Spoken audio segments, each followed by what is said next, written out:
Nakwaro mgajua kamora mora mintiere oseromo kanyo sa 12 mar okinyi kawuono chien tarik 7 dwe mar 5 higa mar 2025. Kamora mora mintiere gino mara ni chieyo makare hana chieyo makare wasechopo ka mar kelo ni chenro mar piny kod mano mar mbaka oromo. Ibedo kodo nyaka giko chenro makama rumo sa 5 mar onyango. Nyinga Sharon Ngao. Oyaore nyakwara mgajwa kamora mora mintiere okinyi makawuono ageno ni chieyo maber kendo erokamano ahinya kuom yiero TV mar Ramogi aneno chenro marwa mar piny machakore sani nyaka ngomol kanyo sa 5 mar onyango.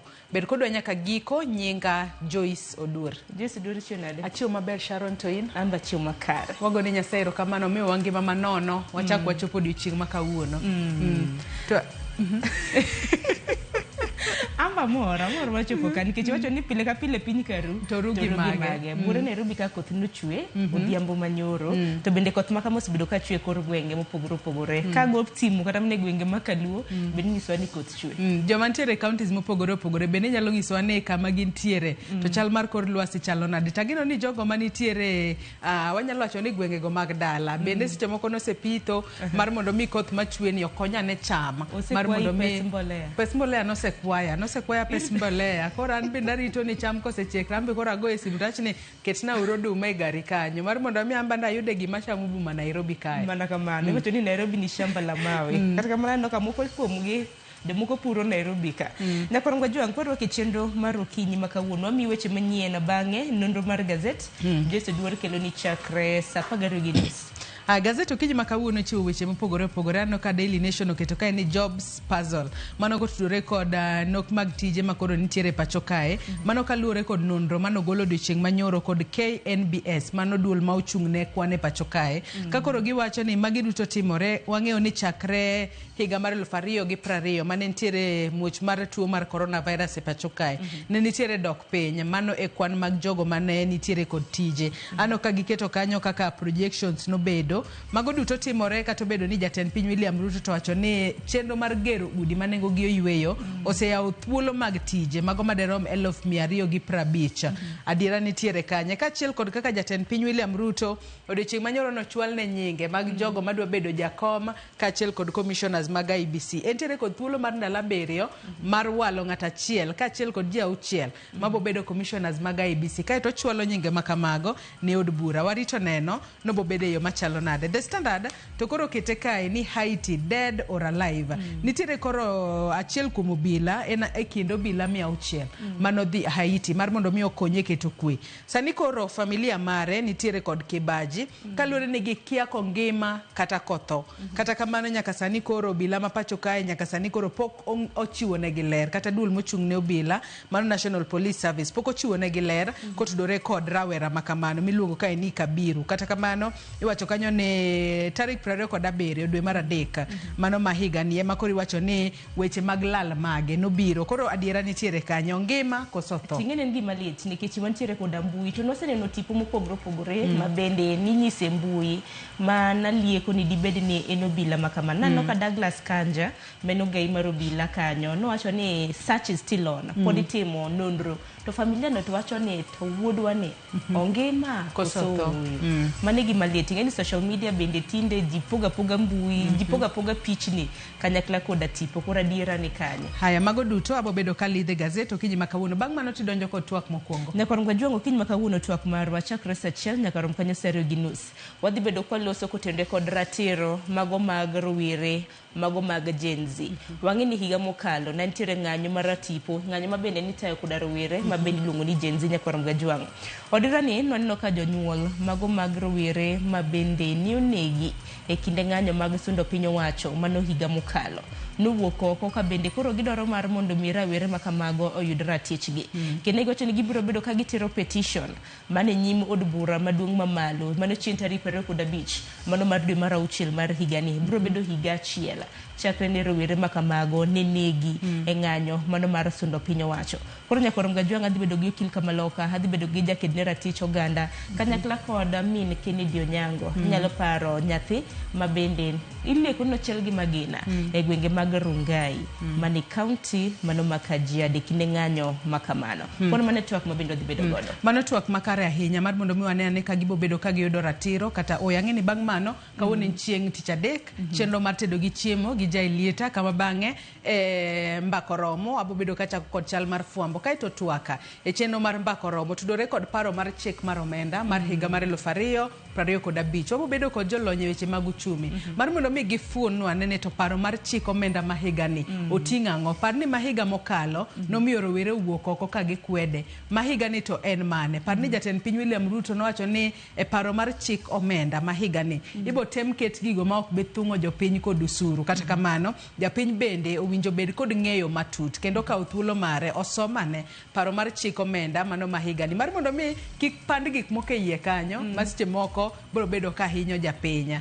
Nyakwara Mugia Jong mane mbaka mabo bedo chakre saa 3 nyaka saa 5 mar onyango. Omiyo chako tudri kodwa kochakore sani namba mar ote machuok 236600. Facebook ibiro yudo wa achiel kachiel Ramogi TV X @Ramogi TV. Ka an bende nyalo tudri koda e Facebook page mara ibiro yuda Joyce Odur, mbui mara mar X ibiro yuda @JoyceOdur_.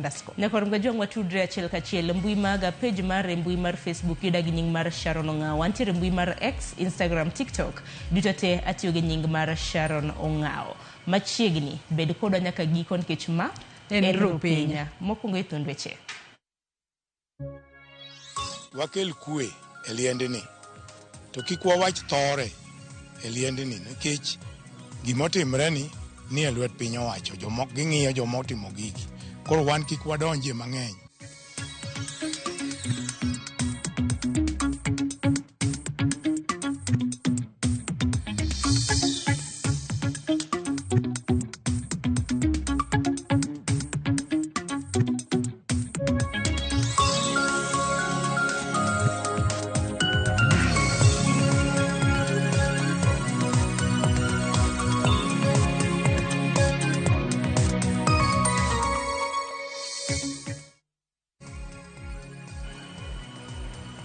Nyakwara Mugia Jong dakika na boro tok saa 10 mar okinyi machiegni weche manyien okinyi makawuono nyinga Sharon Ongao.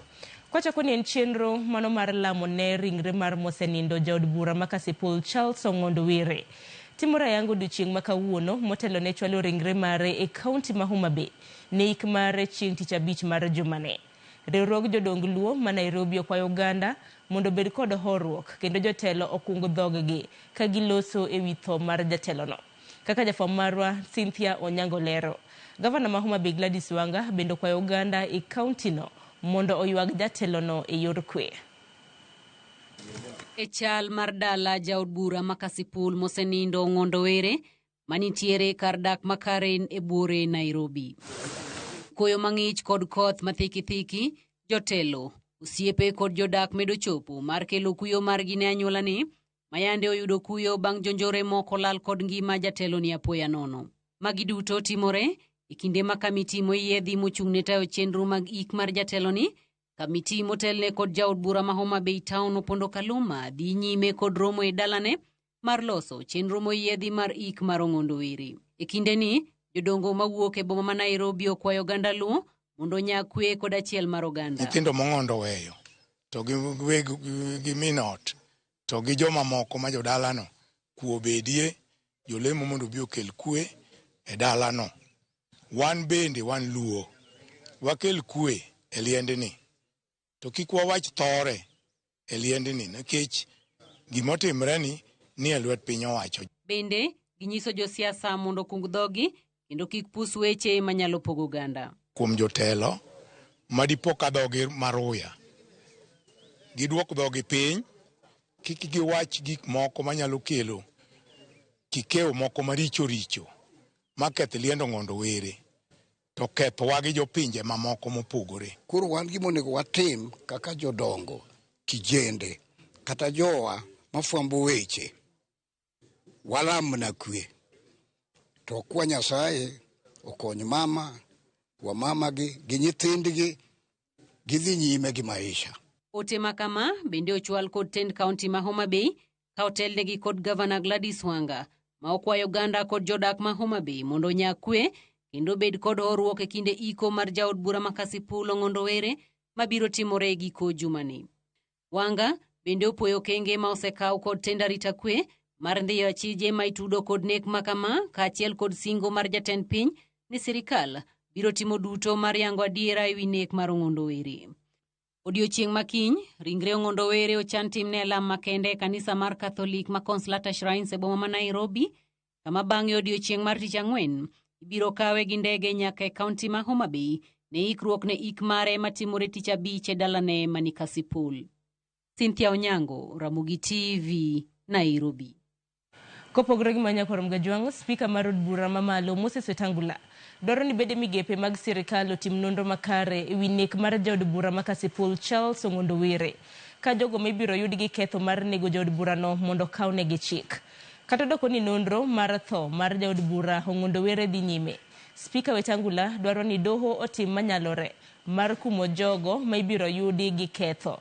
Moses Wetangula notelo ne jaod bura mamoko manochopo e kar kano ringre ma Lee Funeral mar nendo ringre jaod bura Ong'ondo Were kendo bang'e gidhi nyaka e dalane mantiere Karen Bure, Nairobi. The circumstances under which we lost him are evidently criminal, and we stand here to urge the agencies of administration of justice, the DCI, the General Police, and all those involved, ending with the DPP, to leave no stone unturned until we catch up with those who committed this cowardly act of pumping several bullets in the body of our Member of Parliament.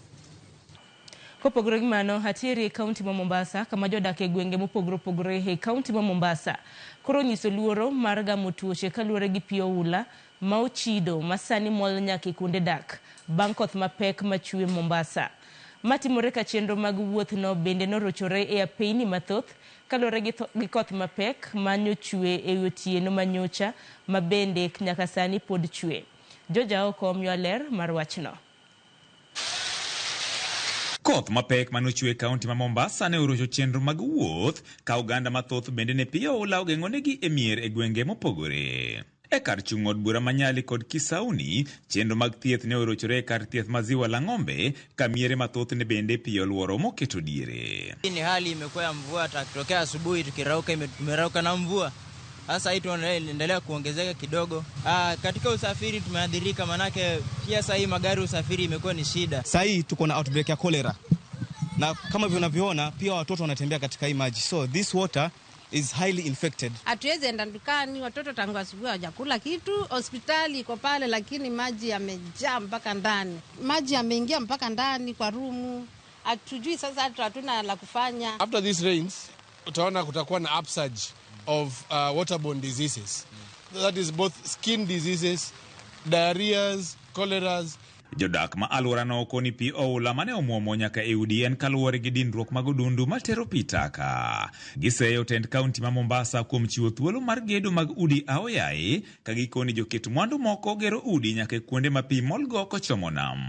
Mara nyingi huwa ikinyesha hapa hakupitiki, maji ni mengi, drainage hazipitishi maji, watu wanateseka, gari zinakuwa na msongamano hapa kwa sababu maji yamejaa kwa wingi.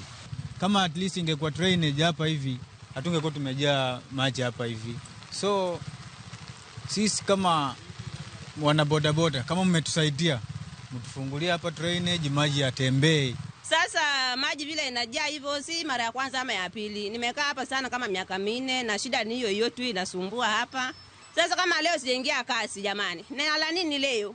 Mtoto atampeleka shule jamani, angalia hii maji vile imejaa kweli. Luoro margi eni tuoche sani kidek nyorogi kaluwore gi koth mamedo chwe kadiponi okbeka okang' mapiyo mar gayo pi oula mabende gikoni okikore gi pi minyaga masani mol ne oganda nyaka e udi. Like hii ni infection tayari kwa mgonjwa mwenye anakuja, na mgonjwa mwenye anaingia anatarajia matibabu lakini akitoka bado anapata nini? Anapata infection katika haya maji machafu. So serikali, please do something because tunateseka hapa. Madaktari sahi they can't access hiyo hospitali, hawako sahi. Mimi ndo nimetoka huko, hospitali imefungwa and access ni ngumu. Houses are coming up without any plans areas that are not supposed to be water areas, their houses are being built. Like that drainage on the road, vibandas have been built on those that mtaro. So water floods on the main road when it rains heavily. So it is both the county department and NEMA also to look into that issue. Ningeomba serikali ya Mombasa county government iweze kushughulikia hapa mahali ili haya maji yawe yatakuwa asimami tena. George Aoko, Ramogi TV, Mombasa. Jatend piny William Ruto hoyango ni osechwalene nyinge ma opuodhi kod aput mochung'ne chuogo duol mar yiero kod kiewo IEBC mondo bed jakom kod commissioners mag duolno. Jatend piny bende lero kuom nyinge mochwalne. Odhi walo nyinge modhi chwalo ne od bura mamalo kaluwore kod dwaro mar chik mondo puodhgi kapok gichamo muma kaka jotelo manyien mag IEBC. Apudno ne owinjore ochwal nyinge 9 mag jolar lemo mag commissioner kod nyinge 2 mag jogo malaro lemo mar jakom IEBC. Ei kwanno, jatend piny owinjore wal nyinge ji 6 ne lemo mag commissioners kod 1 ne lemo mar jakom duolno.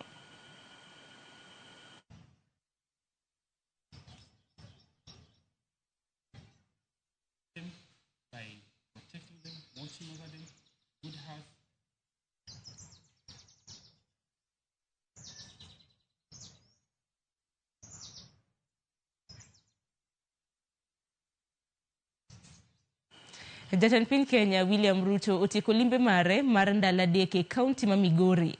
Kalimbe mare ma ogik odiochieng' manyoro notimo e gwenge mag Ntimaru e kar chung' od bura ma Kuria East. Ruto ne osidho gedo mar ute ma nengogi oyweyo ma ong'ere ma igero kod omenda maromo siling milion 500. Ruto wacho ni lope kata minyalo pure sani tin e piny Kenya kendo ute ma nengogi oyweyo ma igero kod piny owacho dhi konyo neno ni oganda ok omedo tiyo kod lope mathoth e gedo to kar mano gitiyo kod lopego e yor pur. Jatend piny Kenya bende osingo chenro mag dongruok mopogore opogore moting'o gedo mar peini e gwenge mag Kuria East. Hapa tunajenga nyumba 180. Unanielewa? Tumeweka hapa pesa ya serikali karibu milioni 500. Hapa tutajenga nyumba ya ghorofa 11. Nasikia nini? Ushawahi kuona nyumba ya ghorofa hapa Ntimaru? Sasa hapa kutakuwa mpaka na lift ile ya kutembeza watu kule Nairobi na kuleta hapa Ntimaru. This affordable housing is going to assist us as Kenyans to make sure that we preserve land for food production and we can live in neighborhoods like the one we are going to build here in Ntimaru. Unajua watu wataishi hapa, watu wengi. Tuko na hospitali ingine hapa kidogo yetu ni level 4, na watu wakiishi hapa wengi wanaona Kegonga ni mbali, Migori ni mbali, na hizo sehemu zingine ni mbali. Kwa hivyo hii mradi vile ni mzuri hivi, ukipata pesa kidogo utusaidie tuamushe hiyo hospitali hapa. Si hii ni mzuri, hiyo ni mzuri. Dwaro mar governors mar yudo pok mar omenda maromo siling bilion 536 e hiko manyien oyudo hinga bang' duol mochung'ne pogo mwandu e kind sirikal mamalo kod counties thegore gi dwaro makamano. CRA wacho ni sirikal mamalo onego ter omenda mathoth e counties, kata kamano gigolo paro ni chwalne counties siling bilion 417. Jafamarwa mar siasa Chris Awino leronwa. Riwruok mar Governors COG osoko wang' sirikal mamalo kuom tuono counties omenda e kinde ma kwan osuru ma sirikal choko kuom jopiny osebedo ka idho malo higa ka higa. Governors omako chung' motegno ni kuom thuolo mar higni 5 mokalo pesa ma imiyo counties pok omedi kata odoko ni ochumi ma pacho kae osebedo ka medo tegno. Kaluwore gi mano, governors oramo ni e hiko mo manyien counties nyaka yud bilion 536.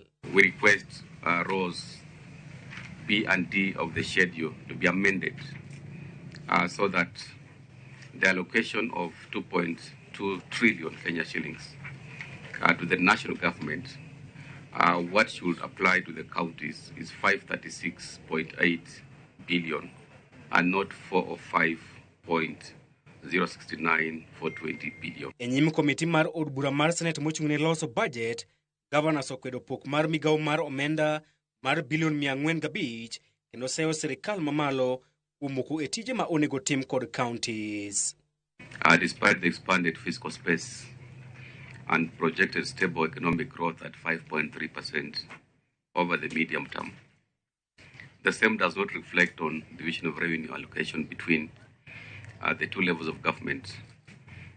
The proposed county's equitable share is not in sync with the growth trends in both the ordinary share. Dwaro mar counties kata kamano oyudo buok bang' duol mar CRA chiwo kwan mopogore kod margi tok yango ni counties onego mi bilion 417. We are proposing that we recommended in the vertical of 2025-2026 that the national government be allocated 2,409.75 and the county governments be allocated 417.4 billion as equitable shares for the financial year 25-26. COG kod CRA ne oloso gi duol achiel ni pok mar omenda ne counties onego ting' malo kayo mar nyayo dongruok malong'o ne jopiny. And our justification is the decline in the share of allocations to county governments has a negative impact in the ability of government to improve on service delivery to the citizens, and this amounts to a clawback on the objects of devolution. The county governments have conditional financial obligations that were meant to commence in financial year 2024-25. However, due to the downward revision of the projected ordinary revenue for the financial year 24-25, the implementation of specific programs and projects estimated at 25.03 billion. Dwaro mag CRA kod governors odhi ataro kod chung' mar migao mar omenda mane omiyo counties bilion 405. Chung' makamano kide kelo ywarruok machielo e kind od bura mamalo kaachiel kod od bura mar Senate ewi wach makamano kane otimore e hik omuom mokalo. Riwruok mar Governors COG omedo nyono tiendgi piny ni kata nade counties ok bi kawo omenda matin ne bilion 536 e hik omuom manyien kalure ni osuru mar sirikal juogo jopiny osebedo ka idho malo e bwo higni 5 mokalo. Chris Owino, Ramogi TV, Parliament Buildings, Nairobi. Nyakoro mgajongo uchumi mapacho ka hodok piny gi kwan atamalo 4.7 e higa mokalo. Ka ipimo kod higa mar 2023 manodongore gi kwan atamalo 5.7. Ma en kaluwore gi report mogol gi duol matimo nonro KNBS. Sekta mar puro timo maber moloyo. Ka jatend migao mar omenda John Mbadi osingo keto kenge mag bero uchumi mapacho ka kendo dwoko piny gope kod hola ma ikawo e pinje maoko. Lidio Keyo Nigler. En report ma igolo higa ka higa, report ma inso chal mar uchumi mapacho ka ma igolo gi duol matimo nonro mag kwano e thurka the Kenya National Bureau of Statistics. Report no maganario proyoko dangwen mane oketa yanga kawuono oyango dok chien e dongruok mar uchumi mapacho ka e ganario proyoko dangwen kama dongore gi 4.7 kai pimo ganario proyoko dadek kama no dongore gi 5.7. Higa mar 2023 no dongo gi 5.7. Koro miyo wawacho ni odongo yes to kodongo modhi malahinya. Higni moko ma itoke ka 2022 2021 ne odongo gi 7.7. Nodongo maduong'. Sekta mar puro yangore ni otimo maberie moloyo ka iluwe kod sekta mar kembe mag omenda kod sekta mar thieth. Director maduol no Dr. McDonald Obudho lero dongruok makama. To agriculture ka modongo sana en sugarcane production. So jomopuro niang ibiro do ka jok monopuro niang mo harvest 2024 ibiro do ni negi yuto maber moingo jok mapuro alote mag horticulture ma bende dhi oko nikech alote king'iyo kako bet en odok chien gi 14.1%. To production mar niang to dhi malo gi 68.1. Pesa mo exchange hand through the fund ochopo more than 21 trillion Kenya shillings. So much, I mean, so much money multimo the transaction, and then part of the areas ma grow maber. The health facilities been omedre by 6.1 lakini pod gidwarore mondo gimedre. Kolose kinde keto ayanga report no jatend migao mar omenda John Mbadi olero ni chal makama okel kod nengo mamalo mar timo hala gope ma piny Kenya nigo, midhiero mikelo gi lokruok chako lwasi kod mamoko. We are also seeing trade disputes, trade wars, tariff issues, which is affecting global trade generally. Badi olero ni piny owacho oseketo kenge mag duoko piny hola ma piny Kenya kao, loso lwasi makare ne joket mwandu, kendo loso thuolo mag tije ne rawere mathuruka. Report ni mogol gi duol mar KNBS Nyakwara Mgajwang' korige tigo gi bedo migepe mag piny owacho e loso chike kaachiel kod keto kenge makare mabiro neno ni ochumi ma pachoka obedo kod dongruok. Kata kamano oganda jo Kenya kore kwa mondo mi orido kanda kaluwore gi pek mar ngima kod rach mar ochumi e piny mangima. Lydia Okeyo, Ramogi TV, KICC, Nairobi. Nyakon Mgajwang' gi report mar Lydia Okeyo bin makelo e giko mar weche manyien okinyi makawuono dakika en 25 tok saa 10 mar okinyi. Kapok akawo yo matin, Charity Adhiambo iwacho neno chenro achiel kachiel kintiere Nakuru, iwacho ni Ramogi TV neno maler. Ondigo Viki iwacho ni intiere chenro mar piny, intiere county ma Homa Bay. Moses Malindi intiere county mano mar Siaya. Evelyn Teresa isedonjo kama kawaida. Minzonia intiere Kalangi, Ramogi TV ler. Wycliffe Ogut in gi Komba iwacho ni onge rengo, Mitadua ineno chenro achiel kachiel. Gideon Ndain bina neni opija jachuma Sarah Singa, Erickson Otieno kanyakla koda Chieng' Rose mabendo wacho neno Ramogi TV kentiere Usenge. Yina mar mun weka yo matinya kwa Mgajwang' nyawadwa Joyce Oduor oseikore mano mar kiloni nonro mar gazet. Warad kanyo etwake chenro mar piny chakre saa 1 mar okinyi.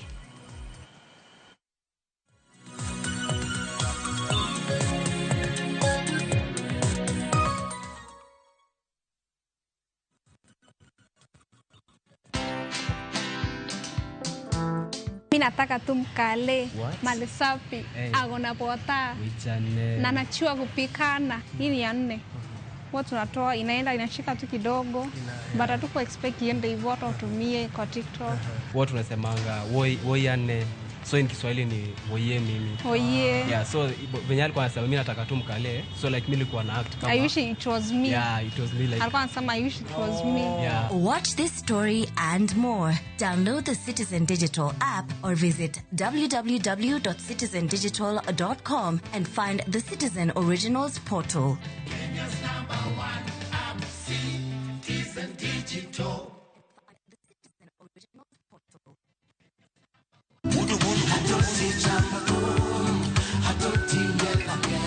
Woktich ka woktich wakelo ni don ya wotonagi.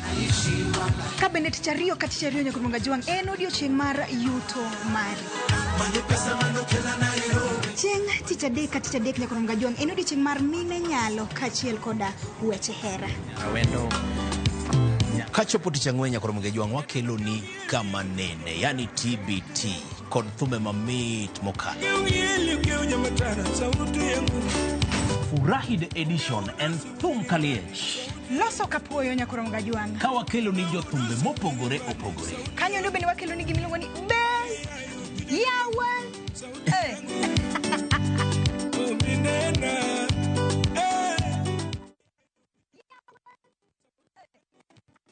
At View Travel, we understand the unique needs of corporate travel. We specialize in flight bookings, hotel reservations, ground transport, team building, corporate retreats, and MICE services. We manage everything from venue selection and event logistics to visa and immigration assistance to ensure seamless travels tailored to your needs. Let us handle your logistics so you can focus on growing your business with ease. Contact corporate at viewtravel.com, call or WhatsApp 0712 364 554. View Travel. Dream, explore, discover.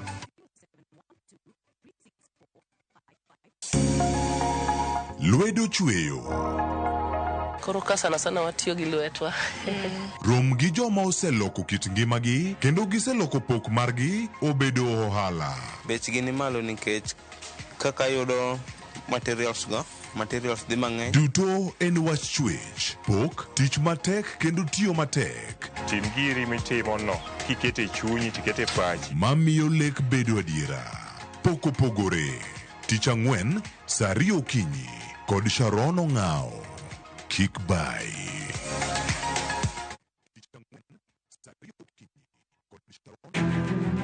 wakelo ni chenro mar ohala kod lony gi dongruok mopogore opogore. Ohand kinyosi nigi pesa kitimo gima dwarore. Weche makende moa kuom jogo makelo lokruok e ngima dhano. Ohala ber nikech ohala puonji managerial skills. Lek ma in go iriembe mineni gigo chopo. Chakre gi jogo mane ochako ohala manyien. Kalure gi kaka nachako gi kuma achope. Ohala ni en ohala maber. Nyaka jotelo molony e timo ohala. Akwayo jodala wate odogi ohala. Ne pek mane gikalie. Pod waonge uhuru mar ohala. Loch mane giyudo. Kod kinda mane gitimo e manyo gik mabeyo beyo. Ka jawala ok inyal chako project ka ionge gi market. Tudri gi Cleophas Oluoch e ohala gi mwandu. Tich ang'wen ka tich ang'wen, chakre saa 1:45 otieno.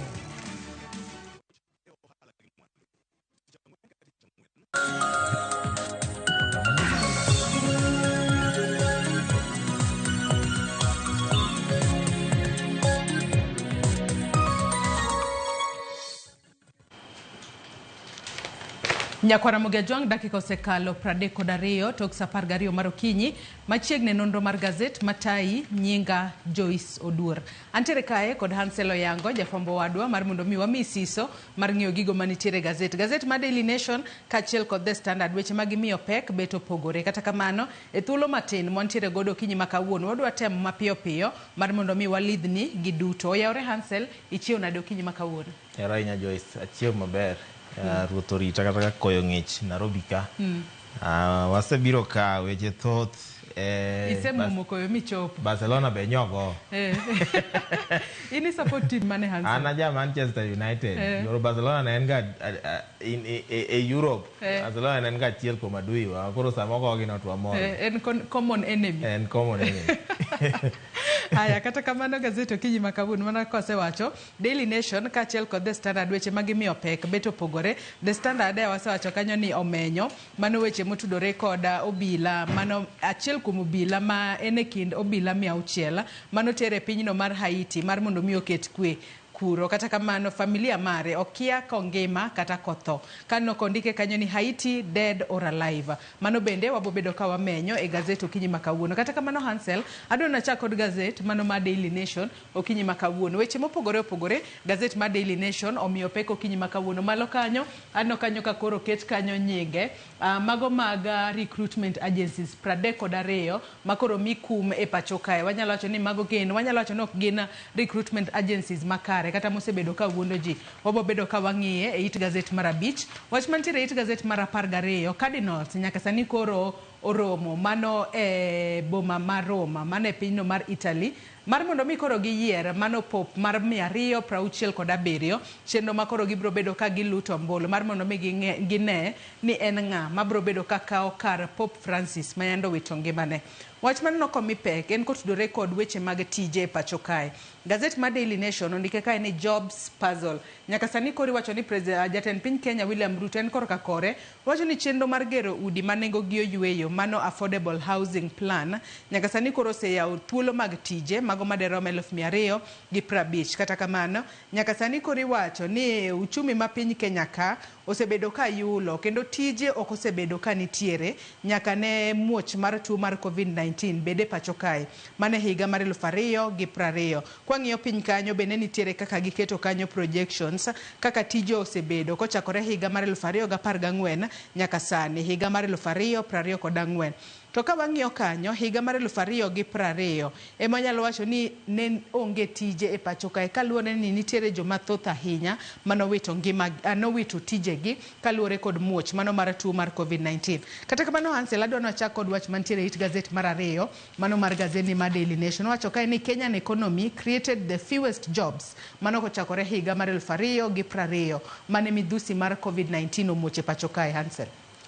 To COVID to ang'e noseyiengo piny mangima kata Kenya ka kende makoro kindego nitiere tije manolal mang'eny sana jogo manondiki tijegi nolal mang'eny makoro jo Kenya no resort to timo ohala moko matindo tindo giloso content mane kuma koro nonene boom in content creation no Kenya kende but worldwide nitiere boom content majine kete mbui kacha kete mbui kacha macha bene konye stress gi depression dalja ne ng'eny nikech ok idhi tich pesa ionge go koro chuno ni iyudo ida outlet ma inyalo resori godo mondo kata kamano to kaka osekete kani higa mokalo wachore ni chakre covid bi osebedo ka ntiere dok piny kaka tije manyien osebedo kiloso Kenya ka makoro kelo penjo moko be madito ka kaka oboneno nyime ka okete gazet ka kata mana tije moko ma Kenya Kwanza osebedo ka wacho ni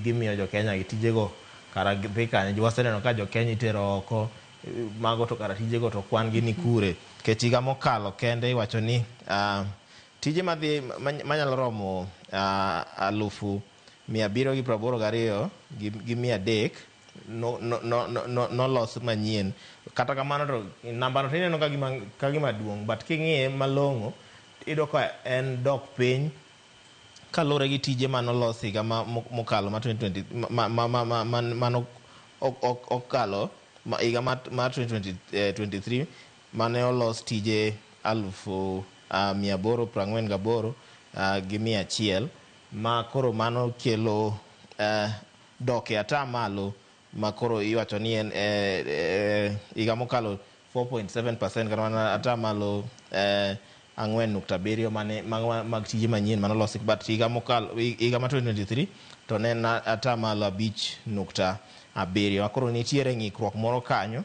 kata kamano tiwacho ni gik ma osemiyo gima chal kamano nyalo bedo notimore en number 1 ne nitiere hola ma interest gi ne ni malo ahinya kidhi e bank manyola to nikech ing'e ni kembe mondo olos tich nyaka gibed gi pesa to onge ng'at ma nigi gi milionde mang'eny e bank ni maeri nyaka gidhi gikawe e kembe mag hola. Nitiere weche mag floods be notimore higa mokalo mane ok nokonyo ochumi kaeri nikech nitiere kinde dweche madhi adek chakre dwe mar 2 nyaka karibu dwe mar 5 ne wan gi weche mag flooding gwenge opogore ka mano ne miyo koro kata mana dhi tich ne tek loso mwandu Kenya ka be ne tek mate ni koro tije bende nodhi piny alafu ne wan gi koro mane koro oyungo piny mangima ma pod wawinjo ka oyungo Kenya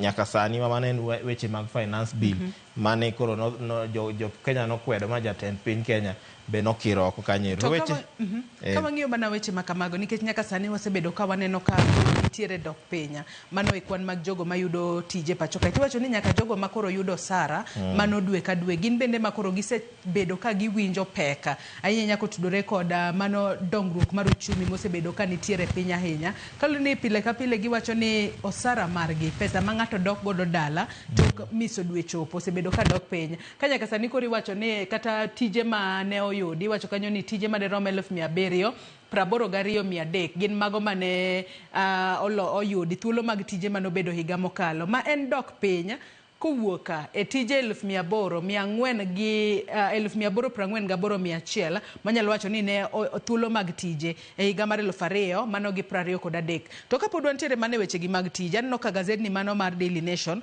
omenyo weche motudore kod tije it gazet mar 2 mar 3 kaachiel kod mar 4 adwa nwadhi it gazet mar 3 mano mar gazet ni mar Daily Nation Hansel nyaka sani koro iwacho ni kata obedo ni sekta mano mar gedo ne nitiere jogo mano wito tijegi jatend piny Kenya e kinde mano loso mano tarik 1 dwe mar 5 e kinde nyasi mar Labor Day mano Uhuru Gardens jatend piny nowacho ni sekta mano mar gedo oseyawo thuolo mag tije 250 koro penjo en ang'o momiyo sekta makama oseyawo thuolo mag tije mago maderom 250 kata obedo ni bende nitiere jogo ma oselalo tijegi koro adiera nitiere kae nikech kaluwore kod kwan mano mar KNBS iwacho kae ni tije 2,900 gin mago mane olal ahinya nyate sekta mar gedo to jatend piny wacho ni nyaka ne chak chenro mar affordable housing tije thuolo mag tije 250 oseyudore pacho kae Hansel. Koro nyaka wa separate gik moko ariyo gi nikech nitiere private sector ma nigi weche mag construction ma mano affordable housing ok ni e igi to jogo ma construct affordable housing aparo no kete under public sector koro nikech gine ma koro gitiyo ne sirikal kata debe ni moko kuom ginyalo bedo private contractors makoro apenjo ni dibede ni ji 2,900 man nowito tijegi dibede ni ne gibedo absorbed e public sector koni koso nobedo nang'o nikech wachore ka ni kembe mag ji wegi makoro ochung' ne weche mag gedo no ohaya ji madhi 223 gi 400 mano kowuok piny ne 2023 mane koro ne en 226 gi 300 mano en almost 3000 roughly ki round off to en almost 3000 people mane ji 3,000 manowito tijegi. Ma koro wacho ni en about 0.7% ma lor mane tije olor godo piny. Ma inyalo wacho ni en gima tin kata kamano en gima duong' nikech kwang'iyo sigana ma wae mar uchumi ma Kenya ka waneno ka uchumi olor, tije mane bedo created bende nolor. To ka iribe pod iwacho ni weche mag bech gik moko moidho nyalo bedo no obedo o contribute gi hola ma interest ne bendo osedhi malo, mago nyalo bedo no obedo some contributing factors kanyo ero. Weche thoth ka nikech koro iwacho ni jatend piny to ero to koro en kosega mako microphone to omiyowa statistics. Ni en statistician. Mano statistics manogol. Kata kamano no ka jagoro mongirore migawo mochung' ne gedo mano Charles Hinga en bende odiochieng' manyoro nowacho ni figures mag gi gin based on actual work on the ground. Nikech wacho ni nitiere units mago madirom 13,000 mago mag udi ma igero kuonde mopogore opogore pacho kae. To nyaka sani koro iwacho ni migawo mochung' ne wechego mago mende pacho kae mano dwe mar 2 mano higani ne giwacho ni nitiere units mago madirom 1,124 mago mag gedo ma itimore e gwenge mopogore opogore pacho kae. To bende nyaka sani KNBS kaluwore kod survey ma bende ne gigolo odiochieng' manyoro gin korka korgi giwacho ni nyaka sani koro nitiere medruok e nengo mano mar gede pacho kae. Ka bende giwacho ni materials oseidho malo kod atamalo 2.82 kipimo kod atamalo 2.3 mano e higa mar 2023. Kata kamano warito neno ni to ang'o matimore ahinya bende tije nitiere kose sirikal to ng'iyo actual ground. KNBS gin to gitimo survey margi e yo machalo nade. To kapod wantiere mane wechego mag survey Hansel bathe kanyi iwacho ni weche ma otudore kod kwan mag oganda e pacho kae. Koro iwacho ni nyithindo ma yawuoyi mathoth ne onyuol kipimo kod nyithindo ma nyiri mane iwacho ni e higni 10 koro iwacho ni more boys than girls born for 10th straight year. Makoro sani koro liekore ni kwana iwacho ni kuom nyithindo ma yawuoyi 106 nitiere nyithindo ma nyiri 100. Matiende ni iwacho ni ratio koro ok en balanced. Matiende ni nitiere nyithindo ma yawuoyi mathoth moloyo nyithindo ma nyiri. Ang'o matimore? To wang'e ni higni ma seche moko ma osebede thuolo mar higni 10 koro. Higni 10 ma kinde mokalo chien nyithindo ma nyiri ema ne ng'eny ga. Kaluwore kod survey ma kamae kwang'iyo iwacho kanyo ni nitiere kwan mag higa mar 2025 kaluwore kod survey ma kamano mano golo odiochieng' manyoro. Iwacho ni nyithindo ma yawuoyi 570,807 nonyuol e higa mar nonyuol higa mokalo kipimo kod 539,706 mano mar nyiri mane onyuol. Matiende ni ratio no sani koro ok en balance. Yawuoyi ng'eny maloyo nyiri. Upon the right statistics gini kwa ng'iyo kama to en a bit misleading nikech at birth sama nyithindo nyuol yawuoyi ng'eny ga. Ok en ga ng'eny moro ma off ahinya, en ga nukta moro ma just a slight difference, but kata kamano to by the time nyithindo chope adulthood iro ka kwan nyiri kendo koro ingo yawuoyi slightly en ga nukta moro. En yudo ka ng'ato nigi 50 points, one gender nigi 50 point, moro nigi 49 points. Nikech nyithindo ma yawuoyi between age 0 to 5 nitiere kaka tuoche bende kikorega kodwa kono makoro onego miwa mich kata wan git wan survivors. Nitiere memes moko mineno ga e mbui kata ka indigo ni why women live longer than men. Tije ma yawuoyi tiyo be miyo thogi yot. Iyudo ka ng'ato tiyo kapok ochopo kata mana higni ma adulthood iyudo ka osedhi already. En kata makanga kamoro en construction site kata kunyo goldi kamoro kata mana yawa mano kunyo tho mang'eny mawuok e kuonde mago. Iyudo ka joma chwo ema tho, joma mon ok tho ahinya nikech gin ema gidhi kuonde ma risky go. Niwacho ni etielo mokwongo, iwacho ni mano bureau, Kenya National Bureau of Statistics, KNBS, bende nyalo wacho ni ne orekoda mano kwan jogo ma wanyalo wacho ni en intersex births. Iwacho ni ne nitiere 9 intersex children mano bedo registered mane higa mar 2024, miwacho ni en malo kowuok nyithindo 4 mano bede higa mar 2023. Mago duto nyakwara Mogi Ajwang' inyalo somo it gazet mar 3. It gazet mar 4, Hansel, nyaka sani koro iwacho ni uchumi ma pacho kae ne odongore mos ahinya tok ng'anyo mago mag rawere mag Gen Z mano wuok oko ka kwedo paro mar chik mar omenda mano mar higa mar 2024. Nyaka sani koro iwacho kae ni GDP, iwacho ni the country's GDP grew by 4.7% compared to 5.7% mane higa mar 2023. Matiende ni tok ng'anyo mag rowere mag Gen Z weche ne dhi mos kaluwore kod wanyalo wacho ni luoro ma seche moko ji ne nitiere godo tok tulo mano muoch mano keto piny Kenya kae kata lwasi mar timo hala ne onge kama kare. Hansel, gima nyaka wayie ni private sector ema konya ahinya e gero uchumi. Sirikal nyalo temo kargi to ok ginyal timo gik moko te. Kata kamano to waseng'e ni nitie ng'ikruok mopogore osebedo e private sector. Ne waneno kinde finance bill nitiere kembe mano dar Kenya ka modhi e pinje malibamba, ne gitero mwandu gi kono ero.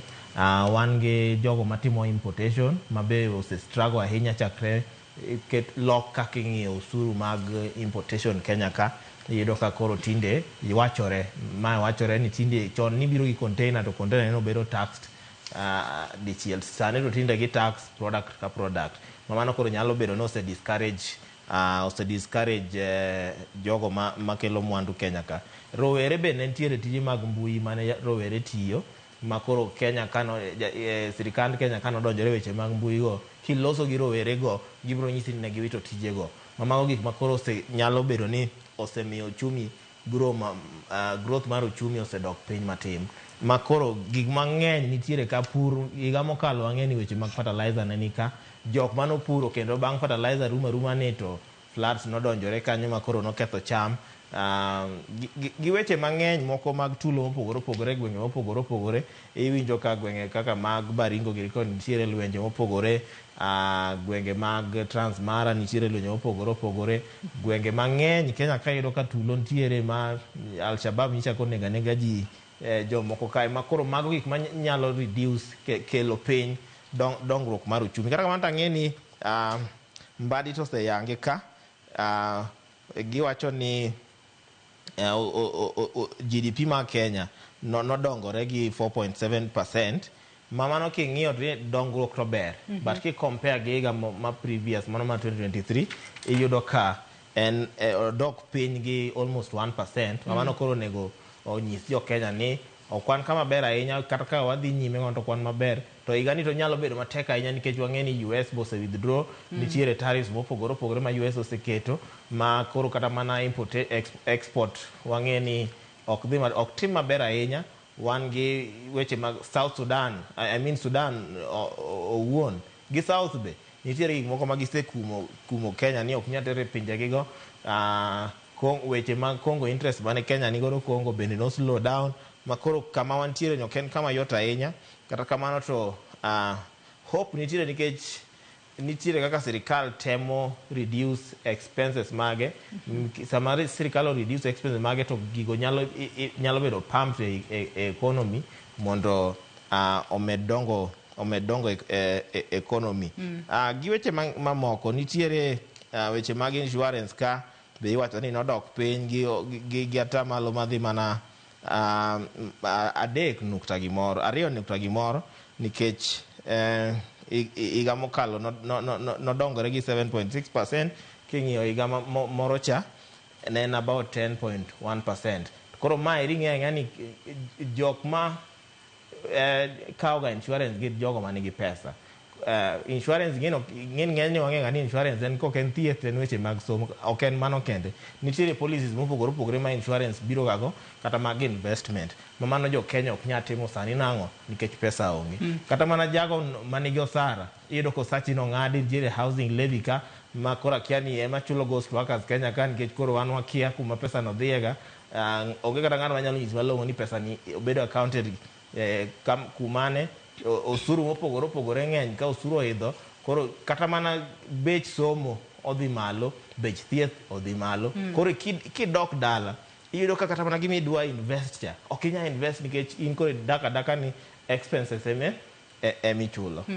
Kopogore kod mano be naneno ka nitiere KNBS odiochieng' manyoro nogolo survey kata nogolo nonro kotudore kod sectors mopogore opogore ka bathe kanyo bende koro giwacho ni nitiere medruok mane tuoche mag kor kaachiel kod malaria kaachiel kod tuoche mamako pien del. Mago bende nyaka Ramogi Ajwang' inyalo somo e it gazet mar 4 kanyo. Mano ka otudore kod survey mano mane gitimo, mano mane gigolo ayanga mar higa mokalo, ma higa ni to podi warito neno ni higa ni to bobede yo machalo nade. It gazet mar Beach bathe kanyo Hansela nya odiochieng' manyoro wang'eni jatend migawo mochung' ne weche go mag tije pacho kae Alfred Mutua nochopo e nyim kamiti mano ma ochung' ne weche go mag labor and social work mano e nyim Senate odiochieng' manyoro mar mondo mi oduok penjo makoni kod kocha kotudore kod tije ma igolo jo Kenya pacho kae mar mondo mi gidhi giti e pinje maoko. Odiochieng' manyoro ne owacho ni nyaka sani koro nitiere kembe kata agencies mago maderom 32 makoro kum e pacho kae kendo ijiwo jo Kenya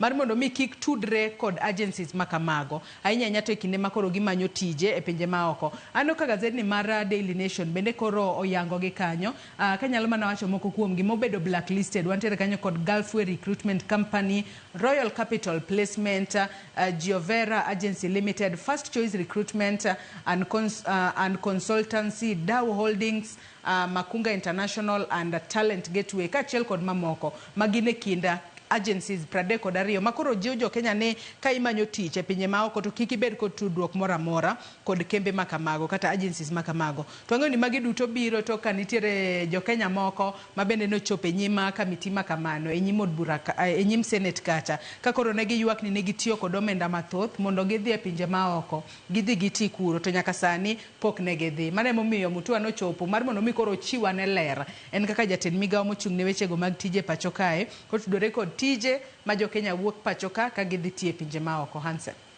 Number 1 ananeno ka sirikal oban kembe madhi 32 ka ma nyalo bedo ni nitiere moko be ma pod ginono nikech wach ka ni ginono kembe 100 gi wiye nitie ma giluwo 153 mago kembe ma giluwo mama I expect ni moko kuom gi pod namba ni pod nyalo dhi malo.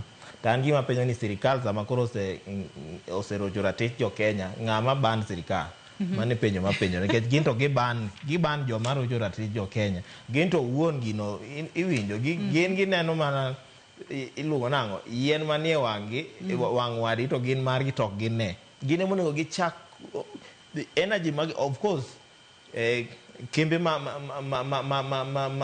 take advantage ma jo Kenya mora to onego bed band mano rayiego to sirikal onego chak gi clean up ni onego chak e ode ng'ato oywe ode mondi kidhi ywe ka jirani.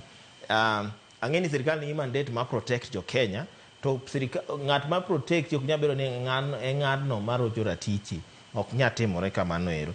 Kata kamano to nyo tedore e mbele Senate kacha ka nye koro Dr.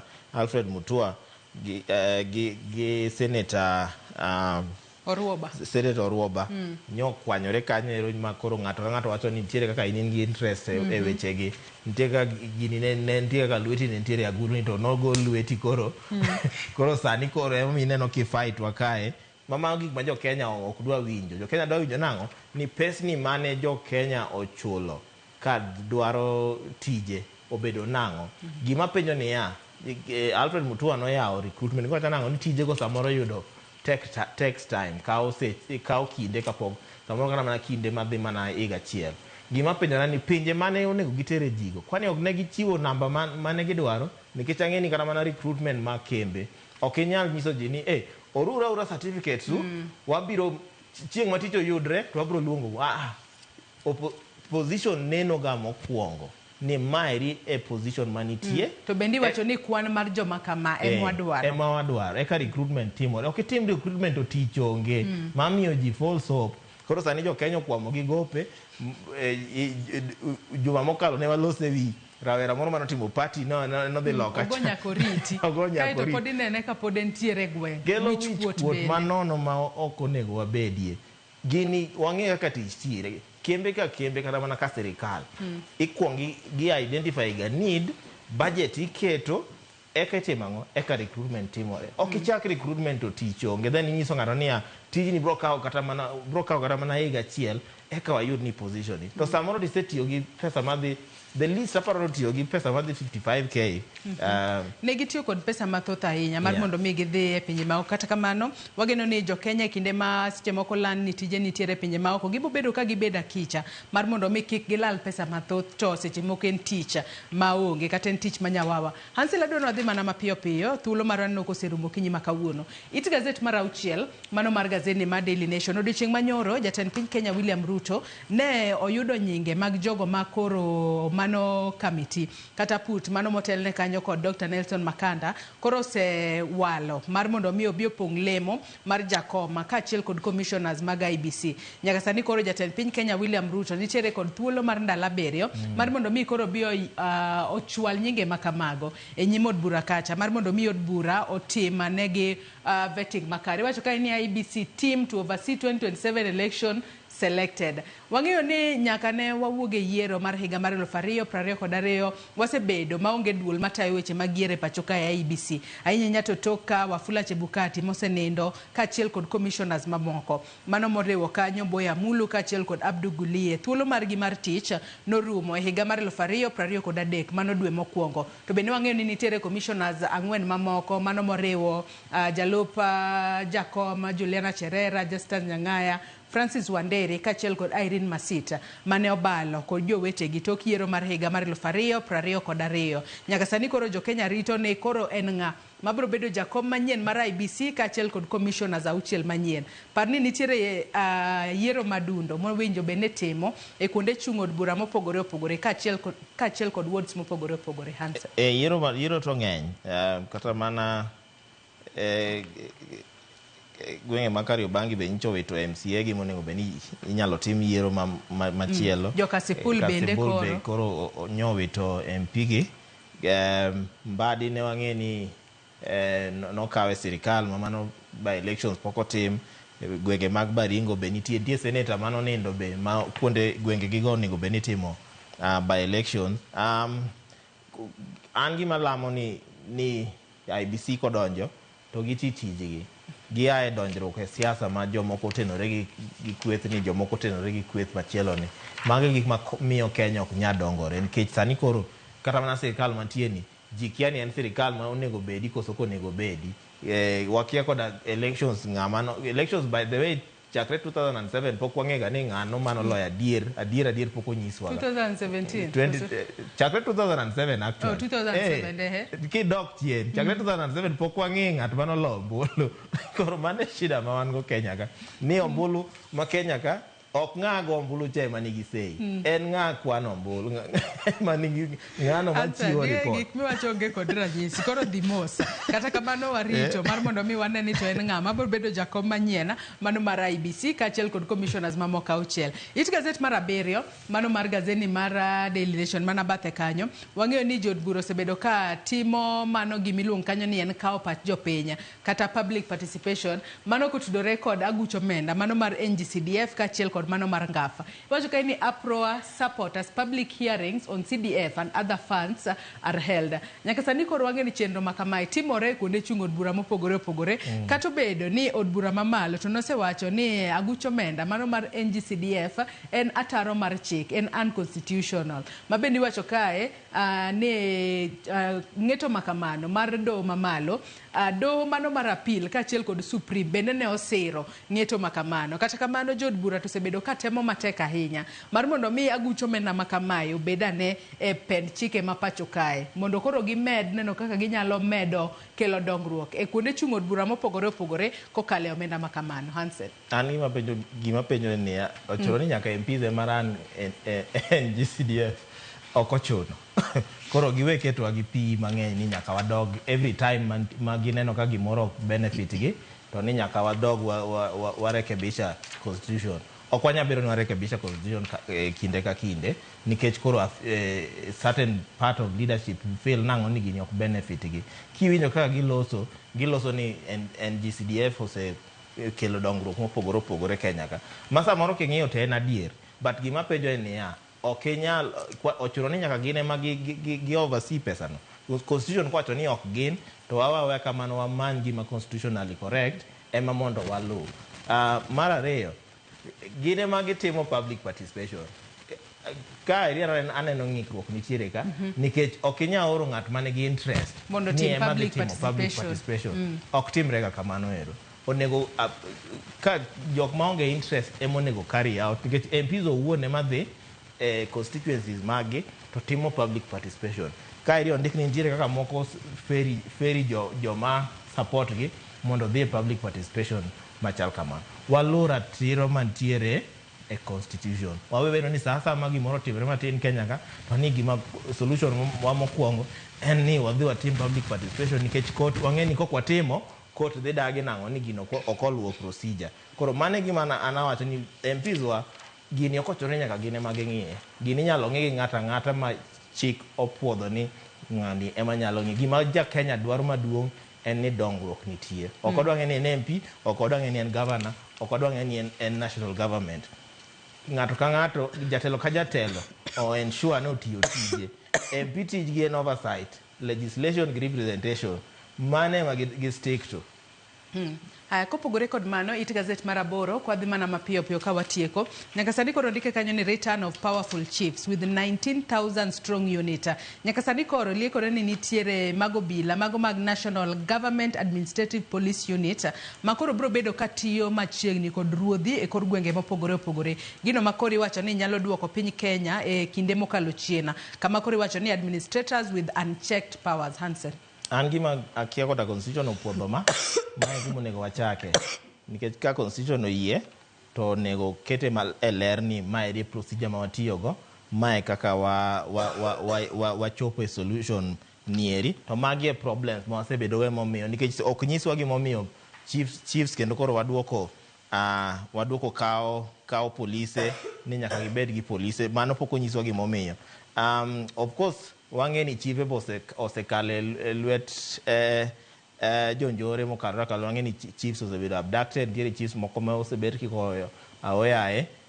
To nego wang'i number one position mar chief no entiere constitution badier nikech kinde machon ne wawinjo kata mana county commissioners ni wacho ni ok gine constitution to chiefs samoro fall under county commissioners to debede ni wakao gik ma onge constitution ema kendo wamiyo powers mang'eny to kendo ka wamiyo gi powers mang'eny budget madhi chulo polise gi ng'ama dhi take care of pesa no dhi akanye to benefits mag tero polise gi ne chiefs en ang'o nyaka yangno ni magi e ber momiyo wadwa ni polise chiefs oyud polise kaka kinde machon ne wang'eni chief kane nigi polise to ni nyago oyaye mane luoro ma jo Kenya nigo kata ambe samoro nyalo bedogo but nyaka bed ni ka nitiere benefit to sirikal yango ni mae ber to pach jopiny to wacho nang'o nikech koro mae rineno ka kawo pach jopiny to moro mar omenda chati to ni jopiny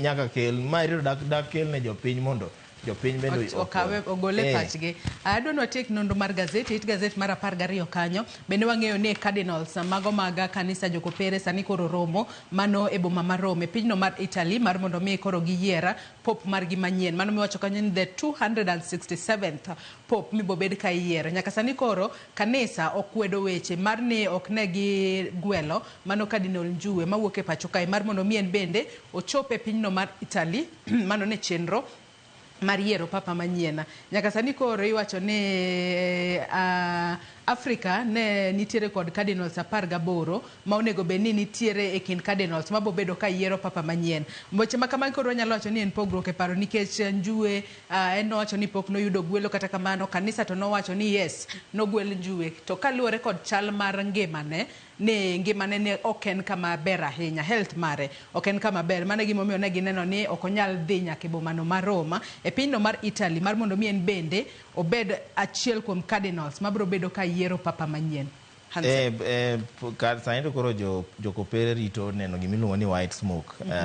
Of course nitiere stages mopogore ma bro timore kata kamano to chal kagima Kenya ka nitiere confusion moro ma kolure gi gwelo ma Cardinal Njue mano nego be ni mane wae ji no anticipate no nyalo bedo ni en because last time mane yiero pop mokalo nogwele wang'i to okogwele to nyowuok oko mowacho ni joka ma anto okogwela jogo okogwela gwela ok ni nikech atuo ok nikech ka nya winjo kata mana sigana ma wuok Vatican nya wacho ni kata mana cardinals mo oluong go nitiere moko gi kanyo manigi conditions mopogore kata kamano to provision osetim mar mondo sama gidwaro thieth sama gidwaro yedhe mopogore to bro tim makoro chalo gima Cardinal Njue nyawacho ni nyalo bedo right unless ne en gi tuo moro ma nyalo miyo ko move mano dikoro wasewinjo kata no step down kata mana tere early retirement but pok wawinjo man mateni en ng'at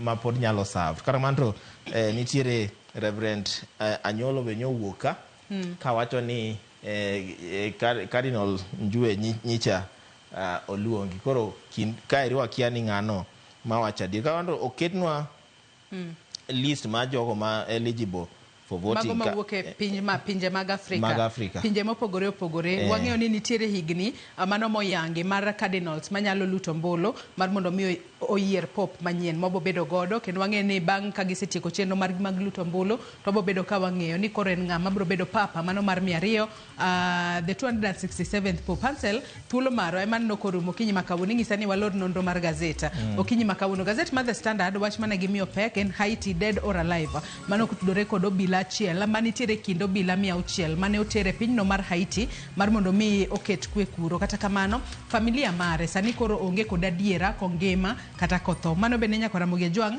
nyalo somo e gazet mano mar The Standard ka bende odiochieng' manyoro jatend piny Kenya William Ruto noyango ni bungu ma Mau koro en mano mar Narok ndike ka ni Ruto hunts Mau Forest to Narok ka koro wang'eyo ni Mau Forest en bungu mano maderoma kilomita mano 100 kata en oduong' ahinya sani koro wach kanyo ni en mano mar Narok County weche makoro wanyalo wacho ni biro bedo ka tieko gwandruok mosebedo kwa neno e gwenge makon wach ni mogi cancel kwa tieko wanyna mogi ken mana kodok kuom jotendwa mopogore tho mar MP Makasipol ose reveal gik mathoth iwinjo ka nitie testimonies mopogore anyalo mana jiwo jotendwa ni sama in e telo ti gi telo malong'o ti gi telo maber gero oganda nikech gik moko ma wachore wi jatelo Makasipol no ok gin gik maber ahinya kod gin true ok gin gik maber ahinya kata kamano to an daher mana jiwo jotendwa mantiere telo sani ti gi telo maber ma samoro kata kisenindo to ng'ato nyalo ni an ka dongo adwa bedo ng'ane tinde ng'ino kiwinj kata ka ng'ato wacho kamano nikech iyudo ka jotelo samoro osetiyo gi power marach ng'adwa bedo kata mana nyithindo mondo iwinj dwa bedo president tinde tek ahinya Hansel an gima nyalo wacho erokamano ahinya kuom kawo thuolo mari bi e nonro mar gazet nyaka sani koro nyalo wacho ni jo Kenya gin joma ohero wacho adier nikech wang'e kinde mokalo chien nwang'e ni ng'ato kosewito ngimane to koro iwacho kaka nober kata kamano weche tinde opogore ng'ato ka seche moko nitiere gik ma notimo ma ok ni kare jo Kenya wacha maonge kod luoro nyakora Muge Jwangi kanye mochopo gode giko mar nonro mar gazet okinyi makawuono akaw mana yueyo madunda aneno ka nyawadwa Sharon Ong'ao oseikore mar tayo twak mokwongo e chenro mar Rupiny kik idhi mabor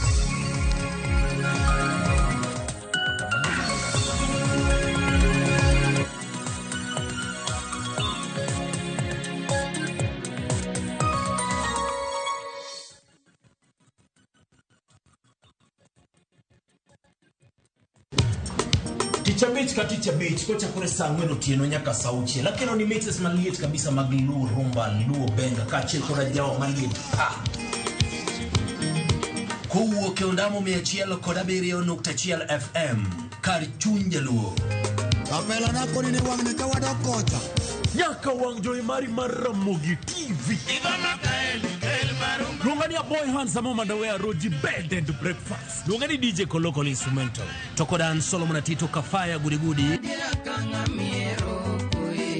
Kawachoni ma en Ramogi Night Disco Kete Manaka Erika Kaero Jawar Pamana Ramogi Night Disco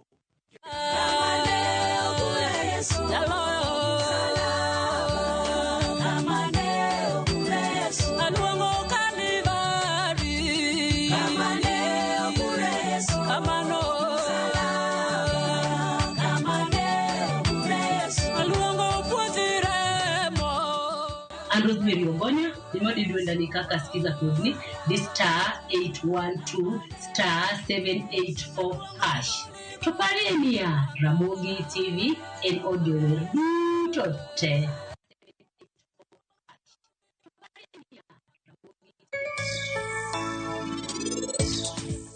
Nyathina, adwa ni mondo chik na iti maber.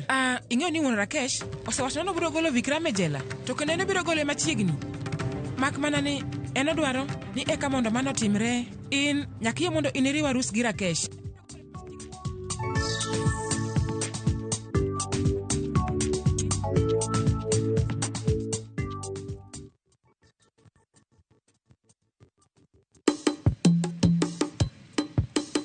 Shukran. Watim kama kaudera irwaki kausuka mungitwe walim nam chumbi wabil chiemo mopogore opogore, chiemo mantiere gi nyadhi, chiemo mantiere gi mit nyowuoyo. Ei namni wantiere koda re mopogore, wan gi lobster, wantiere gi prawns, wantiere go kela, wantiere gi oyster. Wadan mondo waket gi e mesa, wapuonjre kaka itedo gi kod kaka ichamo gi. Garlic butter. Garlic butter bende gi ndadho ma kende. Gwenge gi benetiere koda chiemo mamoko maging'ere godo, kaimati, biriani, mahamri, magi duto te wakeloni e chenoni mar tedo gi chiemo.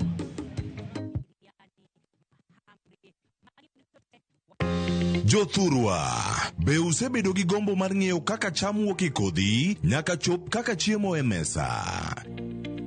Dibed ni dwaro chako pith makelo omenda, kose dwa chako pur mana mar chiemo e dala?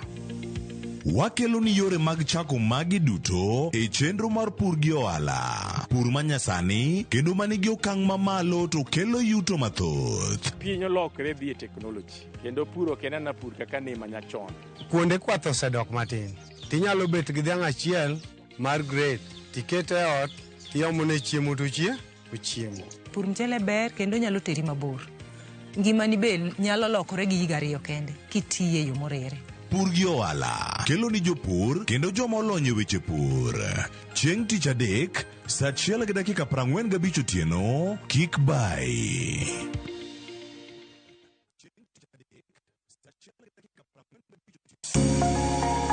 Lwedo chweyo. Koro ka sana watiyo gi lwetwa. Rom gi joma oseloko kit ngimagi kendo giseloko pok margi obedo ohala.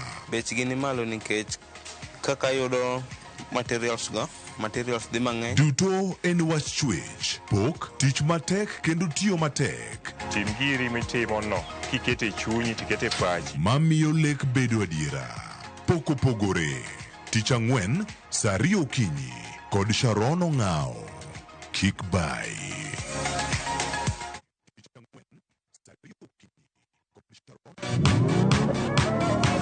Pado manyien kod talanta manyien duto romo kamoro achiel. Chakre thum mag pinywa nyaka mag pinje maoko. Mae kinde maberie moloyo ma ji nyalo winjo thum mamit. Fweny jothum manyien kendo tim nyasi ne jothum muhero. Mae en ndiri mar jothum kod kit thumbe duto.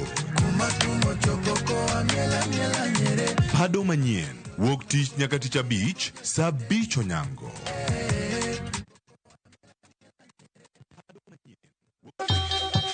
Ang'o mosetimore ne joma ne ochweyo ogandawa?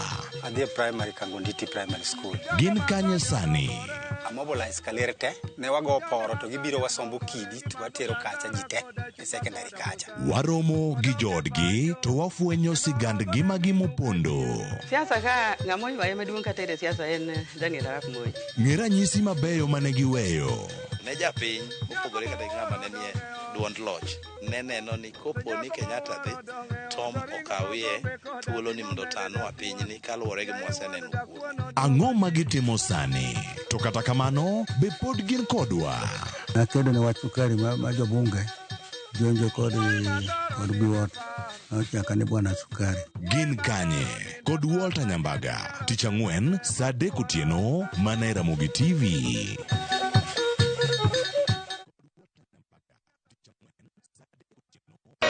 Nyakwa Ramogi. Regulation okodhi through gimiluongo ni public participation. Be ikori mar donjo matut e weche madongo e Uganda wa. Ribadhi mawuok e NTSA ng'eny seriously. I have to say this. Wanono weche siasa kod weche mamulo ngima jopiny. Sama gigo nyaka japur.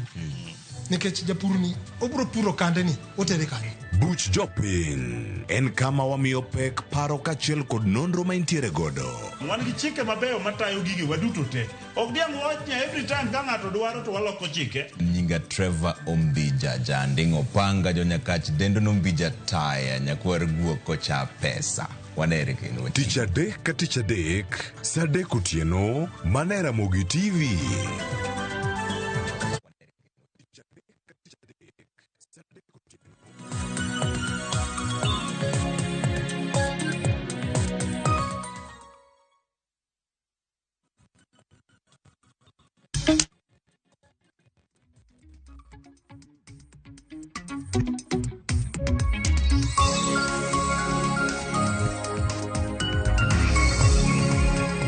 Nyakorongo juang dakika oskadha 17 tok saa 1 mar okinyi. Kamoro mora mintiere machiegni ma entwake chendo mar opiny matai nyinga en Sharon Ong'ao.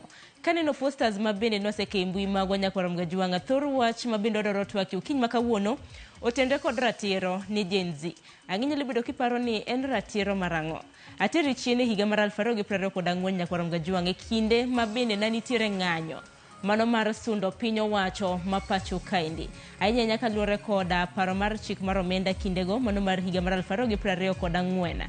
Nyaka sani Nyakorongo juang en wach mabende pod kelo mirima ne Uganda mapacho ka kaluore koda thoe mabende noneno. Bende no tipo mabende nonyis koda od fwambo mano mar BBC kaluore kaka chenro makamano nobedo e pacho kaindi nek mago mag rowere kaka notimre e pacho kae.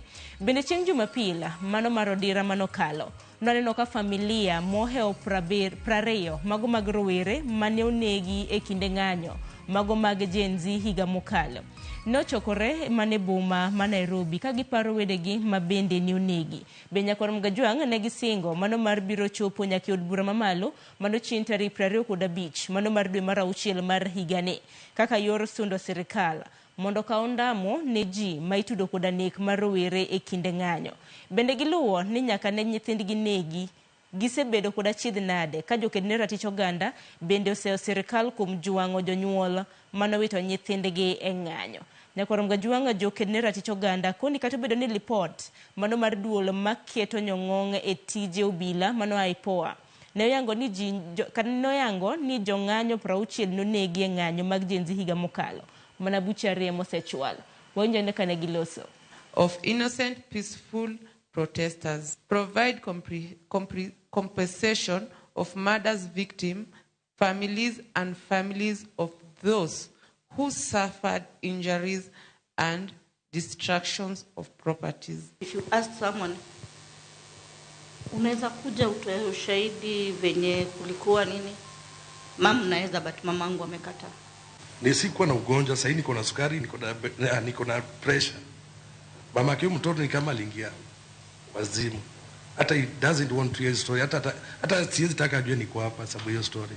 Aliambia acha ikae hivyo tu. Juu ameniwacha na gapile, hata sioni nikitoboa. Sioni.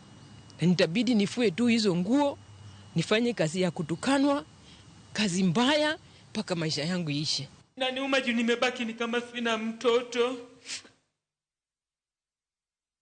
Juu nimebaki na wawili, kijana na msichana na wako na sickle cell anemia. Wale wabunge ambao wanasema let's move on, we're telling them how hata tujui ni nchi gani wanaishi, because they are so out of touch with reality. And the people who are standing here before them today are a testimony that this country has not moved on and will not move on until justice is done.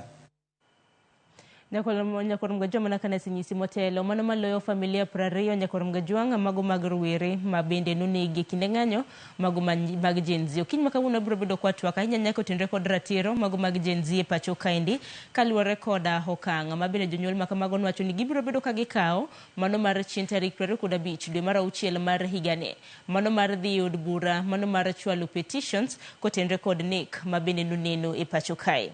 Okiny makawuono Nyakwar Mgajwang' antiere koda welo ma bende antiere godo Nyakwar Mgajwang' antiere gi Brian Olang ma bende en ja ng'ad rieko e weche mag chike Vocal Africa. Wakila Musini Misawa nyalo mana kawo thuolo mar moso Nyakwar Mgajwang'. Misawa oyawre ahinya Nyakwar Ramogi.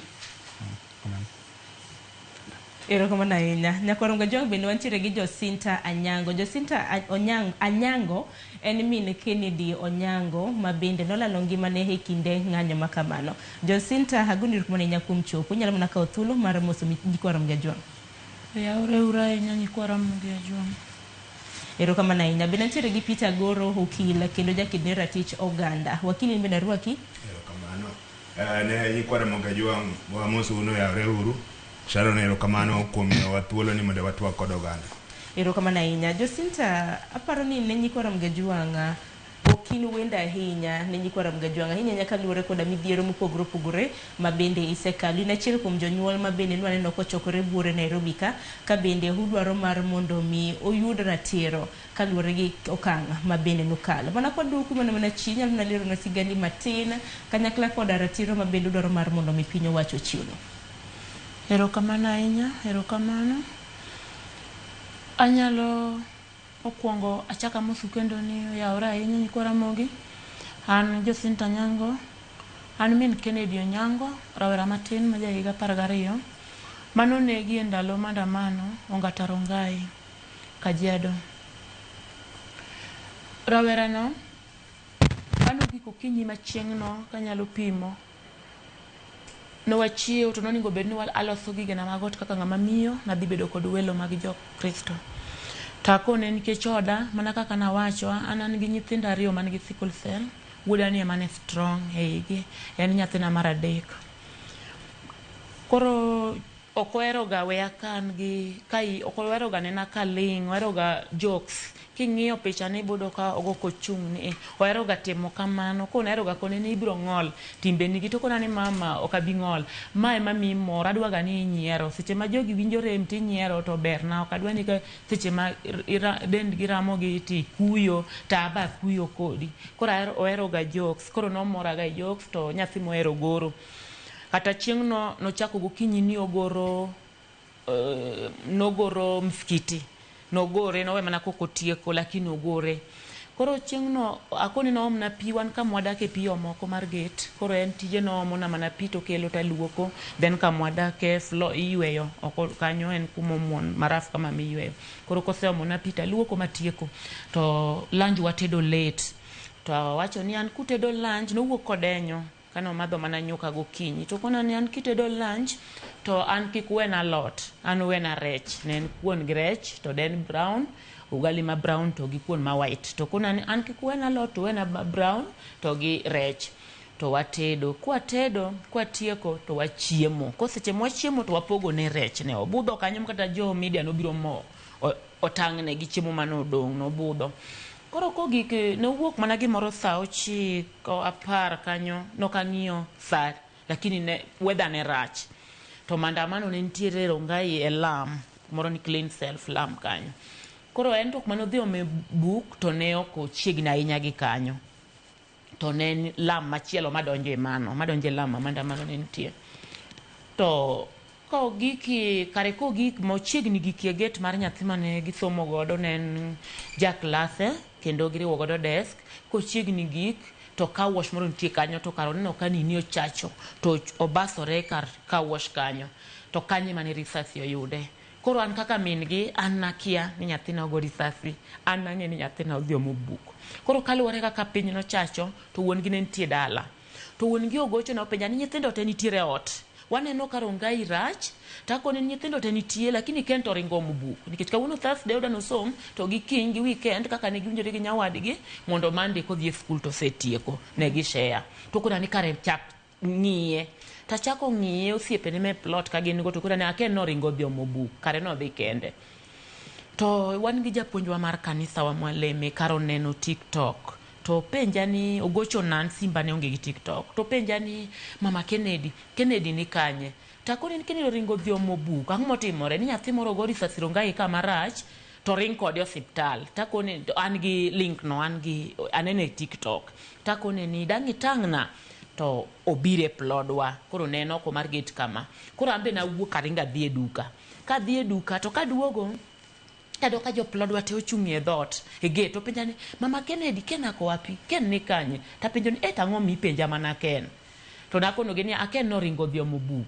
to koro kakwayo mondo tang'na gini kare japuonjo senoni mano Ken to ochalo ng'ama dwa tamore to yo wang'a kone na pa na okimiya ne kata konege kata ka en tane kech giko mar piny nyaka ng'ane to tang'o na sa dhi sa en sa 11 madhi sa 12 taneno kantiere kumoro mane ogoye risasi kanyo mo slide ma mine moko wacho ni huyo mtoto ajadedi tereuro hospital nyathino pok otho taneno ka ng'ama dichuo moro iecho law mano rwako ni to kaka naneno ko slide ni gi law mano rwako modhi ogo chonge kuome ni chal magicha no dhi ogoye gi ng'ie mo stuka mo gore piny koninde tiendene to awinjo ka okan sawa men masira mano joke e kinde ng'anyo mano mago mag James Nyakoromga Juang kata bed ni Kennedy Onyango ne oonge e ng'anyo maket kod mano nyaka sani en wach mabende osebedi ka iseyo Nyakoromga Juang gi jokene ratich oganda kanyakla kod jonyuol mabende nowito nyithindgi e ng'anyo makamano wakili kendo jakene ratich oganda in bende rwaki ma network makama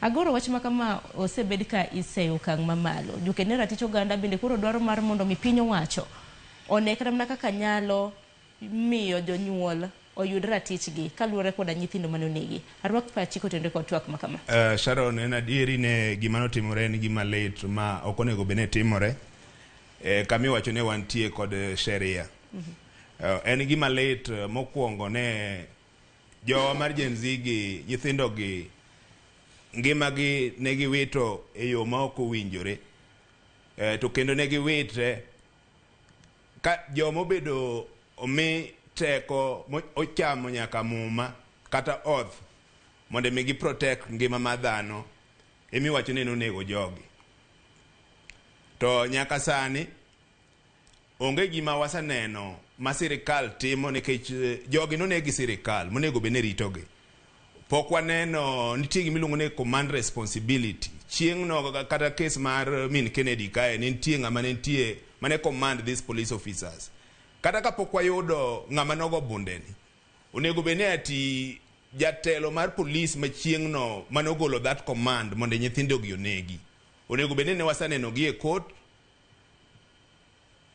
onego bene sani sirikal nosebiro gi chenro makare minyiso wane to joma nonegi gi ne gin ji adi to adi mohinyore to sirikal timo ang'o mondo mi jogo yud justice ka sirikal ok chal timo mamatine kare waonge sirikal nikech tich sirikal en rito ngima kod mwandu sirikal mok nyal rito mwandu kod ngima jopiny mano ok en sirikal koro gima notimore no konego be notimore to osatimore watimo mos ne min Kennedy gini gi jowa moko wang'eyo ne ati justice nyalo bedo no delay but joma notimo gigi in the fullness of time nyaka yudigi nyaka gidhi e court to the victims be nyaka wa make sure ne ati jogi gibedo compensated nikech ma jogi owelit yudo kaka ma nyathi tin ma jahiga 12 nitie moko ma ne gin nyithindo matindo ng'enygi koro ang'o manyalo wacho ne ati nyathi matis ma jahiga 12 no okoso ne ng'ato the only thing mane ng'ani nyalo timo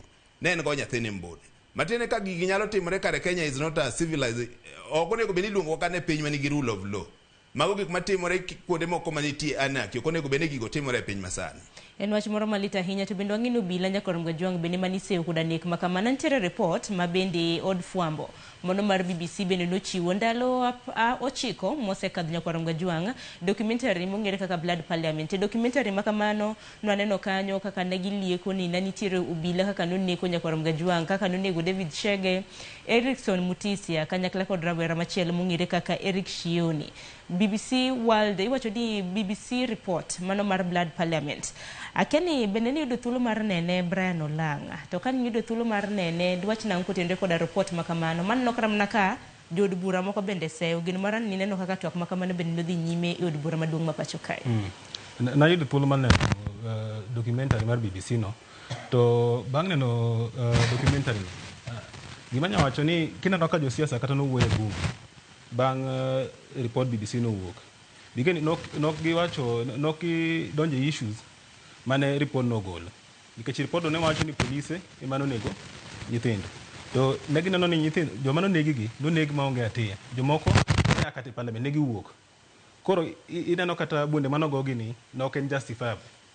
Koro instead of kawo action kata luongo relevant authorities parliament kacha, nikech parliament king'iyo one of their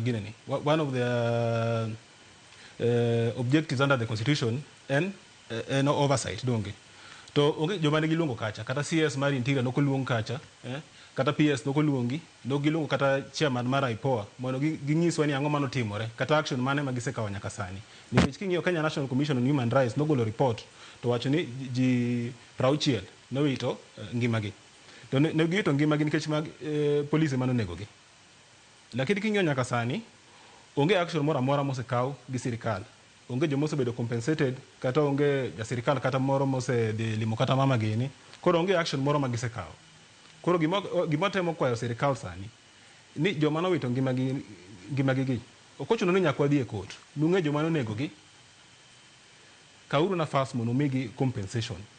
To joma nonekogi omak gi otergi e court. Mano gima wakwayo. Erokamano ahinya. To bende ong'e ni higa lawa achiel kata hawa achiel nyakoro Gajwang' nikech wacho ni memorial ma kama ibiro bed kitimo chieng' tarik 25 mano mar dwe mar auchiel mar higani. Higa biro bedo achiel chakre ne rowere ma kama ginegi. En mana ni ng'ato nyalo penjo Min Kennedy okwong mondo aguni mos ahinya kaluwore kod achiedh nade ma bende isebedo kikadhe. Kata kamano ng'ato nyalo penjo ni e kinde ma bende koro higa lawa achiel wacho ni chieng' tarik 25 nitiere petition udwa chopo e nyim od bura mamalo chieng' tarik 25 mano mar dwe mar auchiel kaka yor sundo sirikal mondo okaw ndamo ne ji ma itudo koda nek mago mag rowere e kinde ng'anyo moriwo nyaka nek mano mar wuode. Ng'ato nyalo penjo ni nonro bende osetim tikra mana jotim nonro ma bende osechopo kata e dalani kata mana biro limi mano mar yango kaka ponono kaka wuodi samoro ne otho mar mondo mi gin kichangwangi ni kitimo nonro mano mar mondo mi kaw kata mana ndamo ne samoro bila miliko ni notimo kang' makama nyaka chak binon bende osetimre. Onge gimoro amora mosetimore. Onge gimoro amora. Onge gimoro mosetimore. In fact chieng' mane atero wuoda dala nitie ng'ama nogochona momiya rais ma wuoyo go e simbani. Nonyisa ni nyinge Dennis Itumbi, an gi namba ne nyaka sani. Nonyisa rais da wuoyo koda odichieng' no. Kano gochona ta akono joma nosudo ka sedonje ot. Kaluwore pan ji noneno kana gik to nitie kaka no blokwa mochako bedo case bang'e mar nyathi kadwoke mochari.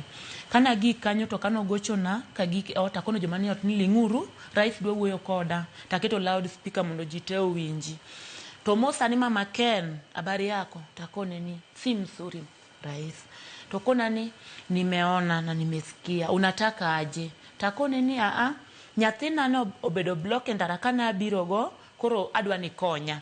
Tokona ni kanye akupenja ni kanye kona ni sawa awinji akonyi sani amiyi duoko. To bende abiro luongi kaka nokona no biro luonga. To chien kapod an ronga ka nyathina ni mochari to nowacho ka nene news ni obiro luonga ka an Min Kennedy nyathi motho to obiro luonga kaka janyuol. Mano naneno. Ya kwanza notamre ni nyathino kotho kaneno kecha kipenje pod nyathini mane mochari ronga ika taneno kipenje to wacho ni sawa ka en Min Kennedy tabiro luonge. Chieng' no kogocho ama nogocho Dennis Itumbi nyisandra do wuoyo koda aketo loud speaker jamani ne oda teno winjo dala mbita to kona ni obiro luonga. Nyaka kawuono onge ng'ama noseluonga kane nyathi otho ng'ama nano ne James Orengo yare kanyo kata simbi kagoyo ok donji kana dhi e police station makanyo nokona ni koro gochne ng'ama nogochne rais owacho no mondo omany ni kata komirambi ka en go mondo imany godo lawyer mondo tiek godo case ni. Nyaka kawuono kagoyo an nyaka gi messages ma oro ne owasomo okodwoki nyaka voice message ma oro ne okodwoki onge gimoro amora sani maseneno kata masewinjo. Jo IPOA kano luongo wa ne nyaminwa manindana ndala nyaminwa no biro ndiko statement ma ambedo gochna ma wuoyo ne giwacho ni gidwaro evidence ne nyathina witness ne nyathina kendo ne risasi kendo kano tim postmortem kano chak ni timo noko nyiswa ni wamanye ng'at manyalo bedo kanyo mondo konywa. Ne gichako timo kendgi kobiyo many ng'ama nyalo dhi oyudo ka already giseng'ado nyathi, ochiegni tieki, gisetieko already, gimiyowa report nyathi onegi bunde. Koro an ayie ni en bunde, gima nadwa na hakikisha ni nyathino onegi bunde koso pala, koso beti, to ne giwacho ni en bunde. Erokamano ahinya. To bende kinde ka kinde nyaka ronga Jwang' obila e kinde ma bende seyo gi koda nek nitiere duol ma bende osebedo ka timo tich mane iwacho ni duol moket tenge mano maketo nyong'ong'a e tij obila mong'ere kaka IPOA. Gini ma kinde ka kinde kitimo nonro, gini ma nego bed ni gitimo nonro ne obila mar neno kaka po nono ni ne gitiyo kod oteku mathoth kata ooyo. Kaluwore koda joked ne ratich oganda, giwacho mana ni buche ariyo kende emosechopo ne apis jomin buche e pachoka ODPP. Ewa kila kram ne penjo Peter, dibed ni IPOA bende ninde tije koso dibed nango, nikech ing'eni mar mondo mi ng'e ka po nono no obila notiyo kod oteku mathoth. Gine ma bende gini gitimo nonro to gichwalo ni duonde mowinjore.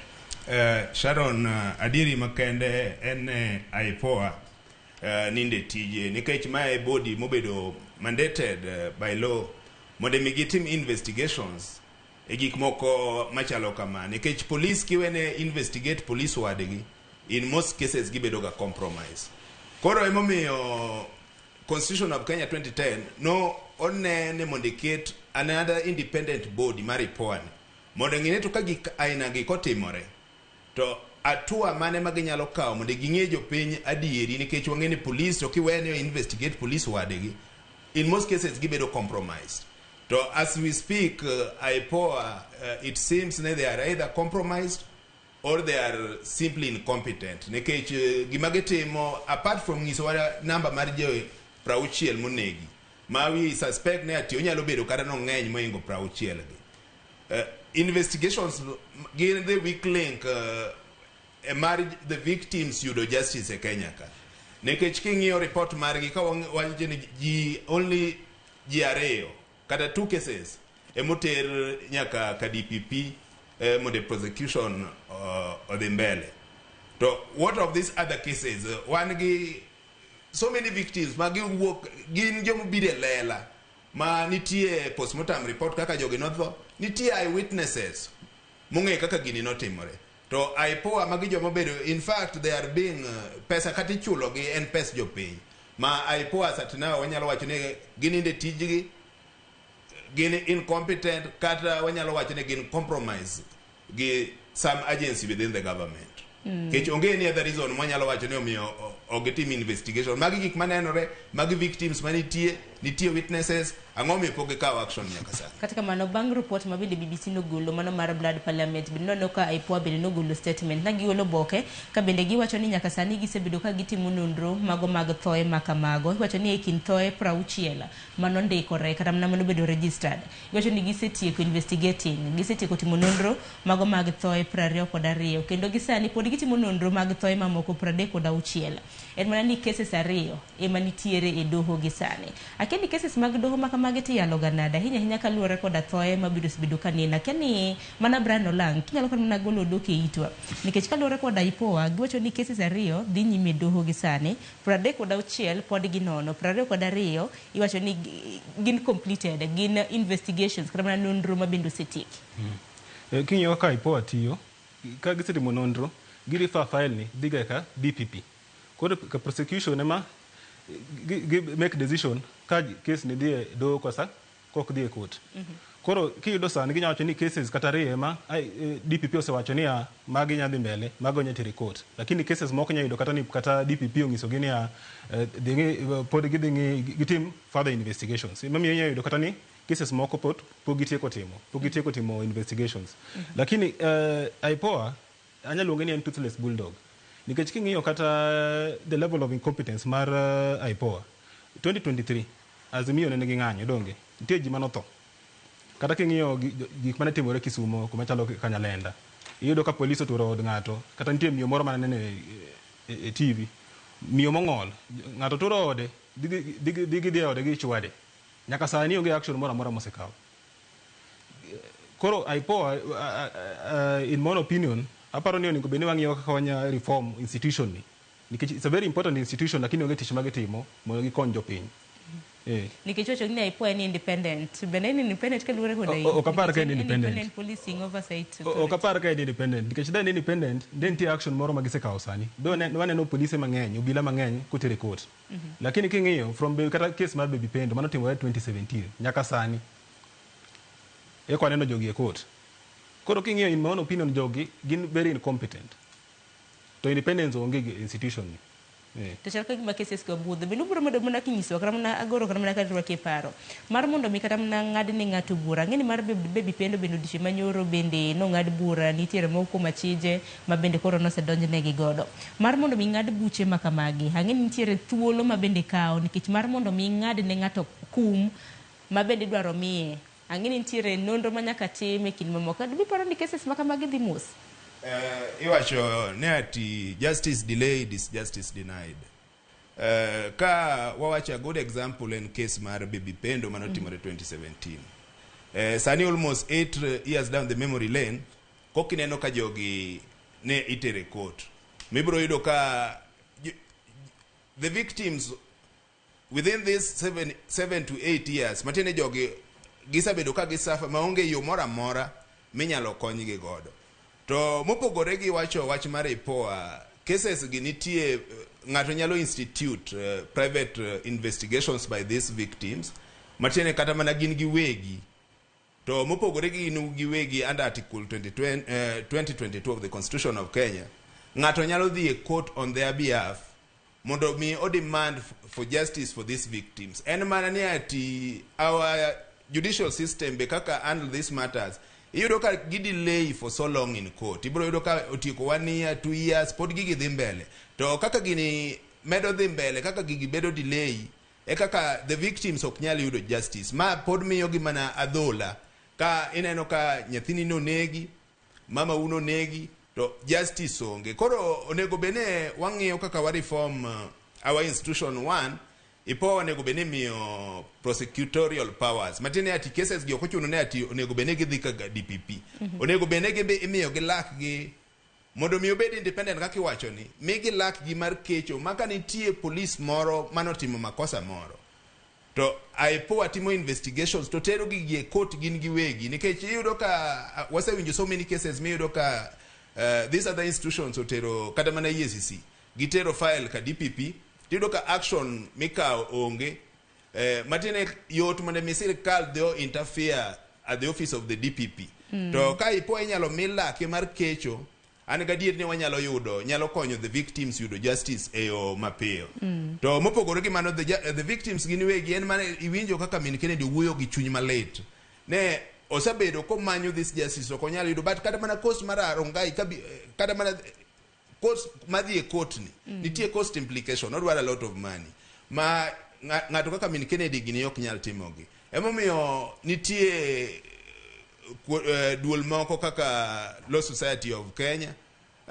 the victims ge other NGOs actors in the NGO sector nyalo kawo mondo mi okony jogi a process mar yudo justice nikech without justice onge chieng' ma jogi bro ill to kako medo kawo kinde kaka wawacho ni justice obedo denied ne jogi mamano ok en gima onego bene timore kata mana judiciary onego ng'i kaka handle this kind of matters in a special way ma ok obedo delayed e yo moro ma ok owinjore to mane gima satna mane gima timore ang'eni kana mana kipenjo ni ondamo mane bed ni ikawo ma bende jonyuol bende koro dwaro mar mondo mi kaw kaluwore koda nyithindgi ma bende nonegi e kinde ma bende koro sundo godo sirikal lakini Min Kennedy Jacinta en ondamo mane ma bende udwaro mar mondo mi piny owacho okawo kaluwore koda ji ma itudo koda nek mago mag ruire e kinde ng'anyo number 1 anadwa ni mondo ane ni en police mane kaw ne atwa nikech nyathi nonego nyathi ma innocent nyathi ma pok oneno kata ng'eye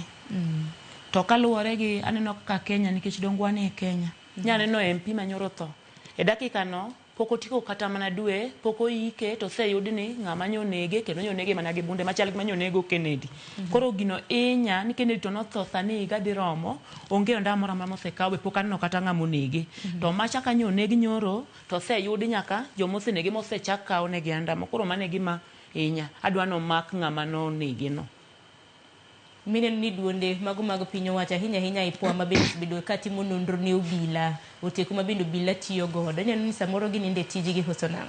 Gininde tijgi nikech adier higa dhi rumo to pok waneno kata mana ni joma nonego ng'ane ginego gin kure. Joma nonego polis kata pok agibiro oda kata pok agibiro magi aneno ni giendelea gi tijgi. Aneno ni mano gininde tijgi.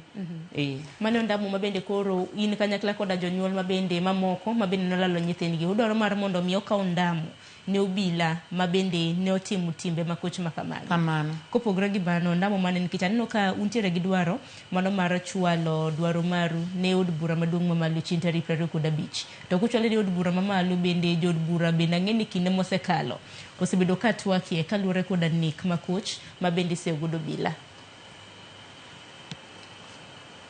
Mano wadwa namba 1 en mar kawo ne jogo eko ndamo. Namba 2 nyathina donge kanyo dongo nyo en kod lek mare. Namba 1 no en gi lek mondo gerne min gi ot embe no dwaro ni min gi kata ka chieng' moro ndalo ne rumo bedo ng'ama duong' to min gi ebodakie maisha moro maber. Lakini gi sani no ng'ad ngimane adong' kaka adong' no. Koro sirikal anadwa ni sirikal kosemako joka to nyaka miwa haki mar nyathina. Mane gima nadwaro. Koro haki ni en in monetary value koso nikech iwacho ga ni haki bende ka ng'ato dwaro ng'eni bende kinde bende nyalo bedo ka konyo uwe kinde makamage nikech kinde mabende koro piny owacho dwaro mar mondo mi otimnu compensation. Ang'eni nitiere paro mopogore nikech na ote mabende aneno ka jopiny bende oro gipenjo ni gin haki mane mudwaro ratiro mane mabende udwaro kaluwore koda nek mago mag nyithiu mabende nolalo ngimagi e kinde ng'anyo. Samoro kamno kinde un mubedo unyalo kana konyo wach makama nikech ng'eni mini Kennedy kanyakla kod jonyuol mamoko mabende nolalo nyithindegi. Ng'eni weche mag motenre koda doho compensation gi une bende munyalo konyogi. Achako diagoro kapok adhiro lang.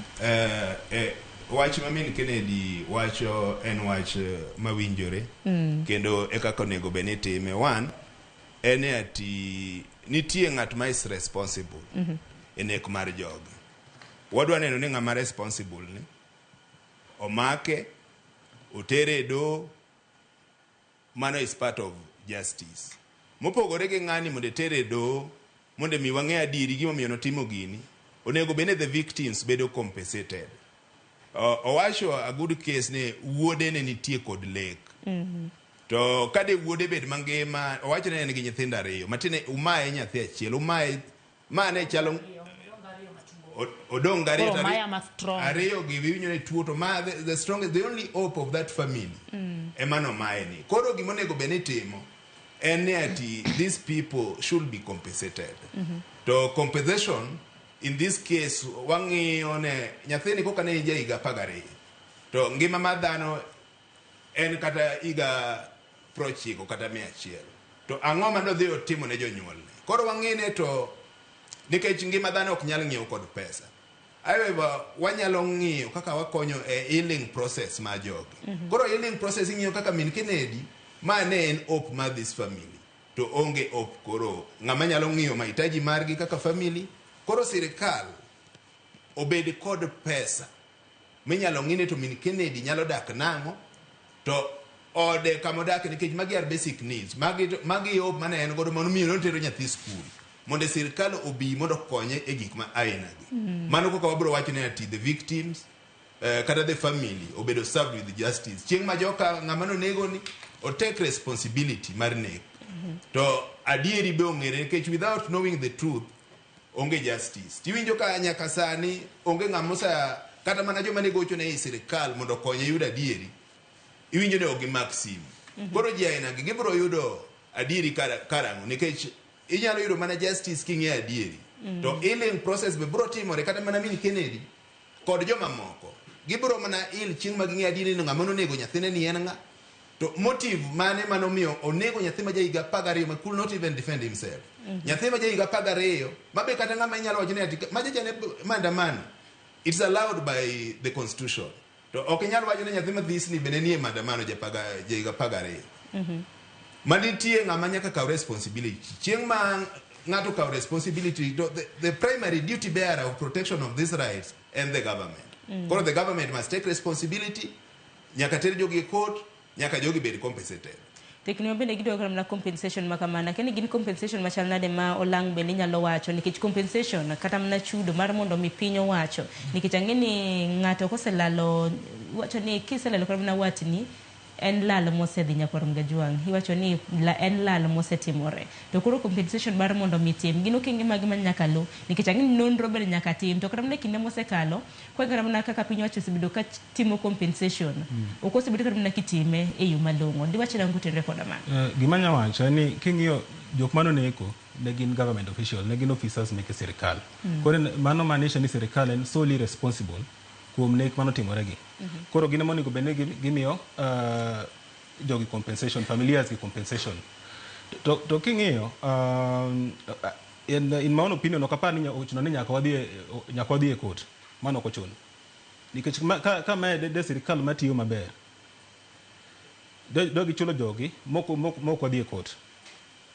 ineno lakini mana in my own opinion naneno ka nikech onge atua magisekawo 1 year down the line kata joma notho 2023 onge action moro magisekawo bochuna chuna ni wadhi e court mano only option ma wan godo sani nikech king'iyo kata case machalo case mar Surai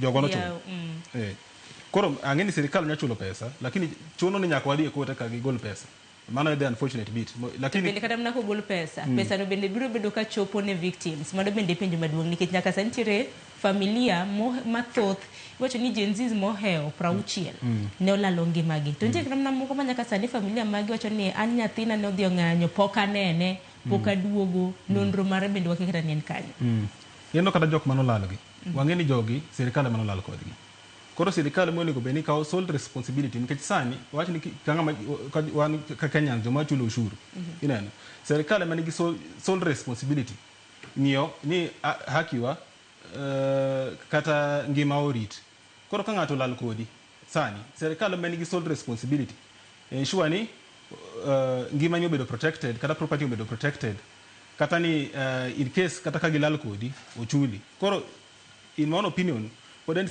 en sirikal ema onego beni kawo action to ensure ni jok manolalgi oyudi kata ka nigi lal gin kanye nikech in my own opinion jogi ni e lwet sirikal koro sirikal ema nigi sole responsibility nyisowa ni jogi ni kanye tekni mabende kata mana mini Kennedy ni bende dwaro kata mana ratichgi mano mar mondo mi mak kata mana obila mabende iseyo koda nek makamana ken mama Kennedy bende ni yudo thuolo mar neno nitiere documentary mano tim koda od fwambo mano mar BBC mong'ere kaka Blood Parliament te i documentary makamano nitiere kaka jofwambo mag BBC bende noliekonwa nitiere obila mabende tipo magi nochiw kanyo mabende lieko ni bende emano onego moko kuom rowere mabende nodonjo e od bura maduong' ma pacho kae achiel kuom gin waneno kata mana ka tipo mare bende ochiw magi chuo nyaka nyinge John Kaboi magocho ni en man bende nochiko obila wetege to ne en e plain cloth en manochiko obila wetege mar mondo mi oneg jogo ma bende nodonjo e od fwambo akene bende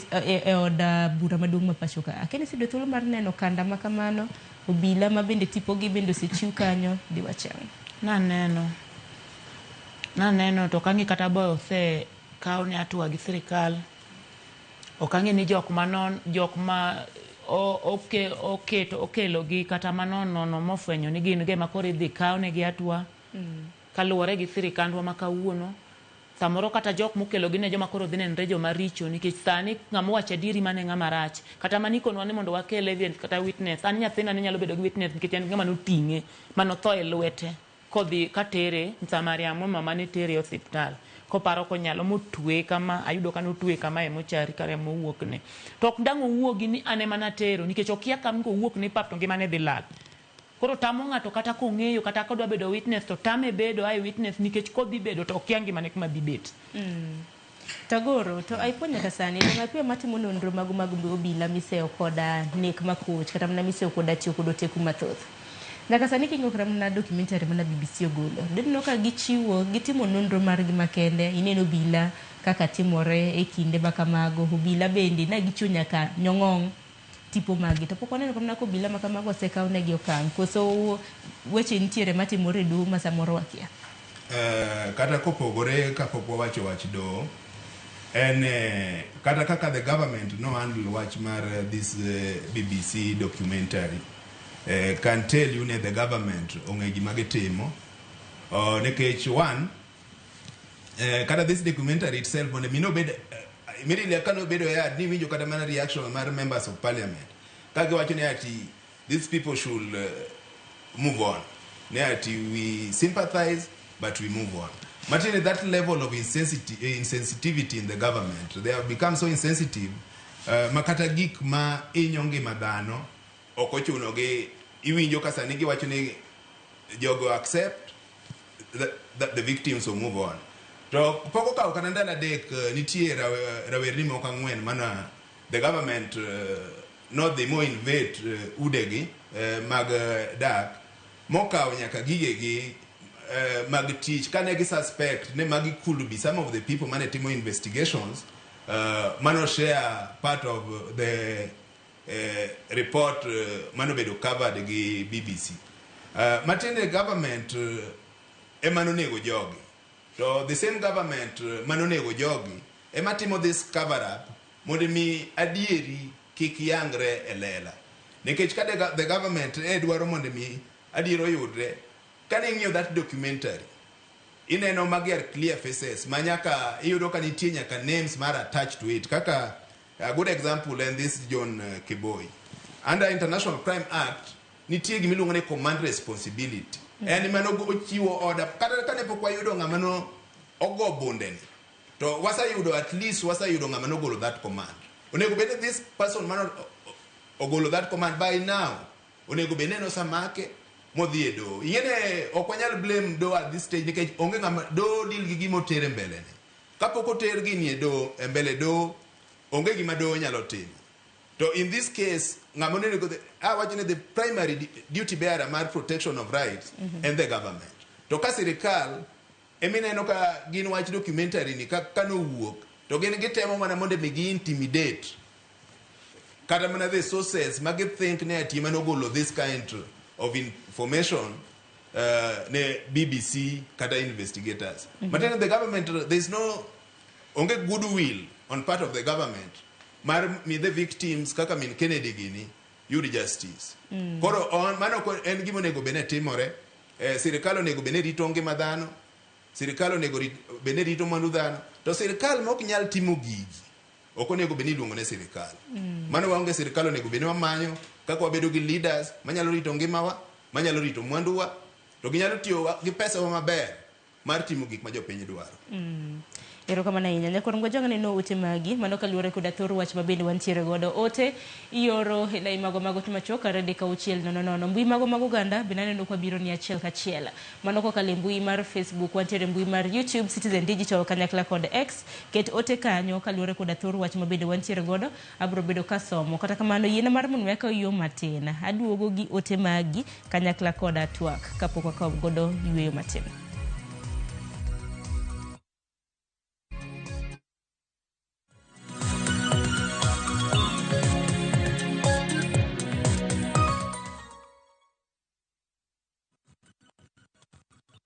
Step into history and uncover the wonders of Egypt with View Travel in 2025. Starting from $1,467 per person sharing, enjoy 4-night full board stay, Nile Cruise dinner in Cairo, explore Alexandria, Kite Bay Citadel, Library and Farouk Palace, marvel at the Giza Pyramids and Great Sphinx, visit the legendary Suez Canal, indulge in 5-star lunch and dinner experiences. Visit viewtravel.com or call and WhatsApp 0703-254-254. View Travel.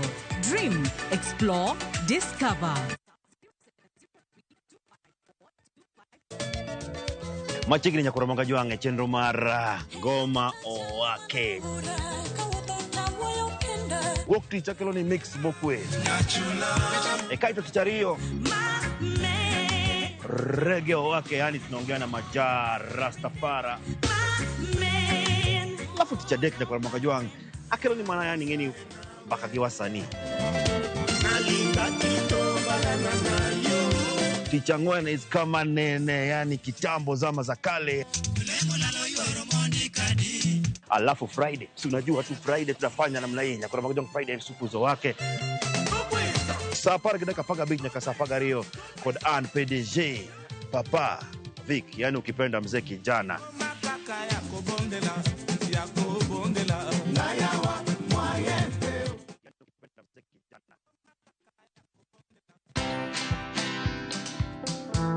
We're not any smarter than other people to be in the offices that we hold. So I think this accolades, this recognitions, these titles get us in rooms. What do we use that opportunity for? My best money decision is I invest every month. And I like to tell young people, it's not the fun that ends. Trust me, the fun does not end. It's even there for me at this age, and I'm sure in another 20 years, life will still be fun. It's the money. Watch this story and more. Download the Citizen Digital app or visit www.citizendigital.com and find the Citizen Originals portal. Kenya's #1 app, Citizen Digital.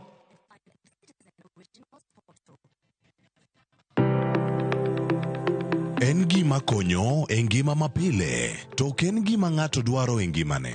Bedo gi ngima maber miyo ng'ato dak e ngima maber. Kapok achopo kama dhi osiptal mamiya yath, ang'oga ang'o manyalo timo. Riwri gi Ruth Otieno e penj laktar, ka wakelo ni paro mag jolony, paro mag reso ngima ji, kod sigendni majiwo ji. Sickle cell en tuo mawuok kuom jonyuol. Koro ka ji pok okendre, ji onego gidhi e pim mondo ging'e ka gin gi jin mar sickle cell. Kochakore gi lony manyien mag thieth, nyaka e yore mag thieth makonyo. Wan gi gik moko duto madwarore. Ka iwinjo kaka iwuotho to kawira maki wi bari seche te idhi osiptal wacho ni anadwa ni mondo kawuono pima remo. Penj laktar wuok tich nyaka tich abich saa 12 odhiambo mana e Ramogi TV.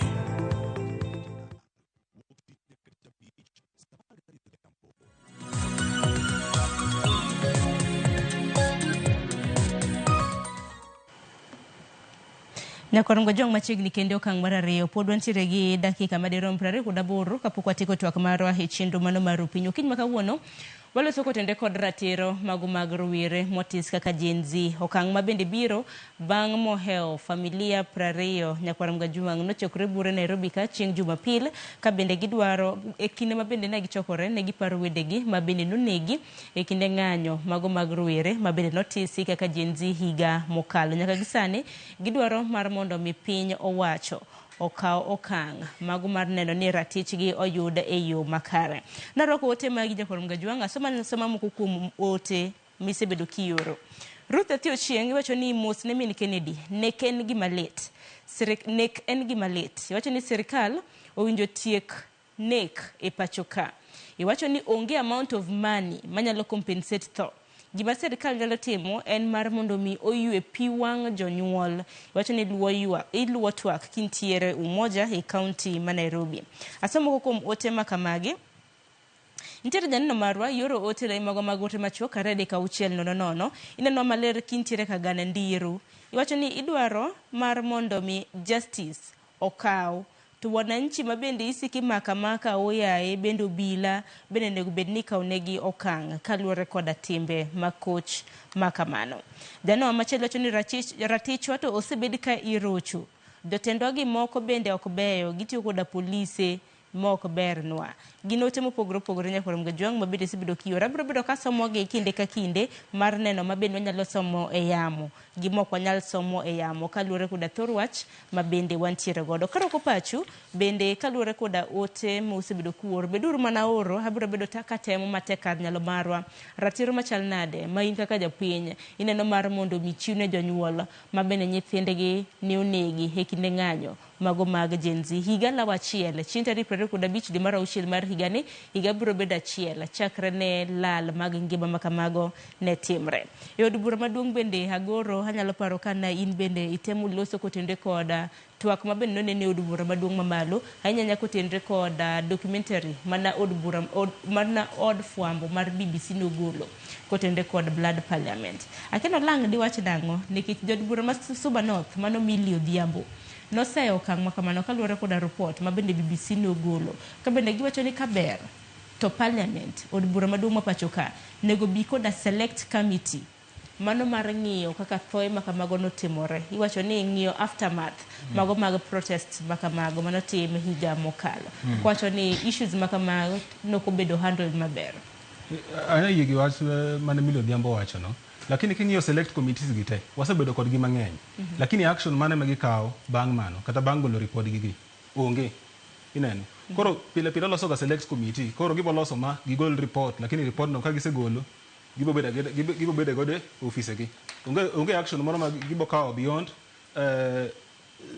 report ma gidhi golo no koro gimanya wacho ni gimanya ngiso wabunge wa onego beni ino ka waneno bunge mano ito ngimane ong'ondo were joma nonege go osemaki sani ni edo lakini joma noneko more than 1 year ago sani almost higa achiel dhi kalo sani dhi romo sani onge action moro amora mosekawo koro jonyuol kata joma victims gidwaro action ok gidwa committees ok gidwa ni ji chako bedo piny kendo chako wuoyo e gima noneno maber manotimore to action wange ni polisi manotimo koro sirikal onego beni kawo action ging'e ka ginya compensate jonyuol kata victims mar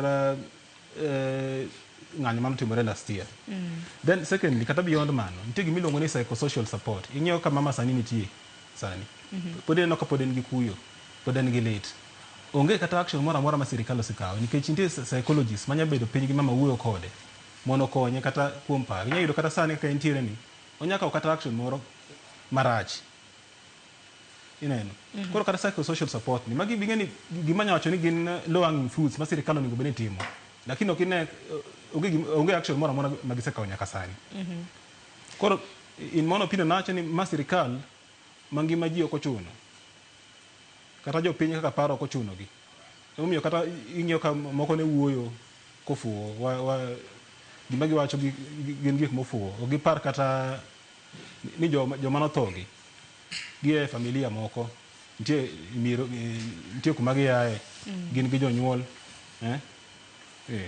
erokamano ahinya to bende kata mana cycle support iwacho ni cycle support ma bende nego bed ni ichiwo lakini Winnie Kennedy e kinde ma bende ang'eni nitiere mathoth ma bende osebedo kukadhe un kaka jonyuol ma bende nolalo nyithindegi e kinde ng'anyo ma kama kopogore kata mana gi piny owacho nikech piny owacho wacho ni ok osebedo kata mana ka konyo simbe ma bende nigoni tinde ok go in bende kata mana kitemo luwo lai mag simbe ma kamago ok donje to duonde moko mag piny owacho NGOs bende samoro aneno ka samoro chiwo ga support ma koni kod kocha bende nitiere kata mana kaka mosebedo ka konyo anto pok aneno kopogore gi joka human rights manokonyo wakati mane wuoda otho nyaka sani pok aneno kata mana ma offer iwacho ni counseling pok obiro da akeni kapo nono ni inyalo loso gi duol mosebedo katimo nonro ne obila mosebedo kata mana kiseyo kod otek mathoth akeni en ang'o paro mane ma dichiwnegi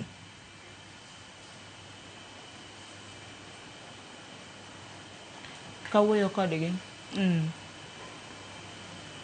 kawuoyo mokwongo lo jonyuol te mokan kenda manowito nyithindegi kaber to onego giwuoth kuom ng'ato ka ng'ato gikiyo gima ng'ato kale in fact nawinjo marach ma kenda nuoyo ni naneno ka ne jaod bura manyoro thono naneno kaka ne Gladys Wanga owuoyo kendo ne rach ne ma nochiegni kata chwanyo gi rais e wach mar tho mar jaod burano to naneno ka nyathina notho an bende kanye mae ai Boma Bay Millie Odhiambo en MP mara Gladys Wanga en gavana mara women rep pod mana miyo ma kuma antie onge gimoro amora mana winjo kane giwache tho mar wuoda to manya winjo ka giwuoye mochwanyogi in fact onge ng'amose biro ira mokona ni mama ang'eyo ni winjo magi mana kaka nusewachi ni ok nyal chula tho lakini ka ng'ato ni kodi machiegni tiwinjo ka in comfortable mana kaka wacho ni adong' ariyo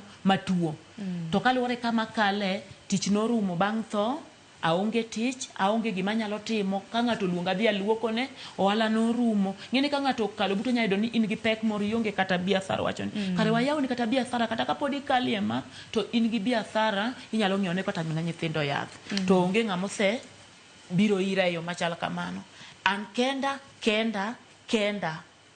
anyalo gocho ni kata mama orna 20 nyathina kawuono lemewa to oro na nyago gocho ni mother in law orna 20 kawuono nyathina olemewa nikech aonge father in law aonge babawa an kod mother in law kod father kod mama wa monyuola mage jok ma samora nyagora kuomgi aonge gi nyathiwa manyalo penjo ni wach koro kanyo joge ma koro sano ningo bedo wetena to kopogore gi joga ndio human right ma samora no ng'ato nyalo gona sime mama Kennedy dhi nade kawuono nango kaka chieng' manoluongwano dhi par meda mana mirima kineno matimre inene TV kamoro to ifight ne malich mido ka jatelo goko kendo yie wang ni ok timre to ng'ama iwacho ni ok timre to en ng'ama duong' moweyo nyaka nyikwaye owe kamin gini maber makata kotho ike bende ng'eny kata an nanyalo tho nikech wakati mane Ken otho nagombo ringo mondo adhi ka polis mondo ginega kane iyiero to nanyalo wacho ni an asebedo ng'ama duong' nyathina cha pod tin de giweyo mondo dhano dhi mbele to en nayudo kochwanyo joka to mar nyathina to nokano ng'ama no koro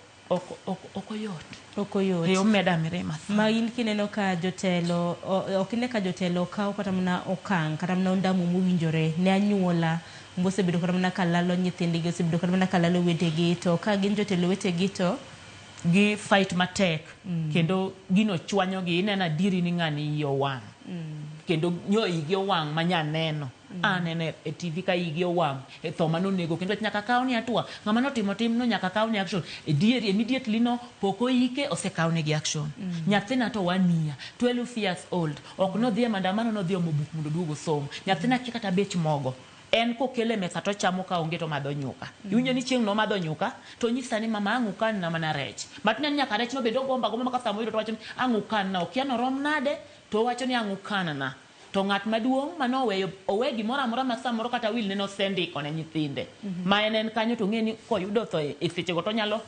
nyithinde nyalo dhi maber anti adong' gi lweta adong' kama gi jotuo e ot onge ng'ama nyalo sudo buta to kinyalo bedo ni otene piny owacho nikech ang'eni bende jatend piny bende jatiyo koda ji machiegni mana kaka nowacho ni mano loso kodi e yor simu miloso koda jatend piny okiny ma kawuono kinyalo yudo thuolo mano mar loso koda jatend piny nikech wacho ni parnegi kata ging'eyo donge ote mane madinyis jatend piny Kenya ahinya ahinya e kinde ma bende no gochoni to wacho ni ubiro mar mondo mi uradi to kosebedo makare kanyalo yudo thuolo mar wuoyo kode anyalo kone ni otimne ji marom kano sebedo jatelo mar piny to owe ng'iyo ng'at ma nigi telo ong'i joma ni piny sana joma ni piny wainyore ong'i ng'ama ni piny joma nolalo nyithindgi gi kaka ne tho chal kaka nyotho nego MP e kaka tho manonego nyithindwa kendo nye en bunde ne en risasi manonego macha koro kanyalo yude tanyalo kone number 1 oywe pi wang'wa to many jok manyo neko cha mana kaka nyo timo gicha nyo manyo wacho ni bad serikal bor nya neno ka bor adieri ochako rie bade maborno mondo many joma nonego nyithindwa gi mondo kawne gi migi kumoromore kodgi ng'ato ka ng'ato mi kumoromore kode bende jogo gin gi dhogi ginyalo jitetea ng'ato nyalo wacho gimomiyo gino notimore kosetere mbele kacha to biro wacho gima notimore piny biro neno ni ng'ano wacho ni no kodwa nego nyathi no temo timo kama to nego nyathi pod onyalo jitetea to jatelo ko otimo kwamba no ni kadi gino negi timo no kon gini shoot to kill gin no orgi mondo gibi gineki to kech kama cha no ko or to gimanyo magi se confirm magi se ng'eyo ni ore kod ng'ama chielo mondo bi onegi jatelo cha to machanga madumu na kaka sacho no se we wilne to nyathina maketa bech mogo to negi kora number 1 jatelo ngima nyathi to konyal chulo bende kata dango mia mana milion adi to nya duogo nyathina machak bed mangima en mana ni koro nyathina kano ni gogerna otadhi gerodno oyweyo pi wang'a mane gima dango tim ne jonyuol temo wito nyithindgi otim negi kamano Yero kama ahinya geno marwa ni jatend piny kata bede joko winjo dholuo joge biro bedo ka winjo bar mondo migin bed gimanyi kata mana kaka ne gisingo ne gibiro bedo ka gimanyi mar mondo migilose en mana goro kinde ka kinde piny wacho obila osebed ka iseyo kuda oteku mathoth nikech kinde mabende report makamano na wuok no gik manotimore Angata Baragoi nitiere jopiny mabende nochiel koda magina kopogore gi mano cases mag baby pendo mabende baby pendo gi joma bende nonegi e yiero mar mokadho mano mar higa mar 2017 gin cases mabende pod medo yware to obila pod tiyo mana go teku mathoth kinde ka kinde akeni sekta mar obila ka to ang'o manyalo ria ng'anyalo rie nikech ka koro bed migepe mago ma ok mag piny owacho chal ka gima tich otamo dieri makende Sharon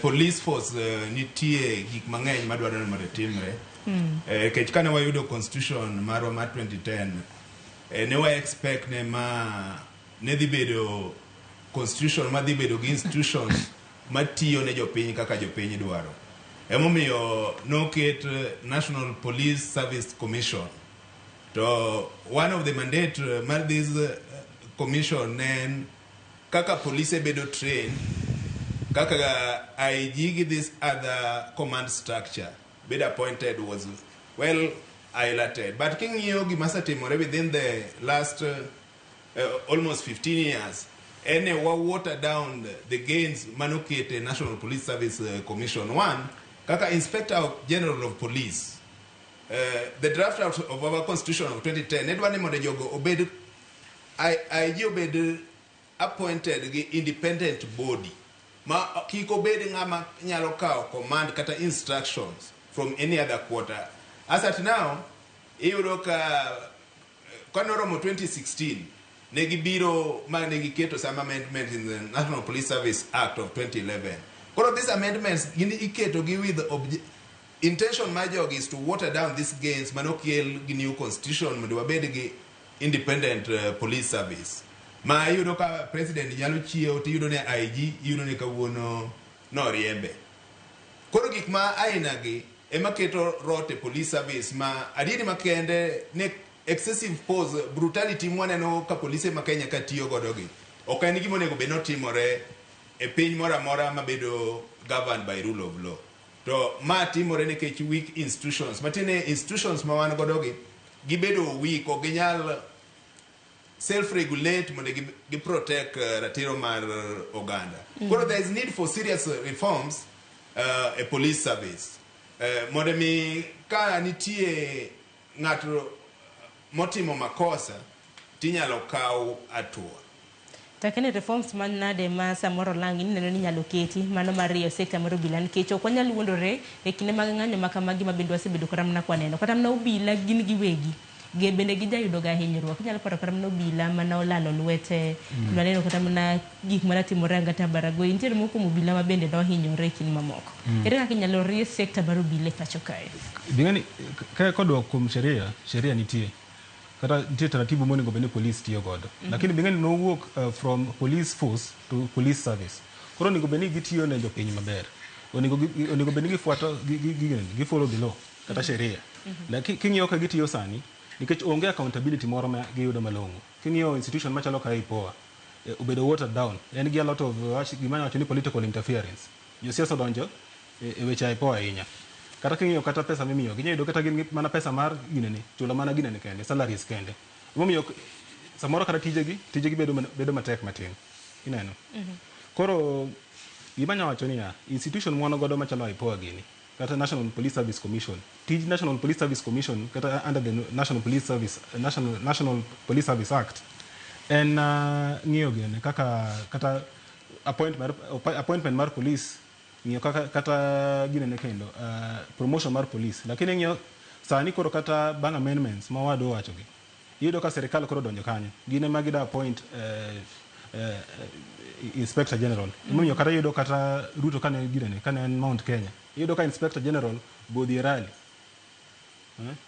koro king'iyo nyiso ma mano kelo okay it doesn't show a good gene it gives a bad show to National Police Service ineno no bila koro bende samoro nindo nyakonchiel na koro ngwa jwanga soma na ote bange wabro bedo kwa tiko chendo baro kiny makawuono Vitalis Ochieng wodi gi mkera riu wacho ni Samuel Etwak wacho ni Kenya kae mnyonge hana haki wacho ni okipara ka weche mago mag ratiro mago mag jenzigo biro bedo kadhiyo makare kaka sirkal osbedo ka yware gi buche mage Jafeth Bura isedonjo kende intiere Twak wacho ni wakoyo gi muolo mar mondo mi kaber to jonyuol makamagi oyud chudo kaluwore koda lal mabende ne giyudo.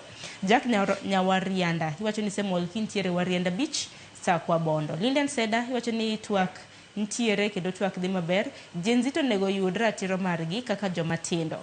Gin bende onego gibed kod duol e sirkal ok onego bed ni jomoko tiyo kodgi marach. Stamax iwacho ni Twak wadhi gudo nyime iwacho ni geno maro ni Twak makamagi biro bedo ka konyo mar mondo mi giyud ratichgi kodegi iwacho ni Twak to wakelo en mana ni mar mondo mi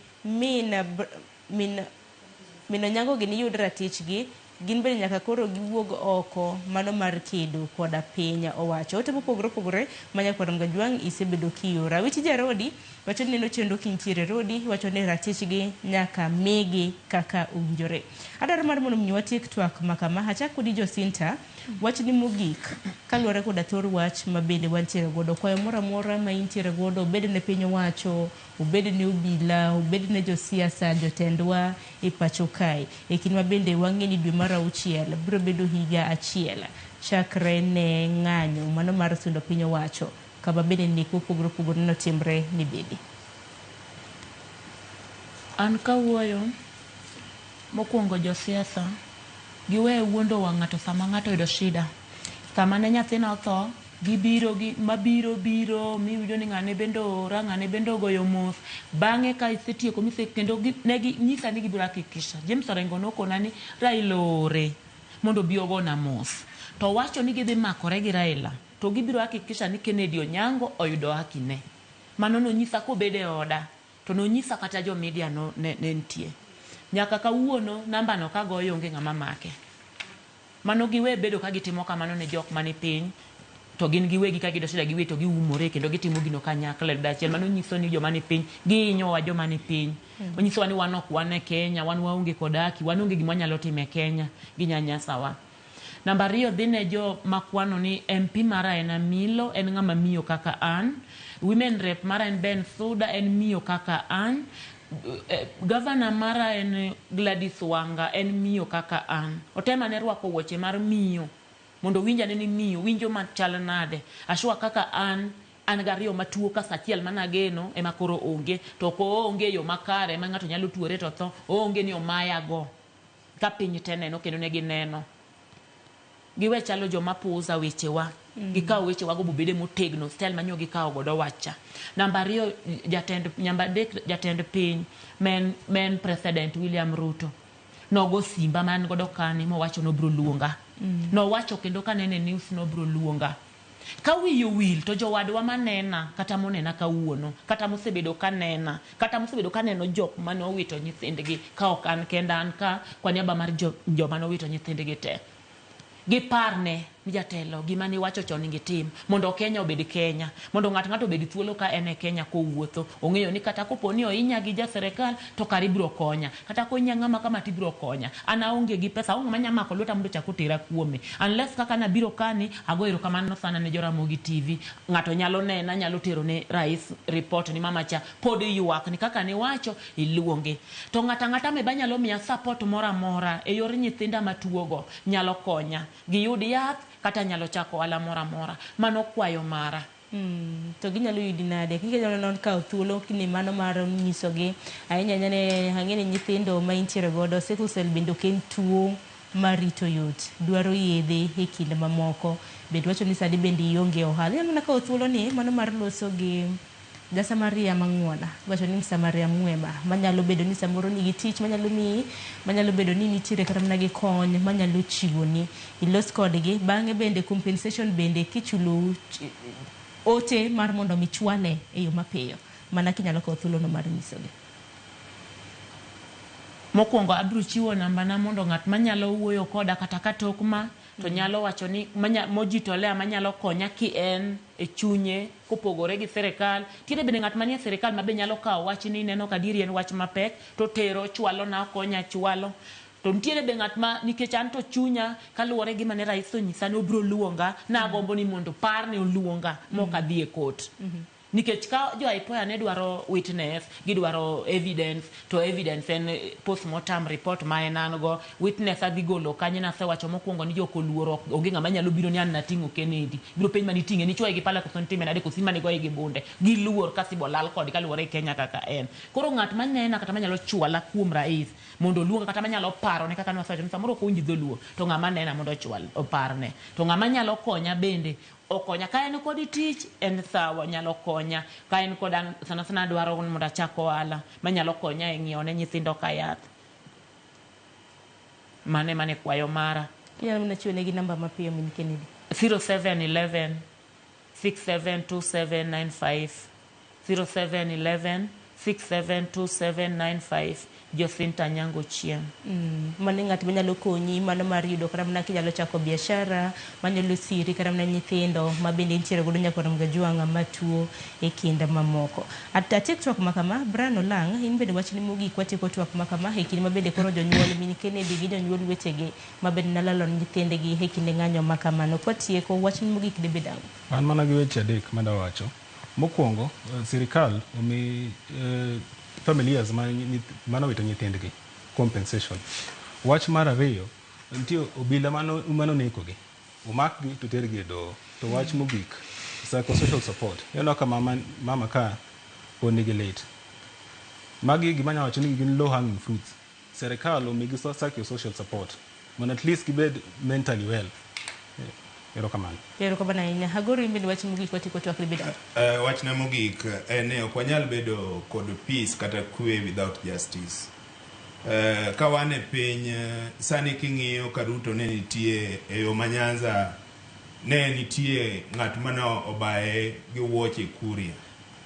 While gik moko ainagi gin gik moko maricho moko nego bene timore to jotendwa onego ging'ine kaka gibedo insensitive matino giwinj lit mar jopiny miyo jopiny bedo kod ich wang' ma iwinjo kane jatelo tho to jopiny moko wacho ne onego bene githo athoya kuma winjo kane iko Chebukati kaka ji wuoyo.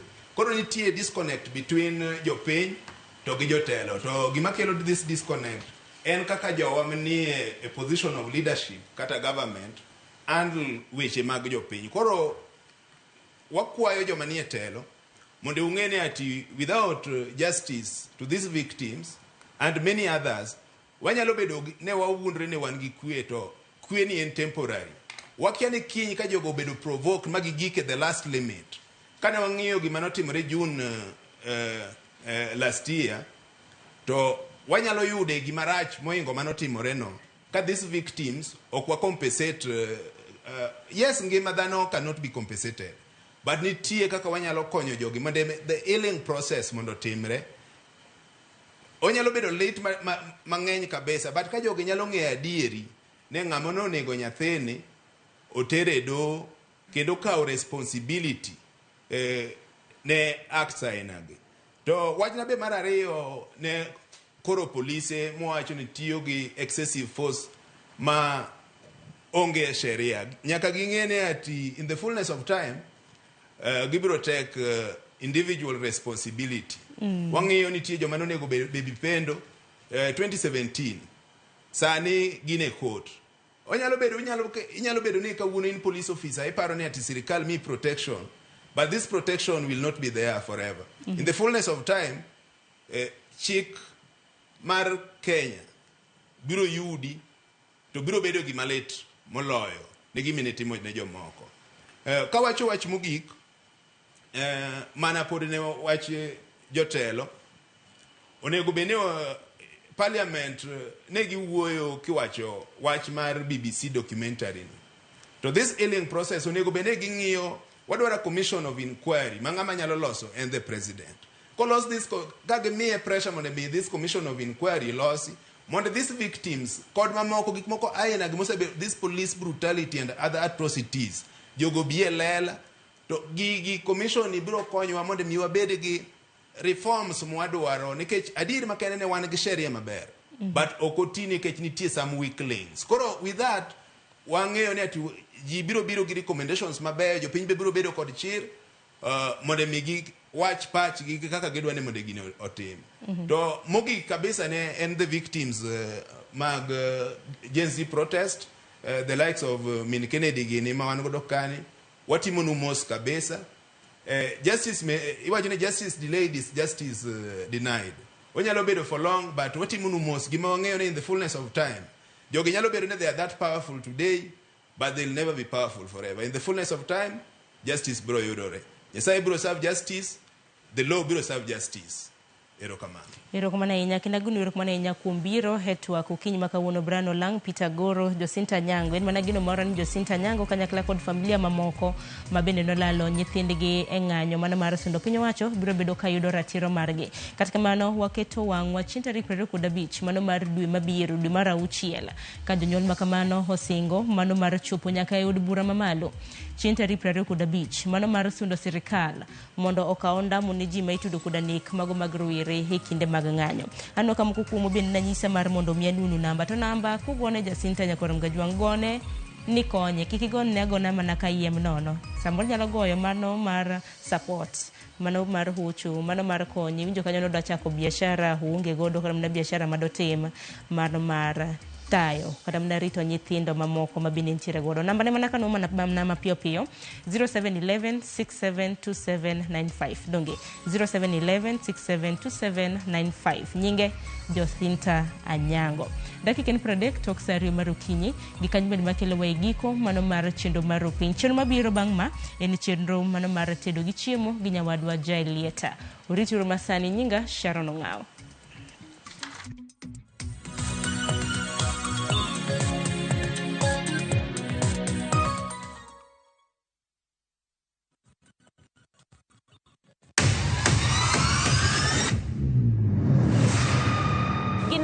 Makelo dongruok mopogore opogore. Don't speak on our issues as women. Let us be the one to speak. Kaka gikete ratil, familia koda tijegi. People's power! Magitimo gisiso kod lony. As the woman representative of Homa Bay County, this nation is hungry and there is no question about it. Minegi nietelo. Gijiwo kendo gikelo lony mopogore opogore. Mentorship en gimoro ma important kabisa.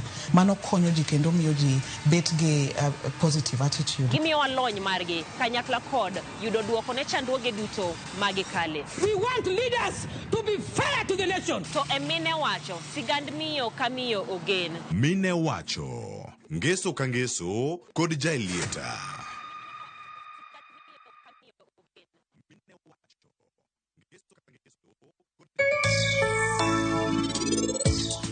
Koro yono ogero deal maro kama mondo sama odhi oko olayo to wana ka chiedho lwar piny ne deal menyiedho kikete makoro ne lach neno to ka jomoko chak deal dum lach.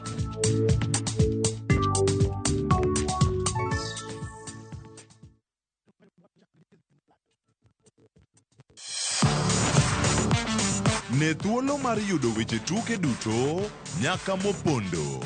Mbaka makende mag jotugo kendo mag jomolony weche tuke. Can you believe it? Magite yudore chenro mar pau tuke. The 4.84 kilometers. Nonro matut kod gigo matimre manyien mag tuke duto mawuok e piny mangima. Tudri kodwa ngeso ka ngeso Ramogi TV. Kochakore saa 8 odiechieng' ka wami gik motimore pau tuke.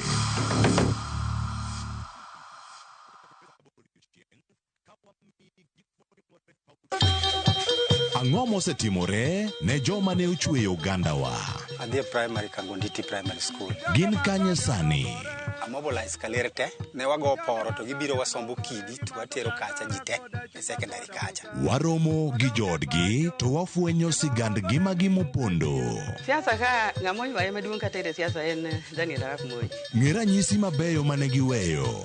Ne japiny mopogore kata ng'ama ne nie duond loch ne neno ni kopo ni Kenyatta dhi Tom okawie thuolo ni mondo tanwa pinyni kaluwore gi mwaseneno kuome. Ang'o magitimo sani? To kata kamano be pod gin kodwa. Nakedo ne wach sukari ma jobunge jonjo kod buot nochaka ne bwana sukari. Gin kanye kod Walter Nyambaga tich ang'wen saa 3 otieno mana e Ramogi TV.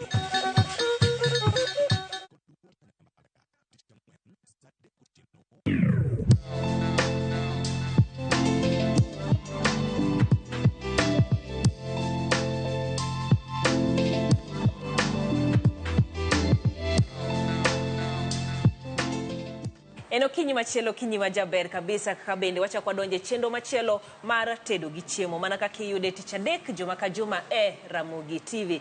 Tedo gi chiemo kawuono mana bende kaka inyalo neno ni mesa ochacho. Nitiere jomoko ma bende kowinjo nyani loso gweno to ging'e ni en nyasi moro.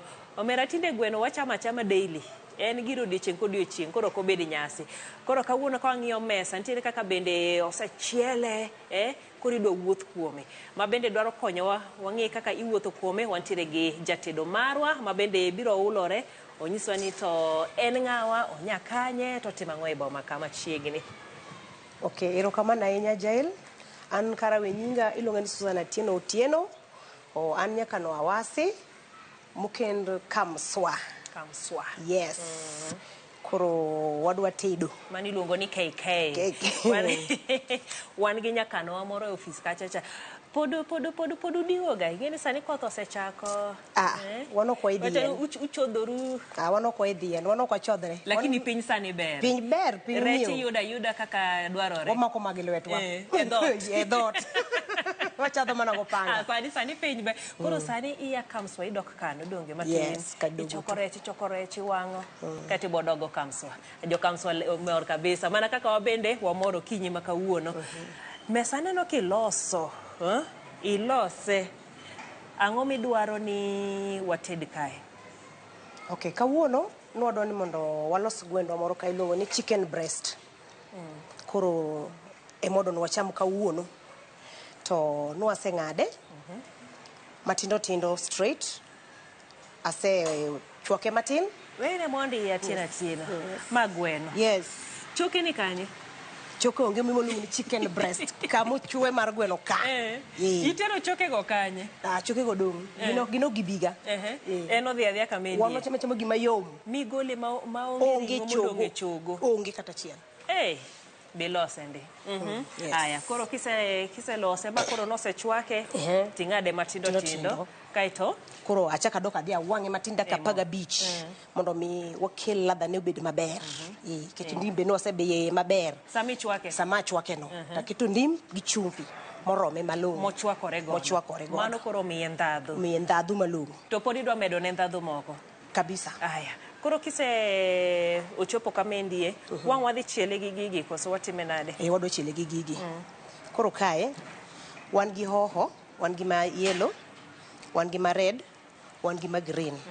Ndimni ang' na biye wiye, mana matin to kendo. Yes, ang' imedo matin to. Wan gi dania. Kwa biro kae, wan gi black pepper, wan gi soy sauce, wan gi salad, wan gi kitungu saumu moseregi, wan gi tomato paste, wan gi honey, wan gi chumvi, chumvi nitie ka, salt nitie kae, chumvi wan godo ka, wan gi black pepper moregi, wan gi chicken masala. Yes. Magi te dwa donje iye. Gi nyanya moseregi bende ka. Aya, koro wadwa chako ni koro walose. Iwacho ni kawuono okano jalwedo, in gi jalweti. Abedo fired. Nyiswa ni jalweti en ng'a? Mondo odonjo bi okonyo. Yes, an gi jalweta ka Quinta Kinyi. Quinta machiegni. Quinta nyakanye. An gi nyinga giluongo ni Quinta Kinyi. Anya Kisumu Kanyawegi. Ibo makae wamanyo gi chenro mar chiela mineno koro wan go kano. Umbunjo chiedo. Wanjo chiedo. Wana chiel kuom jo chiedo go. Gimo timo ibo makae. Erokamano. Koro sani to koro anja lwer Susan. Adwa ng'ado kitungu. Gi moko makadhalika ge. In makoro kawuono imaya tija kini ni sawa, karibu. Eno bedo ko ng'eto kanyo koro abo beda pod jalwedo koro inyisa ni gamna mondo kikriemba tich. Kikofaya itich donge. Aya, koro Sara wanyadhi mbele. Koro koni oduno mok gaswa. Odo chako chiedo nikech oloso no kitungu. Yakuno ng'adno kitungu adek. Ma odwa chielo kode. Odwa chiedo godo. Yes. Aya. Koro gimokwongo abiro moko gas.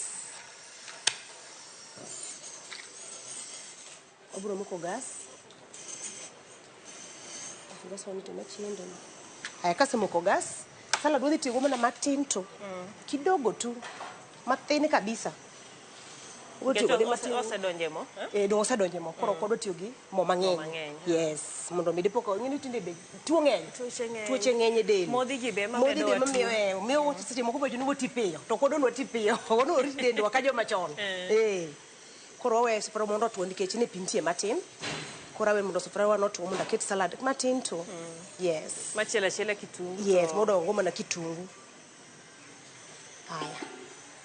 Atiko gi mo wano koro.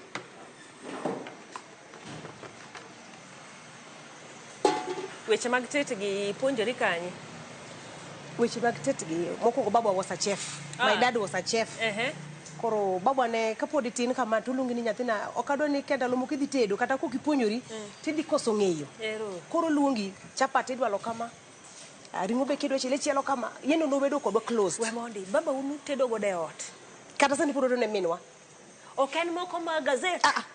Kel baba na koa chika mama na koa chiro mama ndia chiro oko kinyo dugo dhiambo oduka je dugno sagi rech mose chopogo moloso rech makamnya kamare odonjo ochiemo mayom acho winjo wachi ni nuona kendo ochiemo mayom baba potiro ne mino nyaka sama wuoye itwa ni mino tema donjo to logo to be to ngise ni nyaka mar kon na kelo rech ok ni ng'ato chawadgi kendo gerore mal kendo gidhi chiro gidhi ji ariyo to kende ben mowero baba ne madhi chiro to kelo ne mama to uso en mong'e gimo dhi loso ong'e chira wasi ong'e ahero ong'e ni odiochieng' oding' mar chiro ong'eyo to kelo ne minwa to minwa loko tene ndala mano ema ne tije mano be tije kano se retire Nairobi odhi dala yes ema koro notimo koro adoketo chumbi matin yes adoketo chumbi matin mondo monegi mo gino na kidogo tu chumbi ketemo mondo oneg muche yes koro gini chumbi betindo ken machon tini gini gik moko teo tindo kek kachon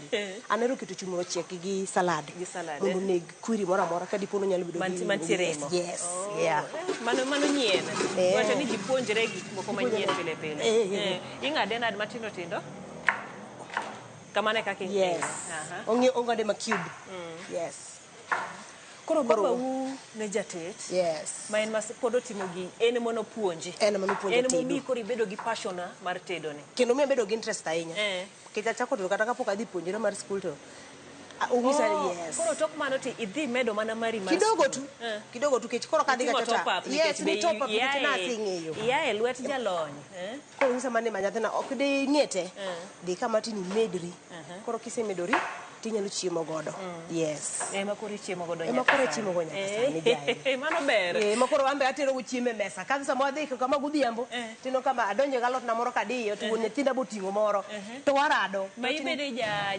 kamswa jakamswa moro go kabisa janyang'o mor ga ahinya kele kitungo kete gini ko dia ahinya kemiyo kitungo wacho change maga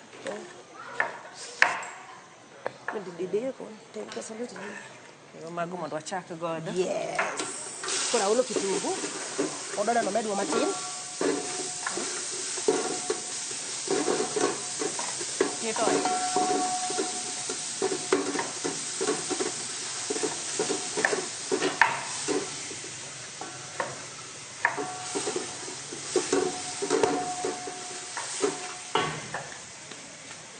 kwende nyalo mana medwa mano kende mano romo to moko mosechako ng'ado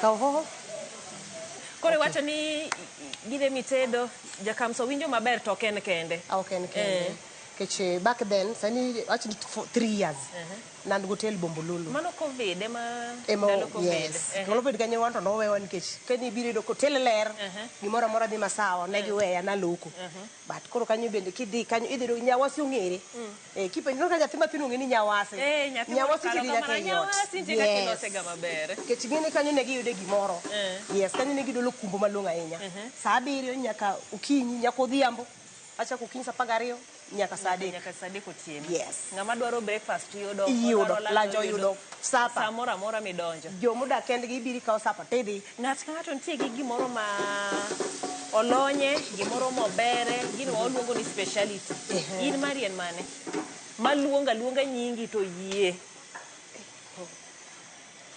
awako ka wacho ni chiedo ni chalonye maber ahinya. Chiedo ni ing'eni ka chielo tichielo. Kado ke chapat no. To koro nega. Irunde maber chuth. To koro kidoka koro pilau ne nyumre iye. To koro agaga bang. Koro kanyo koro nyume dagi. Ma koro kata kwenda wacho bani mano nyawo simo tedo. Kendo mano ok lwet nyawo kono mano ok mare. Kamongo beti matima maber chuth. Lakini mago mago te nyuma. Iswani chapat gi pilau. Yes. Koro kiko ka chielo kama. Gidonje remba. Ayie, nikech nitie nyathi moro mokala ka ting'eni wang'iyo sawa. Ne uji makoluongo ni nyawasi. Kech osinyo ka sirago che, ng'eni gimoro chiek. Gine jobilo. Yes, ene jabilo. Ing'eni ndalo moko ka minwa tedo to isiko mana tiende kama. King'iyo. Ine mibilo ne. Be nyanya no koto maber ine miketna. Medna. Gine bochelore maber kitna. Bas. Ang'eyo. Koro an jadir baba. Ine mane timo mago. Kendo baba no siepa maratari. Wuora no siepa nyaka sani. Tedo malich. Kendo ka donjo koro kotedi, uko ni nyathine yo Nairobi, isedonjo. Kendo koro wene uru. Owinjo bedni ka wadhi kano, ang'e ni producer na winja, Sharon, ka wadhi kano to watedi gi wuon. Yes. From the source. Donge. Koro wadwaro garlic. Garlic, yes, garlic. Koro garlic wadwa keto ni jiko cha kidogo. Garlic ni adwa keto jiko ni 2 kende. Oromo waro. Kodhi mang'eny. Eno kodhi mang'eny. Seche udwa no mana okelo no na ladha tu. En mana ladha tu.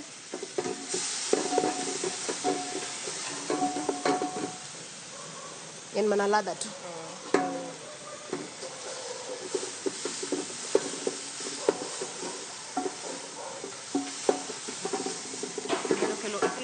Ini kaka harufu koro okelo ni umi koro. Aneno. Kitungu iliro mana kaka yes. Kadi ng'ade cubes bende kitungu bi ng'ado ma cubes. Yes. Kata mana ni dawacho mondo ng'ad cubes. Koro bing ni aseng'ole ma straight gigo te nyaka mora mora nyaka big straight. Gini kek reo. Yes.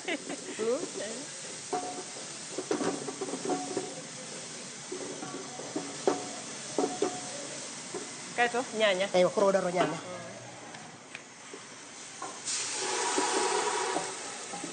Mano koro wasono ne nyanya.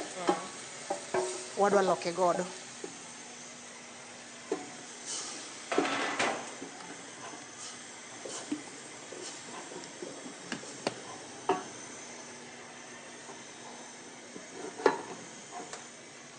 Koro nyanya no sama koro waseloke kamae, nyaka wamiye muda.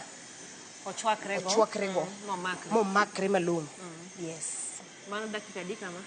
Oseweya mos. Dongi bende okadwa ka ochaka ta chunyi kendo kochako kelo. Ile gani rojo. Yes. Ni rojo. Koro kanyo we mo ochwakre mobed ma momakre maber. Kata koro kwa tieko to. Koro koro wakai, kudoka keto gweno. Okanyal keto gweno. Ada dware pilo ni kidogo. Pilipili nyaka kunga keti. Wan nyaka gi mor kich, koso mor kich. Mor kich sapodi. Atera mos ya do bedo garaka kabisa. Disapodi. Ada medo ni tomato paste ye kae. Mabe mana matin. Mana tudong koro mobile matin. Ni matik mani boy.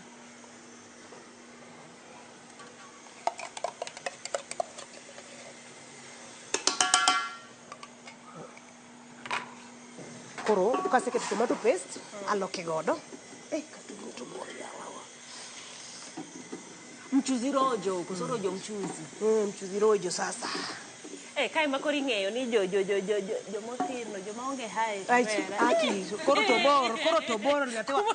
Ochope, obor. Monde ne gimitedo. Aya koro adwa keto chicken masala. Adwa keto mna leo jiko tu kidogo tu. Nataka kao pilipili. Dema na matin tu.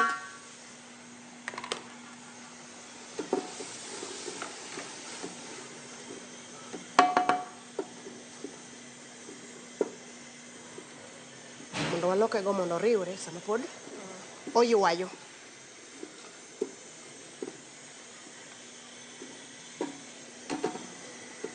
Mano podi poko makre maber. Dongino omako kama mathik maber. Koro oda ka wasendo ni oda keto matin kidogo tu. Maya. Mano koro mor kich. Mor kich. Mor kich be medo ne? Mor kich koro medo ne ndadhu. Mor kich donge aparo gani miyo omakre. Omakore malong'o. Iwinjo. Lakini mit bokelo, ok en ni makruok no kende. Okelo mit moro maka in ng'ama kata ok ineno kokete. Ting'e ni. Iwinjo gi lewi. Okale. Okale. Iwinjo kata ne gini okadhe.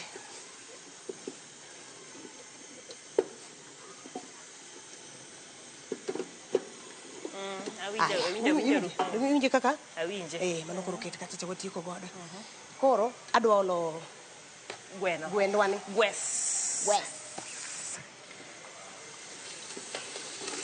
Gwes iko dara mangima. Jeno kibi chiemo. Ayie. Jael. Ayie. Jael.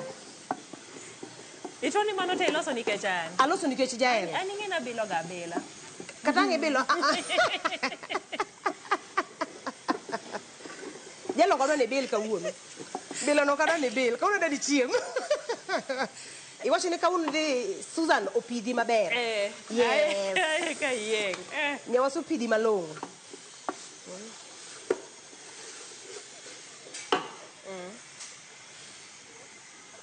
Aya, koro kosekete kamae, ine ka koro riwore. Koro koseriwore kamae, uneno? Oda kao hoho wago.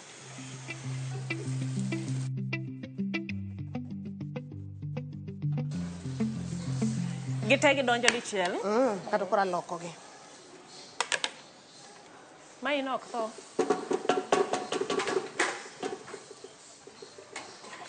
Koro. Ok adwa nolokre nikech sama koro osechopo kanyo, obro ng'injore. Okay. Koro wathiedhe kama.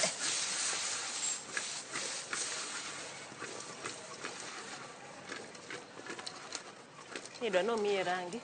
Odwa miye rangi. Dania ni beni ing'ado? Dania ni ing'ado. Dania ni ing'ado. Koro ma soy sauce. Koro ang' na ole wiye. Soy sauce timo ne ang'o? Soy sauce en be bokonyo mana ich sana. Iwinjo? Acho ni sani uluth kuon mabor mondo kik ong'injre. Ok adwa nong'injre. Sani koro se chiek. Koro sama ng'iloke no. Ok onego oluth kuon kadh kuomi. Mamit gi nyithindo ero gik ma rangi ma gine kamano. Nyithindo ka gichamo? Oh. Kata wabende gini kaka be wan nyithindo, wambe wan girls, donge? Gini bera kodwa. Koro onge sup madonje? Ema na wacho seche ka. Nodo keto mana wachwake godo cha. Mana matin kiumbali tu. Wayuke ga yuka. We monde. Wachame gang'o?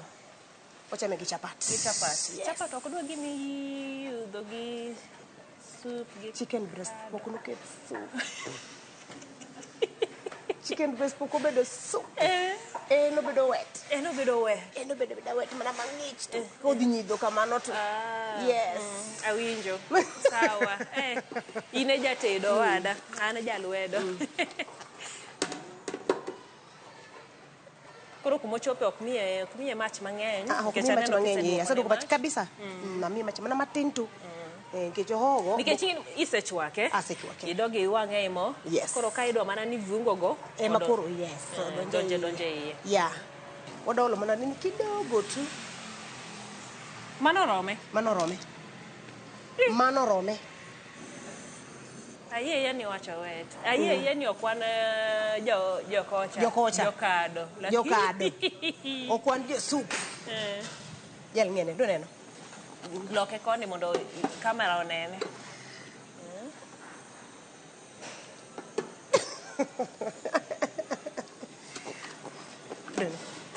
Sumana, iko? No. Yes. Mane kaka en. Koro wewe Kato ma? Mono oda no yo matin. Koro oda keto mane wiye. Katu ma dakika mana 2 tu. To ikore. Kato koro iwacho ni wadwa goye gi chapat. Emodwa goye go de mesa. Inya chame gi chapat? Chapat, mchele, kata kuon. To koro kiko bedo kuon bel, obedo kuon rachar. Kaka mchele. Mane midego? Patko. Lakini keta kuon maber. Maber. Kato en itede ma repre. Itede ma repre. Yes. Ochiek to repre. Repre. Kech ok onego bed dry ahinya. Kech odhi koso ni mchendi no konya donjo malong'o. Yes. Idhi bedo ga ka koro odei. Odei pi ng'eny. Malo chiemo. Kiko timodho pi. Kiko timodho pi. Nikech koro odei. Ketho mitne. Ketho mitne. Koro apenjo. Sup mar gweno mochwak godo cha. Koro kako dong' ni, yani time nade? Ende be nado tedo mchele mang'eny. Makoro emitiyo godo tedo mchele. En makoro bedo pi mchele. Bendi nitie kuonde moko maseneno en ikane ga kana kin gi fridge tikane. Chieng' moro kidwa kata loso chiembi moro manya sup tiole. Imolomo iol pi. Piwa. Yes. Good. Kech ng'eni gwendo ji mang'eny chamo. Ring'o ma koro ng'eni sube kano tek. Koro iola. Lakini kik iole stew mar rech. Do. Rech mane ketho. Mano jo koko donjo gi rembi dong. Ayi tedo pogore lakini kanyo to da. Na koro aolo dania.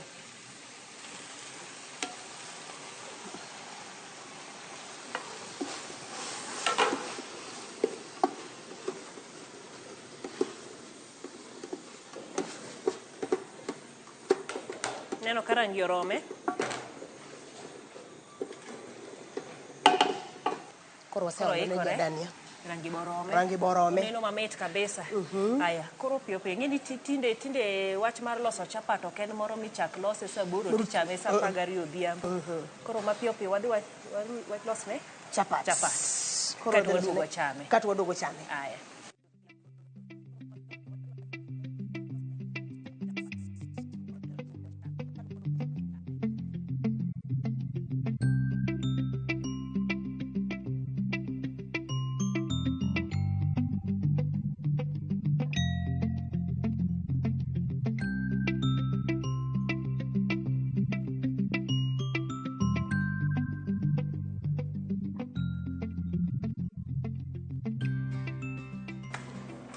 Gweno osechiek. Chapat bokelnwa ka. Chapat ma look fine, thank you. Itoni ma emi wacho ni en achiel kuomgi. Emana achiel kuomgi. Milonye. Yes. Maber kabisa. Ineno kaka chapat chalo. Mowuok nyaka gi layers. Yes. Kiyuyo kama to. Kiyuyo kodhi mana round. Round. Aye. Koro nyawasi. Yes. Itokonwa gweno no. Mondo watere ne gi chapwani owinjane kaka gidhi kanyakla. Mondo nin maber. Aya. Koro wada toko nyagwendwa ni.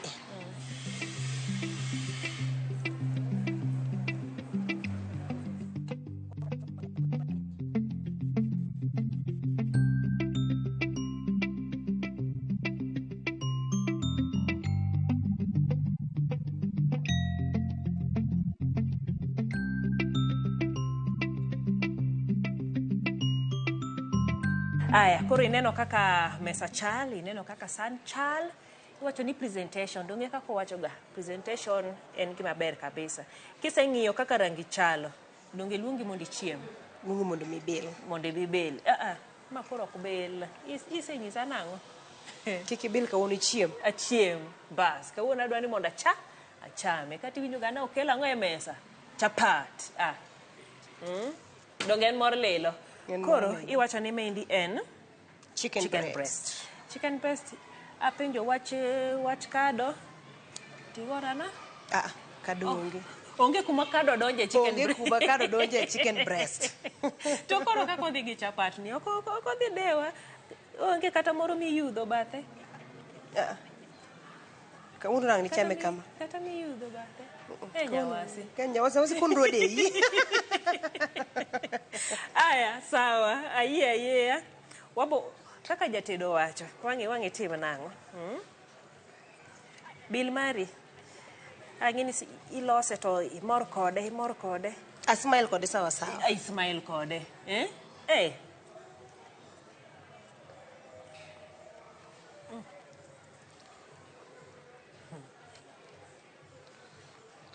Chapat yum. Gweno mit. Donjo kaka dware. Kendo winjo taste no kaka na dware. Mungu gimo kadho. Okoremi watin. Winjo nade?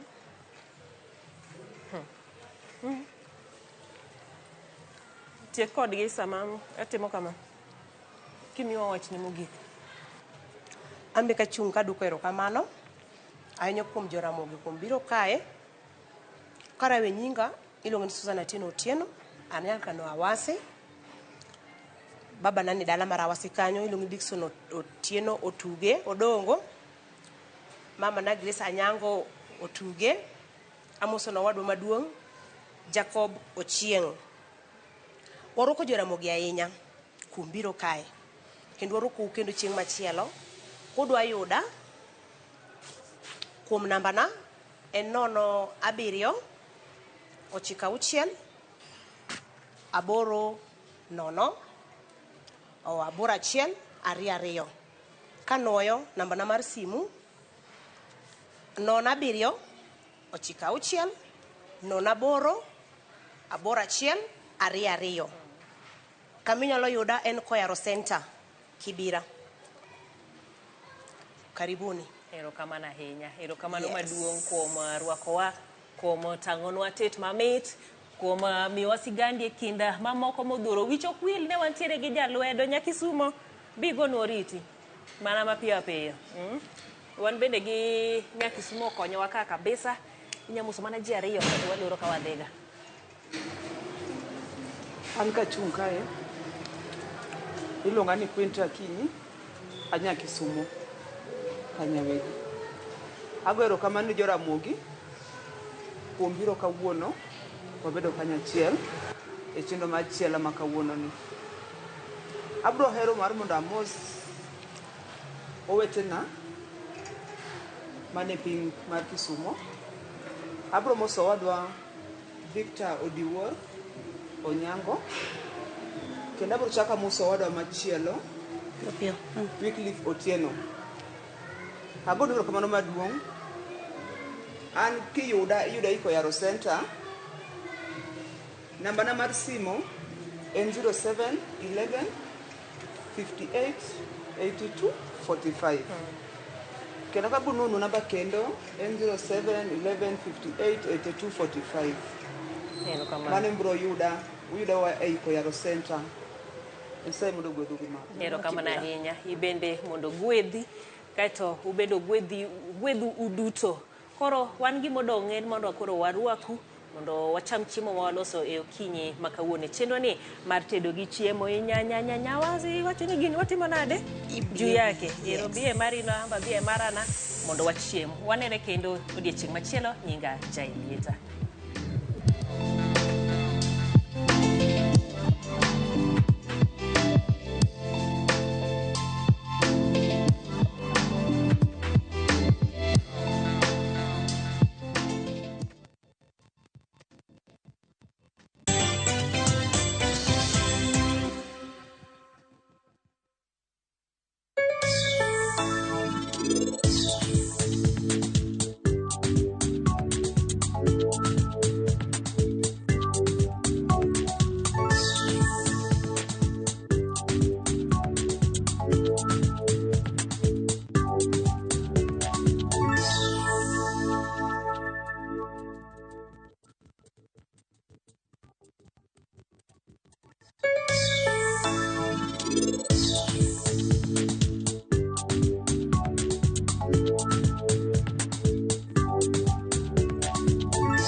Are you ready for your ultimate bucket list adventure? View Travel invites you on an unforgettable 4-day gorilla trekking adventure in Uganda. This package includes return flights, a gorilla trekking permit, ground transportation, and a community visit. Starting from $1,510 per person sharing to witness nature's rarest wonders. With View Travel, adventure yako iko sorted. Book now, lipa pole pole. Visit viewtravel.com or call and WhatsApp 0703 254 254. View Travel. Dream. Explore. Discover.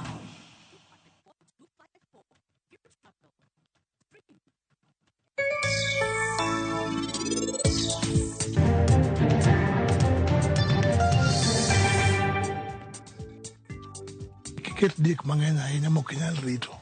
To iki dik ahinya mang'eny magin sana mag chak to gimi chak.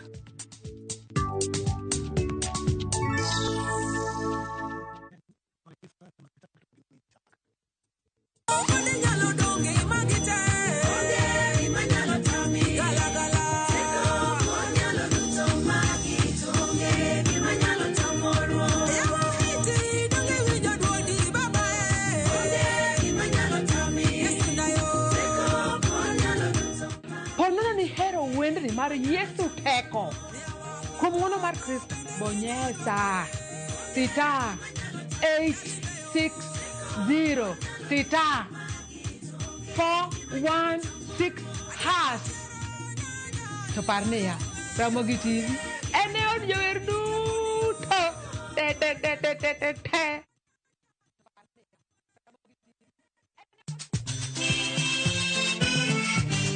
Negin sigendni lakini aningine samini bazuma najichwadi tu nyiseche mag thum mane oda mimi nalo jambo la nisombo wakili wadwaro ng'eyo kama gik moko duto ne odhi maber kod kama ne ok odhi maber. Ole ne ni chiega to jonyuol ne jolemo kabisa koro ne ok dwani jathomo nyuom nyargi koro nobimo maya olega. Ng'e wende weche mopondo kod chiwruok mane omiyo gibedo jothumbewa. Atemo kano sigana mag joluo. Gini chakruok mar gimoro nyaka bed ga gi gikone. Safar ma wan go mar music mar thum en safar mabor. Riwri kod Solomon Atito Kafaya e chenro mar ng'e jothumbewa. Tich Abich, saa 2 okinyi, kik bai.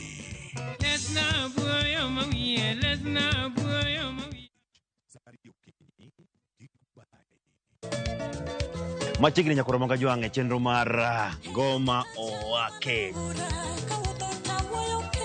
Wuok tich akelo ni mix bokwe. E kaito tich ariyo Reggae Owake, yani tunaongea na Majar Rastafara. Alafu tich adek nyakoro Ramogi Jwang' akelo ni mana yani ngeni mpaka giwasani. Ticha Ngwena is kama nene, yani kitambo zama za kale. Alafu Friday, si unajua tu Friday tunafanya namna hii. Nyakoro Ramogi Jwang' Friday sukuzo wake. Sapar gida kapaga beat nyaka sapaga Rio kod Ann PDG Papa Vic, yani ukipenda mzee kijana.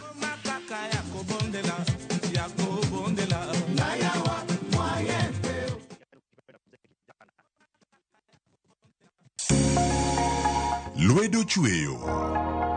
Koro ka sana watiyo gi lwetwa.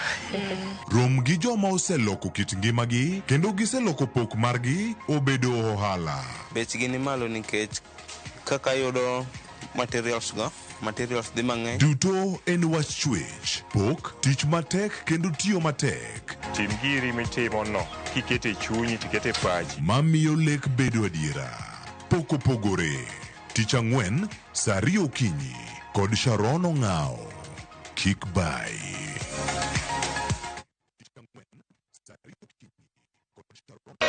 Nyakwa Ramogi. Regulation okodhi through gimiluongo ni public participation. Be ikori mar donjo matut e weche madongo e Ugandawa. Mibadhi ma wuok e NTSN ng'eny seriously. I have to say this. Wanono weche siasa kod weche mamulo ngima jopiny. Sama gigo nyaka japur. Nikech japur ni obro puro kande ni otere kare. Buch jopiny en kama wamiyo pek paro kachiel kod nonro ma intiere godo. Wan gi chike mabeyo matayo gigi waduto te. Ok diang wachnya every time ka ng'ato dwaro to waloko chike. Nyinga Trevor Ombija jandingo panga jo Nyakach dendo nombija taya nyakwar guok kocha pesa. Wanere kelo. Tich adek ka tich adek, saa 3 otieno, mana Ramogi TV.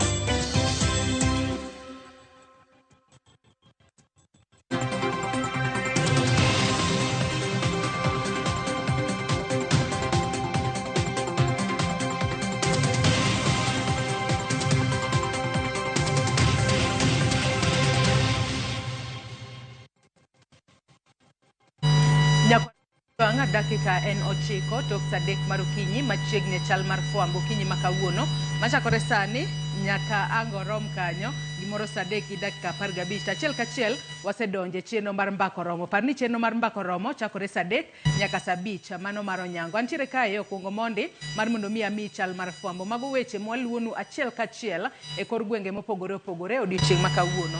Nyakora mogia John ka wachako chal mar fwambo kinyi makawuono mineno kae ma en jaod bura makasepulo Ng'ondo Were mayande onegi kod jonjore mano e wang'apaya Mangong Road e kinde mane owuok e od bura ka koro dok pacho. Odiochieng' makawuono ringre mosenindo jaod bura makasepulo Ng'ondo Were ibro bed ka ilemone mane kanisa mar Consolata Shrines mayudore Westlands Bonde Nairobi.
Kwara Mugia Jwang wagoyo mos kanyo ne wantiere kod ng'ikruok matin e yor tudruok mano mar duol. Kata kamano waseloso weche kendo wantiere kae achiel kachiel mar michal mar fwambo okinyi makawuono. Mana kasenyisi mineno kae ma en jaod bura makasipul Ng'ondo Were mayande onegi Bore Nairobi kae nitiere jojore moko manochiele gi magina mochwe owito ngimane. Odiochieng' makawuono jaod bura makasipul Ng'ondo Were ibro bed ka ilemone mano e od lamo mano mar Consolata Shrines mayudore e kar dak ma Westlands mano Bore Nairobi kae. Wang'e ni jotelo mopogore opogore bro bedo ka chopo e kanisa makamano mar mondo mi koro gibed kod familia mano mar mosenindo jaod bura makasipul Ng'ondo Were e kinde ma ibo bed ka ilemone ringre mare odiochieng' makawuono. Wach makamano wabobedo ka waluonu achiel kachiel kaloni nyaka sani nitiere jogo ma itudo kod nek mage, nitiere moko kuomgi kata nitiere achije moko manosemaki kitudo kod nek mare. Nyaka sani koro obila mago kwach kich dhi mbele kod timo nonro matuta mano kotudore kod nek mar jaod bura makasipul Ng'ondo Were mayande onegi. Bende par ni odiochieng' makiny ringre Ng'ondo Were bro bedo ka wuok e boma ma Nairobi kae ka koro ikowe mano e dalane mayudore kar chung' od bura makasipul e kaunti ma Homa Bay. bang'e odiochieng' ma kinya ibobed ka ikete e kar yweyo mare mogik mano chieng' tich abich mane kar chung' od bura ma Kasipul. Nyaka sani koro osekwa jogo duto mabro bedo ka chopo kuro mar mondo mi obed kod kwe kendo gibed kod horruok ahinya to e kinde ma koro obila mag okwach kich dhi mbele kod timo nonro margi mar yango adiera ni ng'ama ne okawo ngima mar jaod bura ma Kasipul Ong'ondo Were. Kopogore kod mano, wach machielo mabende waluono odiochieng' ma kawuono mano tudore kod nonro mabende ibiro bed ka itimo kata kambi matimo nonro mano mar Tifa yande gitimo nonro margi e pacho kae kendo odiochieng' ma kawuono gibiro bedo ka gigolo duoko ayanga mano mar nonro margi ka bende duoko makamano mana kanyalo wache kod dho ngere en public opinion data on perception towards the IEBC mano pach jopiny ahinya kotudore kod duola matayo weche mag yiero e pacho kae IEBC. Nyaka sani koro nitiere moko kuom gigo ma gibiro bedo ka giyango e nonro margi gibo bedo ka gigolo odiochieng' ma kawuono. Gibo bedo ka ging'iyo mago wechego motudore kod bidhruok mano ka jopiny nitiere kod yie ni IEBC nitiere kod bidhruok makare ahinya ka otudore kod yiero adeka magisebedo ka gitayo e pacho kae mago yiero adeka mag Komten piny Kenya e kinde mosekalo chien. Kopogore kod mano bende gibiro bedo ka chwalo paro mar jopiny kata gigolo nonro kotudore kod kaka jopiny paro ahinya kotudore kod chenro mano mar yiero jotelo manyien mag IEBC. Parni kamiti kata aput mayande ochuogi mano motelne kanyo kod Dr. Nelson Makanda gisechwalo report margi kata gisechwalo nyinge mag jago mabro bedo jakom mar IEBC kaachiel kod commissioners ne jatend piny. Kata kamano jopiny nitiere kod paro mane kotudore kod telo manyien mano mar IEBC. Bende gibro bedo ka gichwalo pach jopiny kotudore kod mano jala mabro bedo kaka jakom mar IEBC. Jopiny paro ni en ng'a ma oromo bedo jakom mar IEBC kaachiel kod geno ma jopiny nitiere godo ni IEBC bro bedo ka tayo yiero makare mano yiero mar higa mar 2027. Nonro makamano Tifa bro bedo ka golo achiel kachiel odiochieng' ma kawuono kendo abo bedo ka wachopo kuro mar mondo mi wamenyni ni to jopiny gintiere kod geno kod IEBC kose oyo. Ang'e ni magi duto timore e kinde ma bende jopiny nitiere kod siso mar ng'eyo ni to en ng'a mabro bedo jakom manyien mar IEBC to commissioners auchiel to gibro bedo jo mage. Wang'e ni kamiti makamano ne odayo dhoji 11 mane dwa bedo jakom mar IEBC kaachiel kod ji 107 mane dwa bedo commissioners mag IEBC. Kata kamano achiel kaachiel kod auchiel ema bo bedo jakom kaachiel kod commissioners mag IEBC. Kopogore kod mano, wach machielo ma bende waluonu en kotudore kod ywak mano mar jodak mago ma Makadara mayudore buore Nairobi kae. Ka bende nyaka sani jodak ma Makadara sani koro dwaro kata gintiere kod ng'ur kotudore kod kaka jaod bura margi nyaka sani koro pok obago chenro mano mar kawo pachgi e yo makare ahinya to kotudore kod aguch omenda mano mar NGCDF. Parni chenro mar kawo pach jopiny kotudore kod aguch omenda mar NGCDF nochakore chieng' wuok tich e kor gwenge mopogore opogore pacho kae.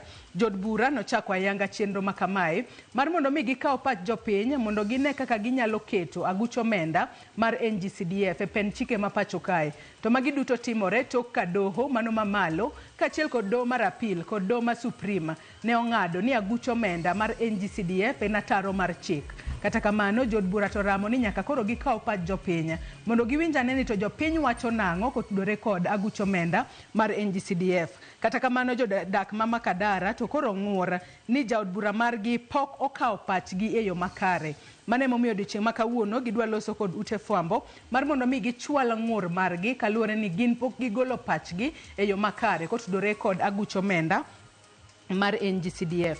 Kopogore kod mano, wach machielo mabende waluonu e kaunti ma Kisumu odiochieng' ma kawuono nyakwara Mugia Juang nitiere romo mano mar Medium and Small Enterprises. Ka bende romo makamano en makelo kanyakla johala matindo mawuok e sectors mopogore opogore e kaunti ma Kisumu. Ohala makamano geto mar mondo mi one kaka nyalo jiwo rawere matindo mano romo makamano mag weg ohala ne geto kaka nyalo kelo kanyakla kata nyalo jiwo rawere matindo manitiere sector mar ohala kaachiel kod mine manitiere sekta mar ohala. Ka bende romo makamano kel kanyakla kod riwruoge mopogore opogore mano moriwo kanyo SNV kaachiel kod IYBA Seed Project mabende nyaka sani koro luongo johala matindo kata stakeholders manitiere sekta mar ohala matindo mar mondo mi gineane kaka ginyalo jiwo johala matindo mago joma mine kaachiel kod rawere matindo manitiere sekta mar ohala e kaunti ma Kisumu. Chenro makamano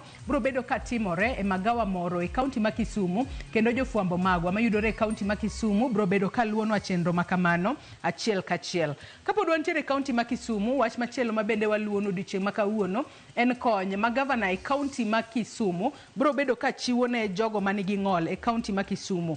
Odiochieng' ma kawuono kar saa 8 mar odiochieng', gavana e kaunti ma Kisumu Manongire Anyang' Nyong'o obro bedo ka otelo ne chenro mano mar pogo ndiga mag wuoth kata wheelchairs 500 ne jogo manitiere kod ng'ol e kaunti ma Kisumu kaachiel kod gik mamoko manyalo konyo jogo manigi ng'ol e kaunti ma Kisumu. Gigo miluongo kanyo kod dho ngere ni assistive devices mibo bed ka ichiwo ne jogo manigi ng'ol e kaunti ma Kisumu. Chenro makamano bro bedo katimore Mama Grace Onyango Social Center. Kabende jogo duto mantiere kod ng'ol e odiochieng' ma kawuono kionge ndiga mar wuoth kata wheelchair inyalo chopo Mama Grace Onyango Social Hall e kaunti ma Kisumu kaluwore ni nyalo bedo jahawi kendo yud gigo manyalo konyi in kaka jago manitiere kod ng'ol e kaunti ma Kisumu. Kopogore kod mano, wach machielo mabende waluonu e kaunti mano ma Migori, nyakora moge jong wang'eyo ni gwandruok mar lowo osebedo kaneno ahinya to e kind jodak mago mag Gwitembe kaachiel kod Angata Barakoi mayudore e kaunti ma Migori kaachiel kod Narok. Kata kamano, odiochieng' ma kawuono jotelo mawuok e kaunti ma Migori, odiochieng' ma kawuono gibro bedo ka giporo wach kendo gineno kaka ginyalo chopo e winjruok makare mano miluongo kanyo kod dho ngere ni win-win situation mar mondo mi gitiek gwandruok mar lowo mosebedo e kind jodak mag Gwitembe kaachiel kod Angata Barakoi mayudore e kaunti ma Migori kaachiel kod kaunti ma Narok. Wach makamano jafwambo marwa e kaunti ma Migori George Juma bro bedo kaluonwa kendo matut wabo bedo ka wakeloni e wechewa manyien mag odiochieng' ma kawuono. Kaunti ma Homa Bay nyakora Mugi Ajwang' wach mwaluonu en kotudore kod road show mano mar Coca-Cola ma otudore kod mano Radio Ramogi kabendo odiochieng' ma kawuono gibro bedo ka giwuotho e kor gwenge e kaunti ma Homa Bay. Jofwambo mago e kaunti ma Homa Bay biro bedo ka luwo ndachgi e kinde ma koro Radio Ramogi kaachiel kod Coca-Cola otero road show margi e kaunti ma Homa Bay. Omiyo ka intiere kaunti ma Homa Bay kanyo inyalo wuok oko, inyalo bedo jahawi, inyalo yudo kok mang'ich mar mondo me imadhi kwe godo riyo odiochieng' ma kawuono kaachiel kod mich mamoko mabende ang'e ni gichiwo e kinde ma koro road show makamano dhi mbele kata odiochieng' ma kawuono gintiere kaunti ma Homa Bay. Kotieko chal mar fwambo okinyi ma kawuono nyakwara Mugi Ajwang' Cardinals mago mag kanisa Jokopere bro bedo ka yiero papa manyien mano papa mar 267 kata the 267th Pope. Odiochieng' ma kawuono ibro bed ka iyiero mane boma mar Roma e pinyno mano mar Italy. Wang'e ni nitiere Cardinals mawuok e pinje mopogore opogore, pinje mag Afrika kaachiel kod pinje mamoko makoro romo kata nitiere rom sani mane chenro mar yiero Pope manyien. Parni magi duto timore tok ka Pope Francis nowito ngimagi. Chenro makamano wabo bedo ka wamenyo ni bende kendo bang' ka gisetieko chenro margi wabo bedo ka wanyisi ni to koro en ng'a mabro bedo ka kao thuolo mar bedo Pope manyien mano mar kanisa Jokopere. Nyakwara Mugi Ajwang' gi kanye machopo godo e giko mar chal mar fwambo okinyi ma kawuono. Yena mar mondo mi akaw mana yueyo madundo gi sani bang'e to nyawadwa Cleophas Oluoch oseikore yo makare mar tai e twak e chenro mar mbako romo. Kik idhi mabor.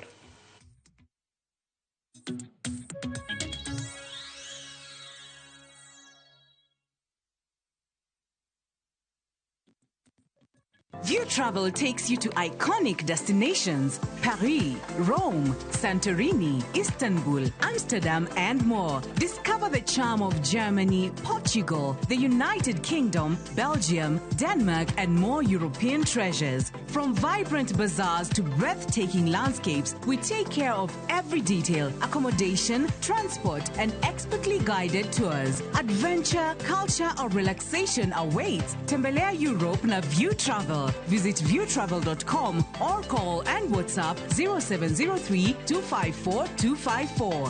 View Travel. Dream, explore, discover.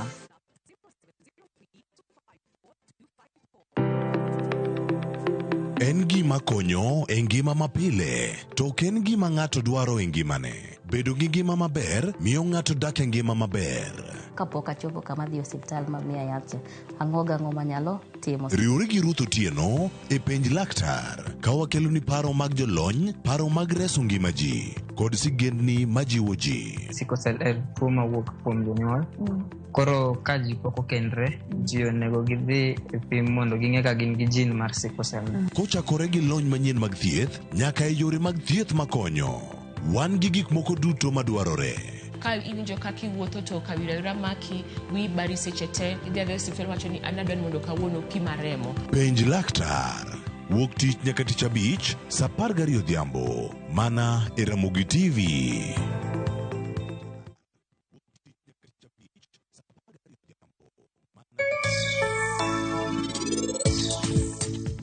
Tu ong'iyo gi kit diek mopogore. To jumani adwa nanyisi ni wadwa wuoye kit variety kata kidieny mar Sanen. Sanen en diek mabende thothne golo ne ji kata miyo ji chak. Koro gima ogero deal malo kama mondo sama odhi oko olayo to wadong' ka chiedh gol mar piny. Ne diel minyiedho kikete ma koro nene lachne no. To ka jomoko chak diel dum lach. Kiket diek mang'eny ahinya mok inyal rito. To iki diek ahinya mang'eny magin Sanen mag chak to gimi chak.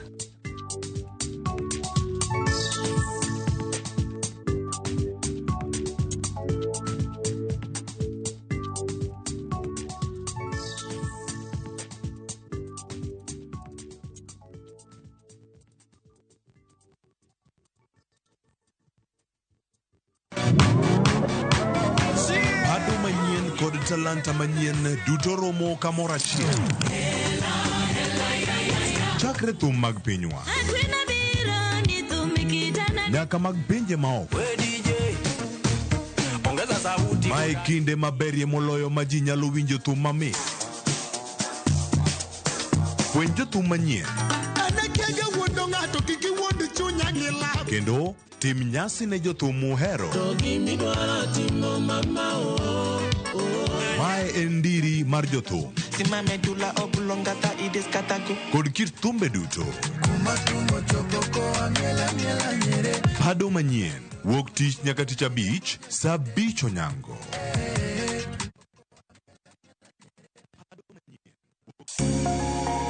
Lwedo chweyo.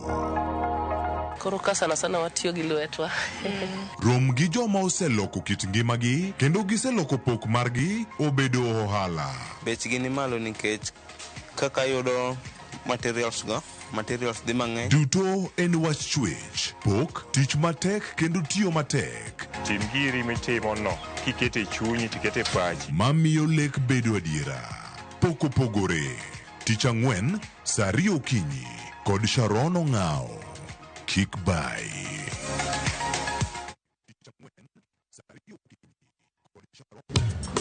Ticha beach ka ticha beach kocha kore saa 4 otieno nyaka saa 6. Lakini ni mixes maliet kabisa mag luo rumba, luo benga kachil koda jawa maliet. Kowuok e ondamo 107.1 FM kar chuny jaluo. Kapela nako ni wang' ka wadokocha. Nyaka wang' joy mari mar Ramogi TV. Lungania boy handsome mandawea roji bed and breakfast. Lungani DJ Kolokol instrumental. Tokodan Solomon Tito Kafaya gudi. Kawa choni ma en Ramogi Night Disco. Kete manaka.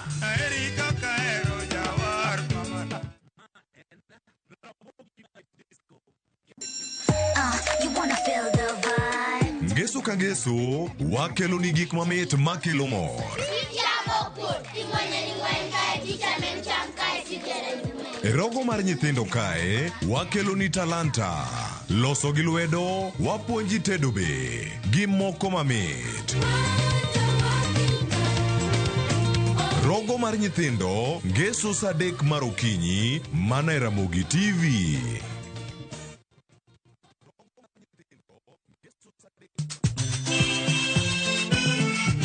Negin sigendni lakini aningine za mini bazuma najichwadi tu nyiseche mag thum mane oda. Mimi nalo jambo la nisombo akili.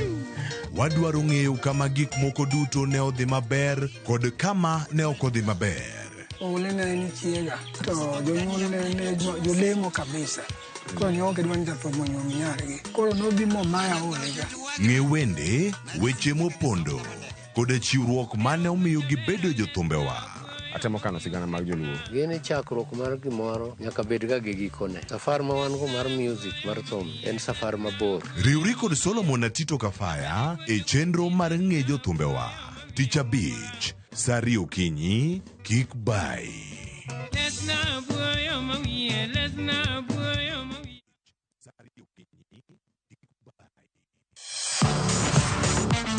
Ne thuolo mar yudo weche tuke duto nyaka mopondo.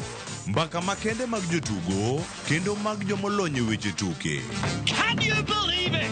Magite yudore chenro mar paw tuke. The 4.84 kilometers. Nonro matut kod gigo matimre manyien mag tuke duto mawuok e piny mangima.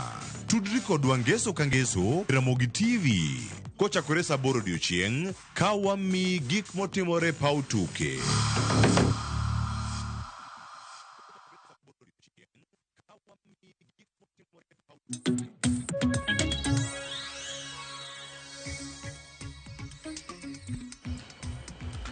Nyakwara moge jwang'o yawre kin machiegni kinywa kawuono chenro mar mbako romo chakore ayanga sani ni gino mara ni chiewo e yo makare ka ichiewo sani machiegni oyawre ka idhi nyime kod tich gino mara ni sechako time yo makare wacho ni piny nyaka ger kendo igere seche mopogore opogore jok magere sandi jok magere dier otieno moko bende goyo mbaka ka gere wan ka chenro mar mbako romo go mbaka ni wagolo doke itwa wapuonjre kendo warangane kaka piny Kenya ringo to nyako tenore kod weche gi mago maga uchumi weche mag osuru kod weche mag budget mapacho ka Nyakwara moge jwang' okinyi kukinyi ka wachopo kar ka mage mogo weche ma warango to kawuono Nyakwara moge jwang' ka wadhi bedo kae ka warango chal mag weche gi duto mag uchumi ta ahinya kwarango weche ma otenore kod paro mar chik mar omenda ma higa mar 2025 gigo ma ilieko ni nyabedo kar kanyo kaachiel koda ka weche ma bende dhi bedo kata ka irango e budget ma higani ni to paro mar chik mar omenda ni dhi bedo ka sero budget e yo machal nade. Nyakwara moge jwang' ma mondo mi ochop kare watime kae kod welo ma bende dhi miyo thuolo mar mondo mi omoso kinyi ma kawuono ma mondo mi ang'wa rangi achiel kachiel bende kama nitiere kar ka dhi bedo kata e chenro nyinga Cleophas Oloch jakisumo ka Nyakwara moke nyaka sango arwakni machiegni antiere ka kod welo ma wadhi bedo kwa twak godo nyaka giko mar chenro koromo saa 4 gi dakika 55 ka watieko ayanga odiochieng'ni ma kawuono. An ka kod FCPA Bernard Siero jalonyo weche mag uchumi oyawre kendo machiegni Ramogi TV chenro mar mbako romo. Oyawre Cleophas. Chionade. Chiemo maber. Kamano Nyakwara moge jwang' bende wantie ka kod CPA Masi Ongonge erokamano nyakuom yudo thuolo machopo Ramogi TV kiny ma kawuono ichiewo machal nade. Kamano Cleophas chiewo maber. Erokamano ahinya. Arthur Wasonga Oyangi ma director mar Family Peace Association Kenya chapter arwakni machiegni kiny ma kawuono e chenro ni mar mbako romo mose oganda ni. Amosi erokamano. Machiegni. Nyakwara moge jwang' weche thoth ahinya mabedo kae ka warango achiel kachiel tang'eni wadachako kae kod chak weche ma bende nitiere e paro mar chik mano mar omenda gik magi mantiere kar ka ma bedo kae ka warango achiel kachiel mano kotenore kod kaka piny Kenya ochung' to wach nyaka sani ka jopiny Kenya bedo kae karango kaka osuru dhi bedo ka iketo weche mag direct tax kaachiel koda kamago mag indirect tax to kaka bende gichopo e ofuki kendo kaka ibedo kae ka iwinje e finance bill kata paro mar chik mar omenda ma higa mar 2025 achako kod FCPA Bernard Siero pogruok madongo ahinya mantiere e iye kae document ma kama kano sechopo ka e nyim od bura jatend piny Kenya bende oseng'e cabinet kata kuku mar telo mano mag ten migepe bende osepuodhe mar mondo mi ochopi pogruok mare kod ma higa mokalo mano kelo lal mangima kod ng'anyo mar tipo en mane maduong' ahinya mano maki. Erokamano Cleophas. Finance bill ma higa ni oyudo nopogre kabisa gi ma higa mokalo nikech konyalo paro higa mokalo finance bill manokel chan nokelo weche mang'eny sana to nokel gima nobuogo ji nikech en gima ji nochako wacho chon ni gino mang'eny manoket mane ok moro oganda mang'eny lakini ma higa ni koro aparo ni gitimo gima nyalo wacho na complete about ton koro finance bill ma higa ni kaka gima gitemo timo retain the existing taxes ok gimedo taxes mang'eny ginena taxes ma kawaida go to gitemo kelo gima nya wacho ni medo yo ma choko pesa ka gitiyo gi chike mantiere sani gi as opposed to medo rates mag taxes koro kwang'iyo gine go uneno ni sana gi finance bill no deal gi gik mag tax procedures act sema gitimo chenjo matin kama mondo make it more efficient for KRA timo collection margi kwang'iyo kata kaka items saka mag VAT gi mag gitemo timo instead of medo kata rates gi mag gitimo gigolo actually products mako gigolo from zero rated to exempt gima poto pimo ne oganda mondo gi understand the difference maduong tax administration kaka VAT kwa wacho exempt items kod zero rated kanga to ng'e at face value to nyaparo ni the same get exempted means ni onge tax ming'ado VAT ming'ade mano to zero rated VAT nyiso ni ntiere VAT but at 0%. Koro mano ntiere a very big difference in the sense ni mantiere kind zero rated to nyiso ni ng'an register for VAT to account for tax mologo ni output tax gine mauso go at 0%. Tiende nango tiende ni en mogolo out tax gik mauso go at 0% iye ne mondo deduct mologo ni input tax. Yeah, korido ni ko deduct input tax cha niso ni cost mare bedo matin compared gi ngama deal gi exempt product. Kind of same product ngato deal kode as exempt, ngato deal kode as zero rated, ibedo ni cost margi bedo mopogre, especially your manufacturers. Ngama deal gi zero rated product en ga advantage kech iye ne mondo o deduct gima ulongo ni input tax. To ko kete exempt niso ni ja walaja ok bi yene mondo o deduct gi input tax. Koro niso ni obo charge full rate gine gote mage go dhi bedo kaka expenditure mare. Masa moro gima gitimoga ginyalo push ne customers. Koro ki move product from zero rated to exempt only bedo gi effect mar maybe a slight increase in price, especially ka the customer ka the manufacturer feel nangono ni gino cost mare ma production di malo ke koro konyal deduct the input VAT. Come on. To magetimo sana ke gitemo ng'iyo ni gitemo wacho ni giluongo tax expenditure gitemo dwoko chien ke jo sebedo gi refunds joma deal gi zero rated tiende ni eno charge VAT at zero to VAT mochulo kucha input. Koro at any given time ibedo ni obo claim pesa from KRA from serikal. Koro instead of ni mamudo chul tax to serikal to serikal mondo tima ngono dwoko de pesa no. Koro gima jogo temo tax bill ni finance act ni gitemo dwoko gigolo mano mondo kigibed nango ni jima ng'eny bando gi pesa as a result of zero rating mag products go. Koro gitemo golo gi from zero rating to exempt. Ero kamana enya FCPA Benard Siero kendo kama itope karkanya ke LCPA Masi ndigi mathoth ne mantiere karkae kawaloso e weche mag keto kata VAT e mwandu machon kata e kinde ma ntiere sani gin exempt e pek mar ngima masani walose karkae gik ma oganda tiyo godo pile ka pile kirango kanyo ntiere gik ma japiny bedo kata ni tiyo godo e mwandu magidhi e duka kata gikaw gidhi kaw kuno mopogore sani kiwacho ka VAT ni ka en atamalo 10 tikete gino mana en exempt e kinde machon e paroni sirkal diponi odhi oko ahinya kose en kumoro ma en go mana kare kaka yono mar bero choko magusuru kose en gimoro ma pod jopiny dhi bedo kae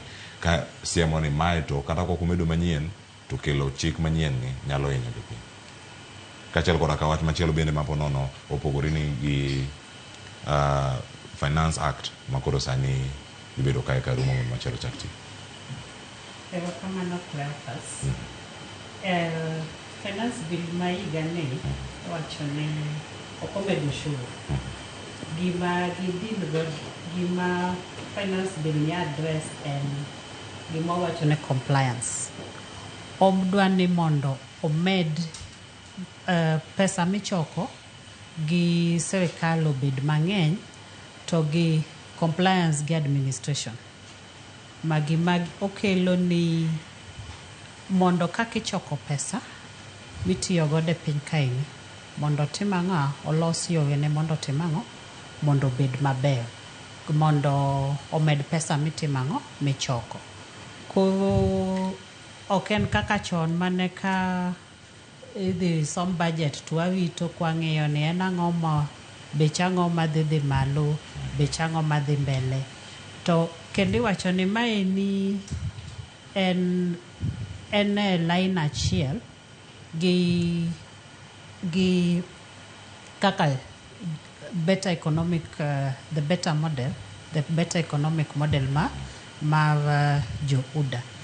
So kaka FCPA osewacho ni nitiere services kata gik moko mogol from tax exempt to zero rating. Otemo explain kaka wacho ni zero rating nitiere tax ma nyaka bi ma the effect ni en ni nitie gik ma bech gi nyalo timo ang'owa nyalo dhi malo moloyo kaka nyiche gi nang'o kaka nyiche gin tax exempt. Gimachielo kendo ma the finance bill ma higa ni okelo en ni nitiere kaka small businesses kech wacho ni ginyalo ginyalo golo kaka ginyiewo gik machalo tools gi implements ma gitiyo godo e higa diwa e higa achiel. Koro iyudo ka nikech businesses thagorega godo en ni cash flow. Koro koyieni ni nyalo golo gigieni dichiel e higa achiel tiyudo ka koro o release ni bang'e no to release nyang'o o release ni pesa moloyo ni koro ni nyalo bedo ni tim ang'owa ididacte spread over long period of time. Machielo kendo ma nitiere ni pesa has been released to oketi ne jo padiem. Higa mokalo noket ni en jo sirikal emane padiem no mane ok komi to padiem en gimichuli kijatich to kidhi tiyo tich oko away from your station to nitie pesa mimi. Koro yudo ka sani eni okete ni kata ok en jo sirikal to gole from 2,000 to 10,000. Then machielo miyudo ni nitiere interest deductions on loans. So interest kaki ing'ado kikawo loan migedo godo odi midake to nitiere interest ma bank kawoga kaka mshachgi ma miyi ang'owa ma miyi loan nieni. Koro nitiere mano onego bed ni ki ichulo ushuru tigolo ni interest na achulo makamaeni. So nitie interest ma sani gikete nyaka inaiya en 360. Koro mage gik ma afiu kaka wabodhi mbele nitie gik mwabo wacho but mage gik ma tis mwanyalo wacho ni budget ma higa nieni gima gi concentrate ahinya en ni nyaka losi kaka wang' kaka pesa michoko nieni onengo choki mondo jo Kenya oyud ang'owa mondo wayud pesa mang'eny. Gimwasebedo kwa wacho ga ndalo mang'eny ni budget or the tax bills osebedo ka concentrate ahinya on medo ang'owa medo ushuru. To ushuru ni be kata kwa medo to ing'eni kiwacha niya wamedo kaka wamedo ni sani eno nengo bene choko pesa makama kata mani fuel ni mano keti ni up to 16%. Ka okinyal keto yore maber michoke godo to matiende ni gima ni idwa ni mondo yudi chande ok ibi timo ang'owa ok ibi yudo. So the finance bill maigani also concentrates sana on what? The fiscal deficit mar Kenya. Ni nyaka watimango waduoke piny. Iyudo ka kata budget mane wantie godo higa mokalo mane en 4.3 trillion. Sane gitemo ni mondo gigol about 133 billion. Giduoke to 4 trillion. Mondo watimango wautigi gik ma wanyalo kendwa. Kik watimango wabed ni mae budget ma wantiere godo to wadhi timango wadhi olo ok wabi nyale to wadhi olo pesa nikech king'iyo kata pesa mwasebedo kwa olo nitie moko ma ok ong'eni nochopo kanye king'iyo nikech pesa kool to nego benikete e consolidated fund tiyudo ka pesa mwasebedo kwa olo oko moko ok nyal bedango traced to the consolidated fund koro kaka wajo Kenya budget maigani be wacho ni samoro ng'awa ntiere godo e treasury oseng'iyo moneno ni magie challenges mwasebedo godo and emomiyo wasebedo kwa complain koro moko gin kaka mabe noketi kata last year bang' kane the finance bill ma last year nosegine gin kaka ni wasebedo kwa bovo ka government serikal olo pesa a market, domestic market at a very high rate. Koro yudo ka banks timo ng'owa magimane government timo en ni mondo government omi jopiny oyud pesa yo maber e bank to gin ka gidhi olo pesa e bank means ni in gi an ka wadwa dhi e bank nikech mar bank chande ma government to bank neno ni is risk free nikech gin assured ni pesa ni nyaka bichulgi to in gi an bank ok ong'eyo no botimo ang'o ko yudo ka banks bodhi nang'owa gidhi gi all government to gitimo ang'owa jopiny so gimiwacho gi jo economics ni crowding out so government is actually crowding out individual borrowers ko miyo pesa ma jopiny tiyo godo bedo mang'o bedo matis. Aya, pero kamana inya ata arwaki machine ni bang' winjo ICP bena zero kod ICP masi ntigi machelo bena madane mondo mi thuolo mar mondo ni walose e gigi duto ma nengo gi ponono iwacho ni ka diponi okadhe odhi bedo gi pek e weche mag pek mar ngima nitie mwandu machalo kaka mago mag solar batteries nitiere animal feeds mago chiemo mag jamni kod gik moko bende ma itiyo godo nyaka e weche mag pur kod moko bende wacho ni mogik kanyo nitie weche mag simu wacho ni simu obedo locally assembled lakini gin adi nyaka sani mantiere Kenya ka wacho ma simu molos Kenya ka ne singo mano chiwo e sirkal mano bottom up economic model ni kama ne gilose atamalo 16 komede wigi gini nyalo hinyo jolos mwandu e pacho kae e yo machal nade kata jogi maponono bende puro kata jogi matiyo kod mwandu gi odiochieng' mapile ka pile mano wacho ni low income households ponono kanya kama gidhi ode pek kumadier nitie pek lakini mokwongo ka pokawuoye gi penjo adwa medo gima diweta gi wacho penjo ni to ang'a bere budget ma wang'ni ma higa ni mokwongo budget ni kako lose gi consider values kaka inclusivity to mano nyiso ni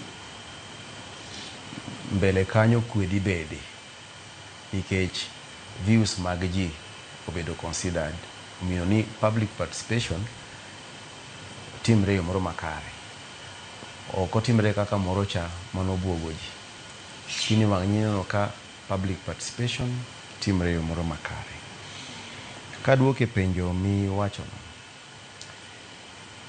gigi komed ushuru gik moko kaka simu nitie ka gidhi kelo pek e ngima dhano modak e piny ka nikech sani kinyo kata gik moko kaka agriculture sani technology is playing a bigger role so wadwaro ni utegi kod joma timo biashara kata joma timo agriculture dala kucha onego bed ni gi afford devices gi in a way that ginyalo tiyo kodgi to enhance gik magitimo koro komedo ushure gi to kuom adiera dhi hinyo joma ni piny e ute magidagi kamano Kao kotenre kod weche gi mago mag nikech sekono kanyo gino maber koso gino marach mano kirango budget gima higa mokalo nitiere oganda jo Kenya mathoth ma bende nonenre ka nitiere endara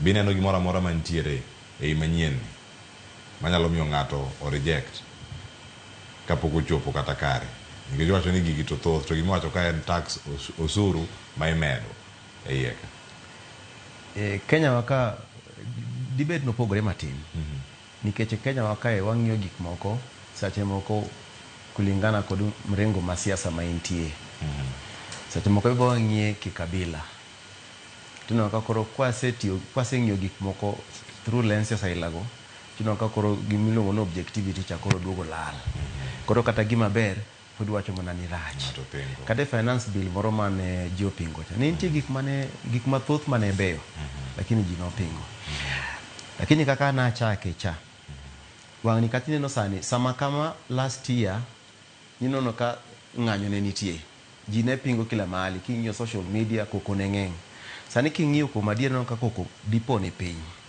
nikech ji mang'eny ka somo finance bill ni to gineno ka nitie gik mang'eny mane nitie finance bill machon cha mogol sani moko duoki to gineno ka be views maggi mane giwacho last year 2024 ni obedo factor din sani koro ka upingamizi ok nyal koso nyalo bedo lakini kuom thothne eno ka upingamizi ni piny nikech ji neno ka wang'ni king'iyo CS Mbadi king'iyo jomotiyogo king'iyo joma nie private sector king'iyo joma even in the civil society kuma wantie eno ka ji neno ka gima finance bill mawang'ni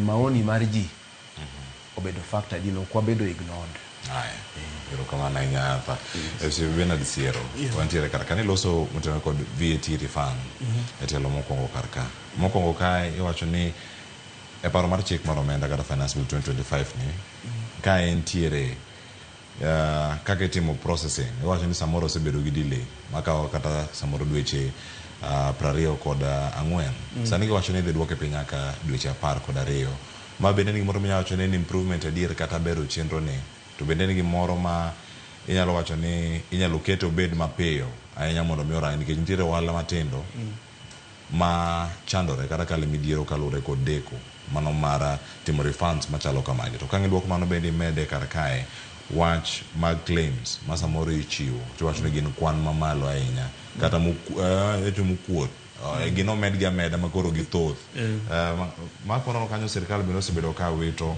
kata omenda moko iye ka rode minyalo din mondo migi kik dhi alanda kamano Cleopas wach mar VAT ni osebedo issue maduong' gine tax administration for a long time nikech ok ne koro shida mantiere VAT refunds ntiere gima onyalo the genuine claims ngaman claim pesa mondo bende chule from KRA the right way to gote ji babende maka advantage mag ilong tax loopholes manyalo kelo claims magema maybe are not deserved magiwacho ni ginene the tax expenditure magitiyo go refunds bedo mang'eny sana imiyo koro sabro giro menda moromo mondo giduok ne ji refunds in a time madwarre a good example say ajika koro joma export kada let's say the agricultural let's say joma timo agricultural exports and all that again exports give zero rated yes jema exporter gigot in each VAT at zero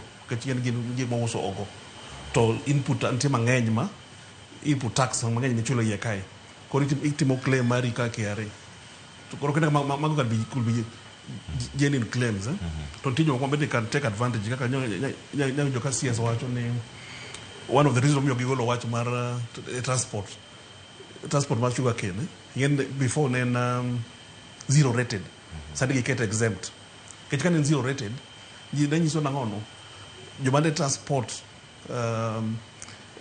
niang ginene to the factories ka denyalo claim VAT no to koro kenaka the process the shida mantiere na ngono kisimo kuda claim VAT ni mondo ingen ngal ma claim the correct amount koro ngama claim ngati fictitious claims wedo matek king'iyo transport kacha kaka mag niang' manigo chocha main input en ang'ono main input en fuel for instance ka nyo CS wacho cha koro ka en fuel to fuel ni jogo moko nyalo ka advantage odhi to ng'iyo fuel ni to kotiyo kode transport to otiyo kode gimoro nono kata maybe uso ne kata rego niang' or something else kode but en gide side ndogo ne side go koro obo claim odhi make claim to KRA yeah so yet okotiyo gine koro okay there could be that justification to some extent some people could have taken advantage mag ginego koro nitie claims maneng'eny to nyabedo ni jogo ni thoth mano chiwo claims machalo kamago e komenda mokalo momiyo sani ida mondo mi olose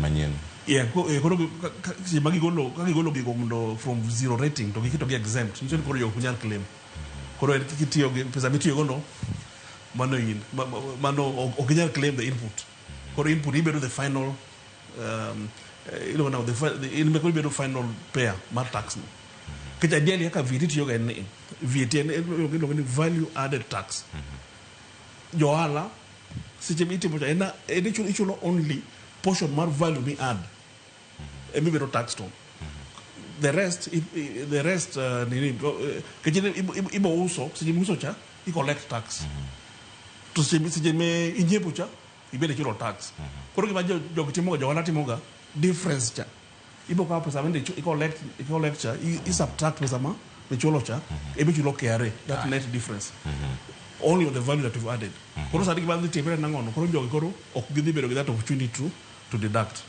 koro I hope maybe with that kagi odhi bedo gi fewer claims ma KRA maybe should be able to pay on time to gima kendo gitimo reduce the period mangata nyalo logical claims okuneka nyocha 24 months tena para gidi propose to reduce it to 12 months manyalo timo claims go mag input go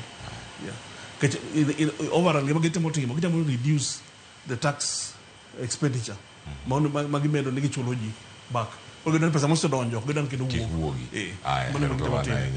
sifia masi kita morange weche mag refunds jomoko nyabedo no osebedo ka nene kaka incentives kata gimoro manyabedo kata niero aloso mwandu to gigo matiyo godo kadi a claim ayudo macha miya chiri kendo madhi timo weche moko mantie to koro chal ka gimantie chudhe modonjo diere ka inene yo machalade parono mano mara refunds kinde moduok piny gi gigo ma koro dhi bedo niero omenda mitiyo godo mane mitiyo godo oge midhi yudo ka iwuok ocha mana ka ochuno mondo itimo weche moko mantiere kaka yono mar jiwo loso mwandu kata keto mwandu en moro miwacho neno okang' makare koso en mana mar nego achudhe mantiere e sectors mopogore Cleophas, finance bill ma higanieni wanyalo wacho ni okete in 4 broad categories machiel kuomgi en mani miyo joala matindo tindo mondo timang'o o joala in general mondo timang'o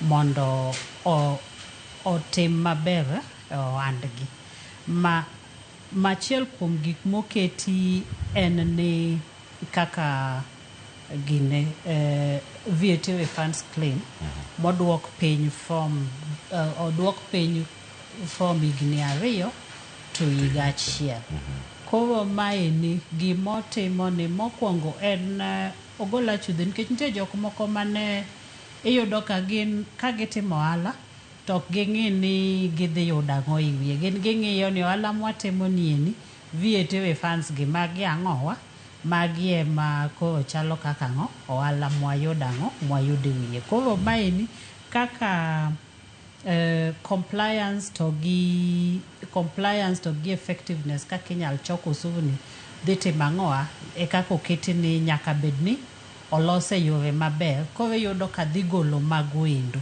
koro gimachielo koro onego bed ni johala yudo pesa piyo kaka nawacho chon ni gimamiyo johala bodhi kata ne dhi olo pesa e bank mondo tigo en ni yonge gi pesa mitiyo godo gimwa luongo ni working capital to kakoro iyudo ka refund ni inyal mi ka mondo nobed spread ochuli godo bang' dweche 24 ma en higni 2 koro ket ni ichuli godo bang' dweche 12 koro mano miyo pesa mitiyo godo chande iyude mapiyo Machielo kendo mamiyo cash flow management ma these small businesses matendo gi en nang' ni kiuso tiyudo ka iuso samoro ni uso gowi ni ng'ato bo chuli tekia ni ng'ani bo chuli bang' ndaladi to moko emomiyo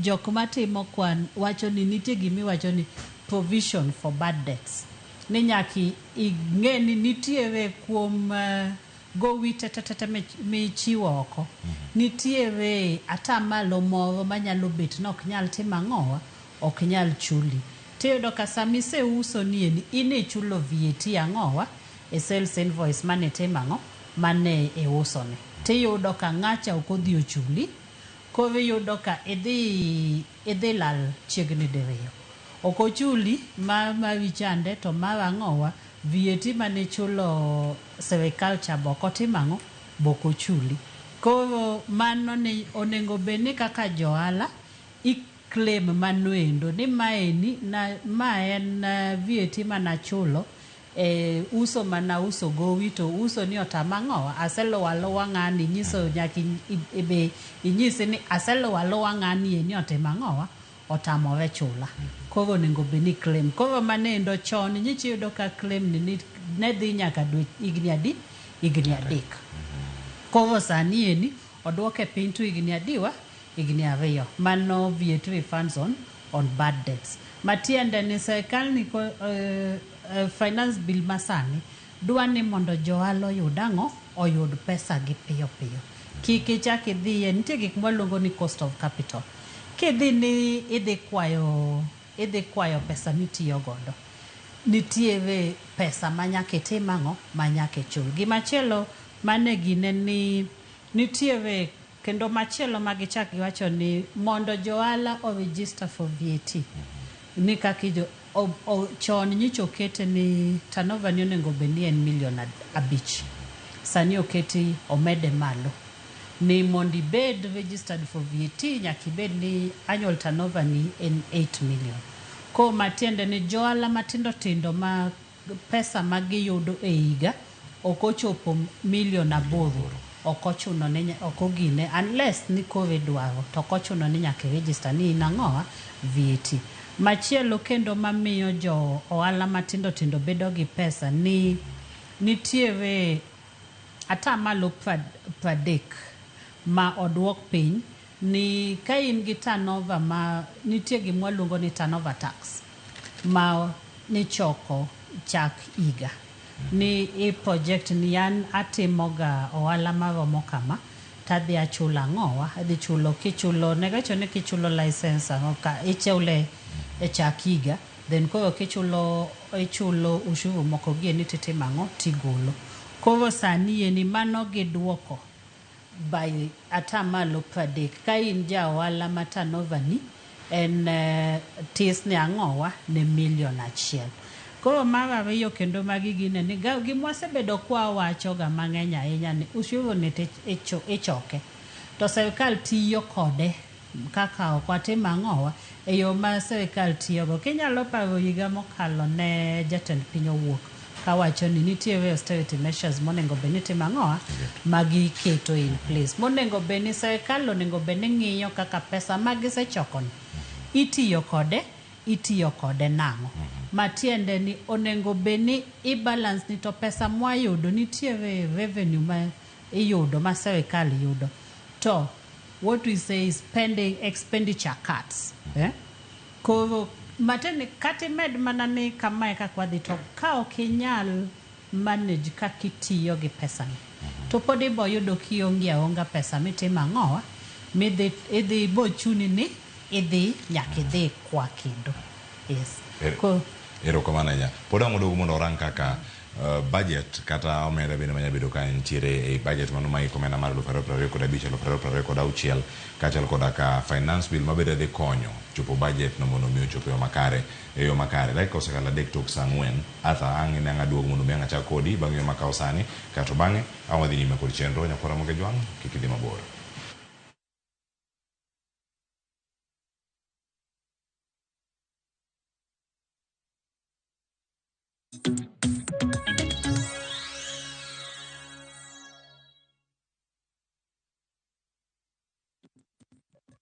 Craving an unforgettable African adventure? With View Travel, discover the magic of Africa. Explore Cape Town's beaches, trek Uganda's lush rainforests, marvel at Rwanda's beauty, explore Tanzania's wildlife, unwind in Zanzibar's paradise, cruise Egypt's timeless Nile, or dive into Morocco's vibrant culture. Perfect for leisure, business, school trips, or romance. We craft journeys as unique as you.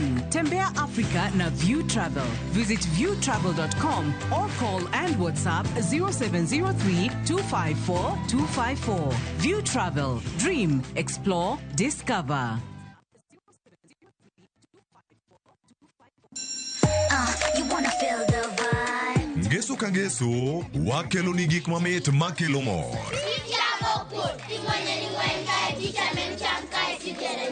Rogo mar nyithindo kae, wakelo ni talanta. Loso gi lwedo, wapuonji tedo be. Gi moko mamit. Rogo mar nyithindo, ngeso saa 3 mar okinyi, mana e Ramogi TV.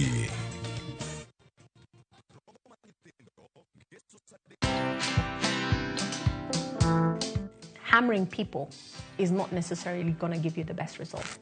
Influencing them to want it is probably going to get you a better result. You know, the effort it takes to put somebody down. Yeah. If you use that effort to stand on your toes and stand up, you'll go so much further. You'll leave this person you're putting down behind. Why I look to serve on board is just the exposure it gives. Watch this story and more. Download the Citizen Digital app or visit www.citizendigital.com and find the Citizen Originals portal. Kenya's #1 app, Citizen Digital.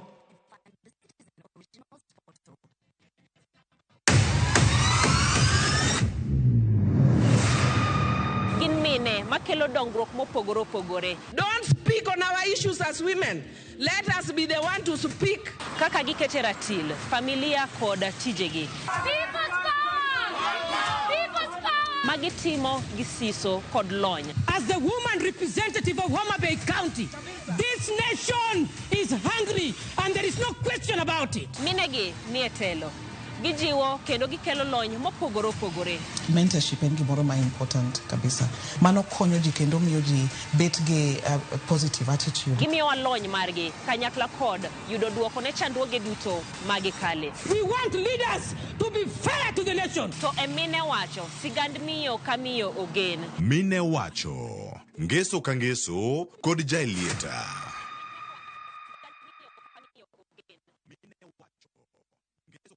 Naye Mungu alituokoa kutoka kwa nguvu za giza, akatuhamisha na kutuingiza katika ufalme wa mwana wake mpendwa, ambaye katika yeye tuna ukombozi, yani msamaha wa dhambi.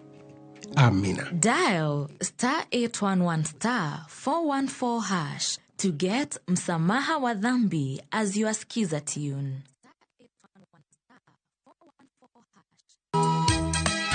E piny ma ji dwaro ahinya bedo gi geno, nitiere kamoro ma yie manyien yudore. Bie chokruokwa ma juma ka juma mar Sabato mondo ilam Nyasaye kendo ipuonjri muma yo matut motenore kuom adiera mochwere. Paruru chieng' Sabato kendo ukete ubed maler. Nyasaye oseluongowa e kinde makende mar lamo. Okalo kuom weche mamulo chunji kendo konyi sudo machiegni gi Kristo. Oganda manigi yie bedo joot kuom Kristo kendo luong mar tiyo ne jok moko. Injili ngima Sabato sari okinyi mana e Ramogi TV.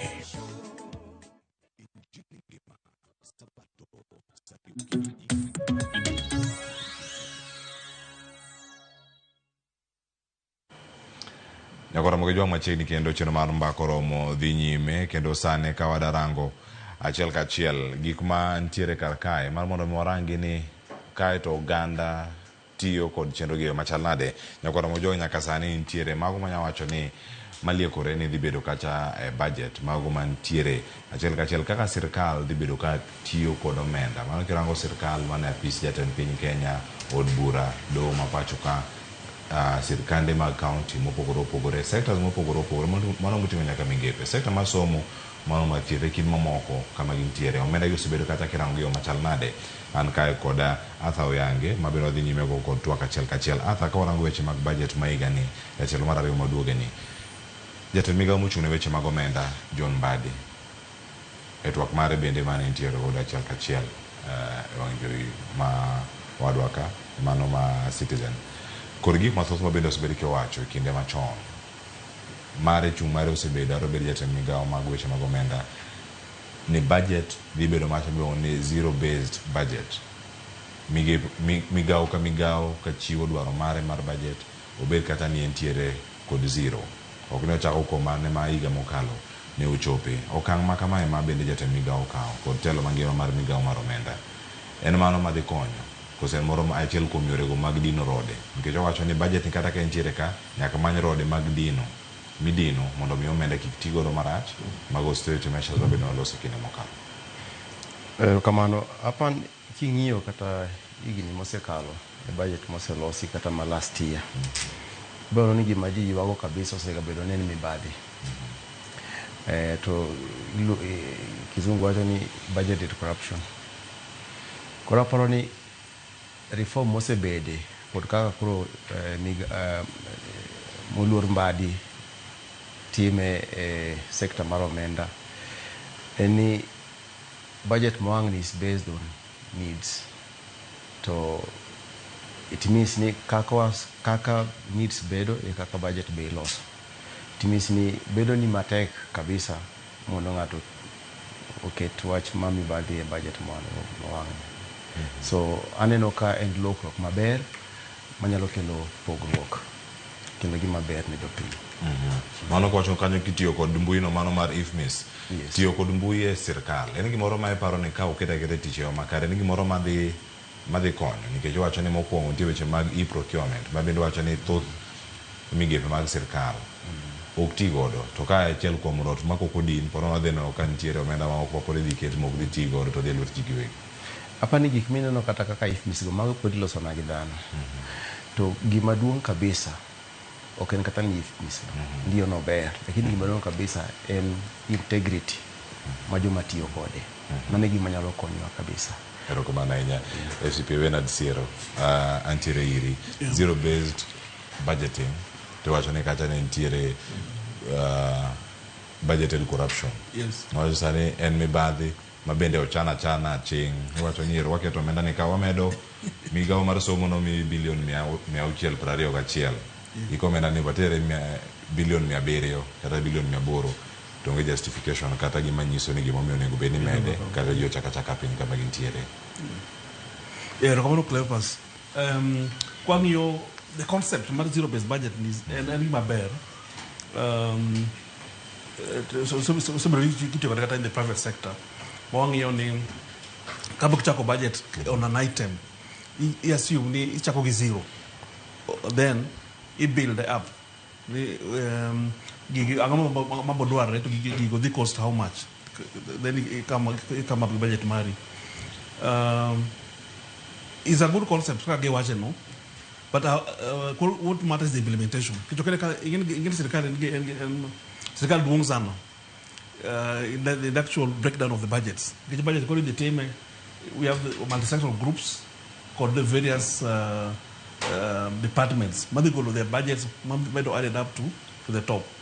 Koro keneka challenge maybe look is this. Modongeni all these items ko agepiny kucha. Nyaka mabiro total malokani. Are they justifiable activities? Because pod ntiere loopholes ma jok pod nyalo kawo advantage. Although you have the policy at the top, no bed zero based, but on the actual implementation, pod joma timo ka joma so budget ka pod timo budget for corruption inside it. Yeah. Okay, man, she don't bet. As we are saying, I don't know what. At the end of the day, give a matter of sana and integrity of the people involved. Kejini kata ibide gibedi police maber manadi at the top to ka okobedo implemented ka joma implemente oko follow it to the right yo maber yo madware to pod o end up gi those gino mo tende budgeted corruption go kachingeni gima timre ka ingeni gacho ni in the government the issue of budget corruption can a simple thing and might require a lot of collaboration. Yeah, one of those kind of programs obey the capturing the budget and give require the collude mondo ginego bedi. But we are hoping at the top, maybe the tone at the top is right. There is that policy. What going forward? What team zero-based budget? But to me, is a good idea. The only challenge I know it may take time. The actual implementation on the ground. When the budget at the final figure and fully supported and fully justifiable in terms of activities in Madwaro. Because that's the only time we achieve the balanced budget. Because items moko pay, lakini podwane angono wane deficit. Na podniso angono podnyaka podwadi olo pesa moko to ulachul go wamini ulo finance go budget. Kamano. Pero kamano kapo kadhi CPMasi. Magi gin timbe mag dhano. Nakaka bende no wache. School mane mipuonje e timbegi.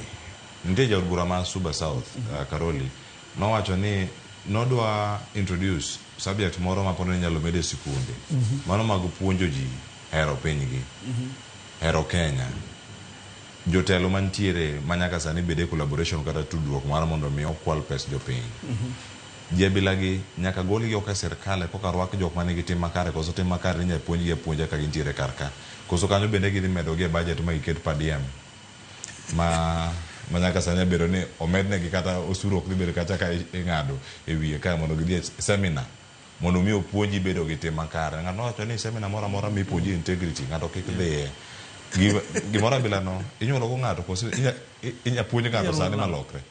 Yeah, okay. Oya wacho ni ginene. Yeye gima important na simo wadi gine mar piny public policy matters. Of course, the integrity in something is a personal thing, but also the kind of systems work in place matters. When we get systems, kada kanga to doti mo gimo ko be not mocha to system detect, we do punish accordingly. Mano be do an interest to the others. Ko kata kana jabe do nyobe do parbo do not everybody no, but ko any system is tight to ko beti to ko we ko any not more to know the spot free. They'll have that incentive to do it. CPMS and zero-based budget kamentiere karka. Tute jok ma pod donjo gi weche gi mag mibadhi makona. Iwacho ni kato bed paro mar chik moro menda makare ni mondo mi u finance godo budget. To kan budget ma dhi ofuk ng'ato.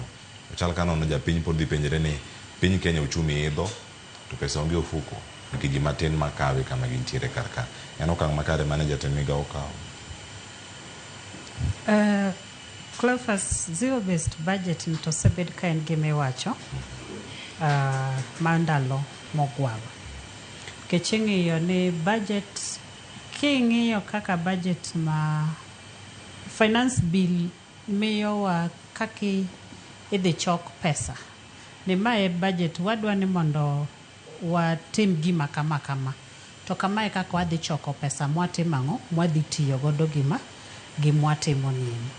Tiyudo ka kadhe wasebedo ka wan gi gimwaluongo ni incremental budget. Matende ni last year ka enodi ka nitiyo gi 20,000 tineno ni iganieni wamedi odhi obed 10,000 to zero-based budget wacho ni ka last year kata nwatiyo gi 20,000 to wadogi mondo watim ang'o, wachaki wang'iya nena ni to igani wadogo wachako ni onge gima wang'iyo en ang'o mwadwa ni mondo watim ang'o, watim igani nikech iboyudo ka nitie gik mane timo higa mokalo ma samoro igani ok inyal timo ang'o, ok inyal timo ok idwa ni mondo itim ama nitie kogi koro ok idhi timo ang'o, ok idhi timogi.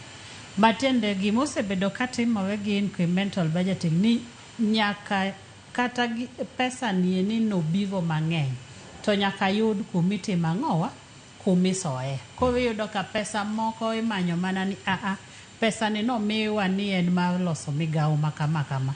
Nyaka wamany kumwatimo ang'o kumodonje ma ok wanyal timo ang'owa ok wanyal duoke. But king'iyo zero based budget iwacho ni wan higa ni eni wadwa timo gima kama to pesa mwadwa tiyo godo en magi. Koro zero based budget ber ahinya moinga ng'owa incremental budgeting mondo wawe gimiwacho ni budgeted corruption. Nwang'iyo ni higa mokalo nomiwa budget ni nikech mondo watimgo migawo kama wang'iyo gi mede 10%. Nyaka wayud pesa ni kata kane onge gimwatime migawo ni eni nyaka wamany kumwatimo ang'o kumodhiye. Then king'iyo maber nikech koro bochuno ni nyaki iwach maber ni gima no wachi ni kama pesa ni nwadhi timo kama maumbe manuwacho nikech wa identify nidu mawiga nieni tang'o miyo gino kotimo ang'o gino kotim ma pesa otimo ang'o obedo allocated. Koro nyaka wacha maber ni ang'o miyo gima no wacho ni kwadwa medo kaka wacho ni Ministry of Education wach CBC nieni kwadwa ni mondo wa train jok madhi train jo CBC to wacho ni jok madhi train nyithindo mantiere CBC to oko wacho ni wadhi train higa achiel. Koro ka en zero based budget wacho ni higa ni eni wadwa ni mondo wa train jo CBC maybe jopuonj 20,000 to mae budget. Ka giko higa to nenge wach ni ang'o miyo kane waketo ni wadhi train jopuonj 20,000 to wa train 18,000 ang'o miyo ok nwachopo manendo to budget to ne nitiere maune manwacho ang'o miyo why is there variance. So zero based budget be moinga ng'o moingo kak incremental budgeting to gimiwacho ni mondo ji ochak ero pinygi. Kenya gimwa wacho mabe kata ji nyisowa ni pinje nitie gik moko matimore mamoko okibi winjo oko to joiye to timang'o to ng'eyo. One gi freedom of speech and freedom of expression ma jo Kenya kwanza social media one very active world over. Gik maricho mineno ka samoro nengo beni ok wawacho oko to wuok oko. Kwanza kaka jofwambo gi keyo onengo puonjwa ka nyathi ya piny to chako ng'eyo ni aja Kenya ahero pinywa moko maricho gi watieki ang'owa watieko kendwa. To kaka iwacho ni jok ma otend nikech gini be iwacho ni tone at the top. Ng'a otele monengo be wacho ni ethics katu puonji sani obedo introduced ka hapa ni secondary school ema onge. But kichako bedo kidhi malo iyudo ka ng'ata nitiere unit miluongo ni ethics. Tema pod iyudo kwatimo ang'owa with this ni pod ji dhi oko kucho tiyudo ka pod nitie corruption.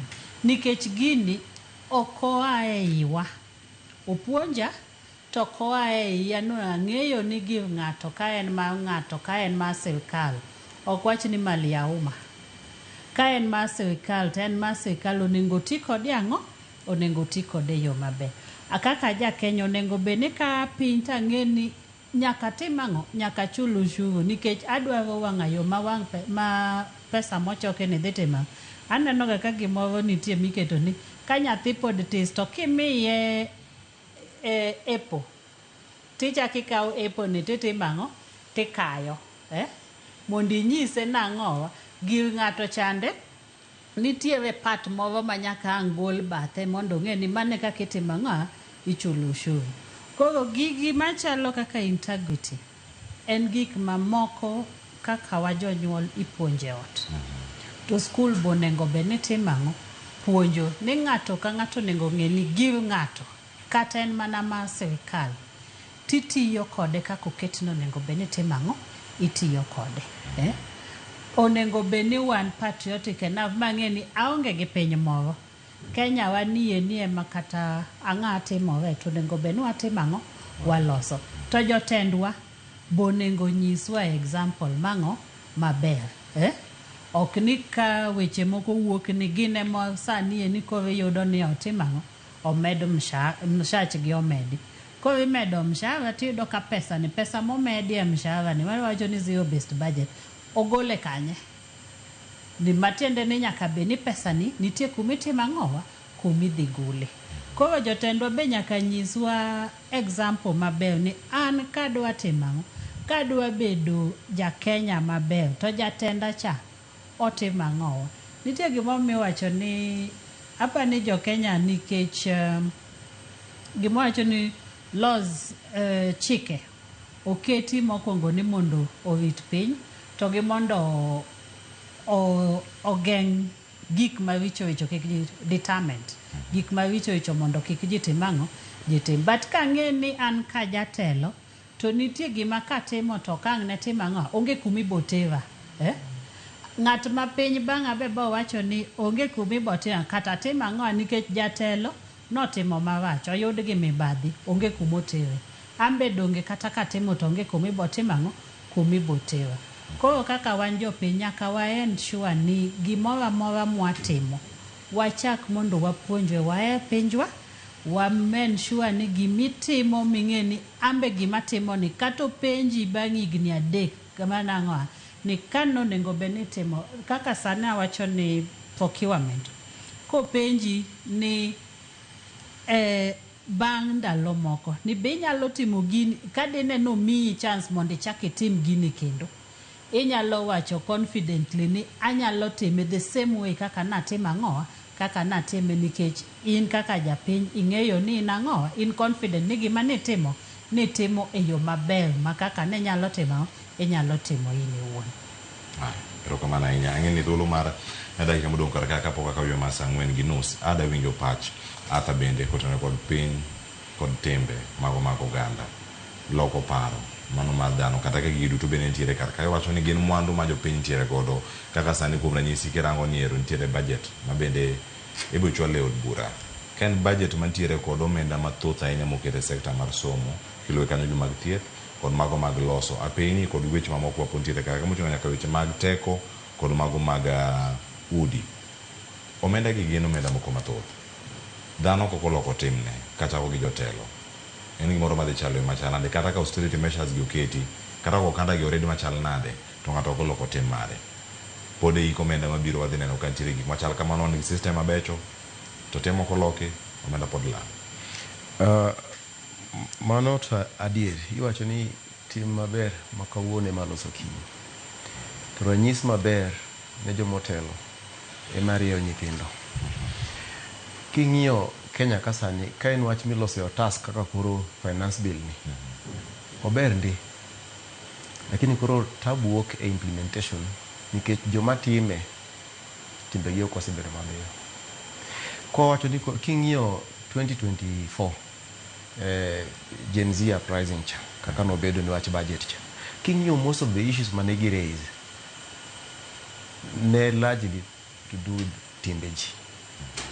Koro mondo wa ket budget ni mondo kony jopiny to kony Kenya mondo dhi mbele nyaka walok paro particularly on gik moko kaka character to character ni mondo waloke nyaka be wachake mana chon gi nyithindwa ka wan e family ka kuma wadake kodgi kaka wazazi nyaka bed ranyisi maber kaka wadili nyithindwa mapile pile e school jopuonj mantie kacha kod jotelo be manie siasa kod kuonde mopogore opogore nyaka bed ranyisi maber nikech modeling no ema be nyithindo manyo kwasebedo role models to nyithindo bo neno yo makare to ka jomotelo ema be pod obayo yo pod jomibadhi kwalo gik ma belong to public ok apar ka mano nyalo konyo Kenya kadhi mbele. Koro loko paro dwaro partnership mar home gi school gi community kila ng'ato nyaka play part mare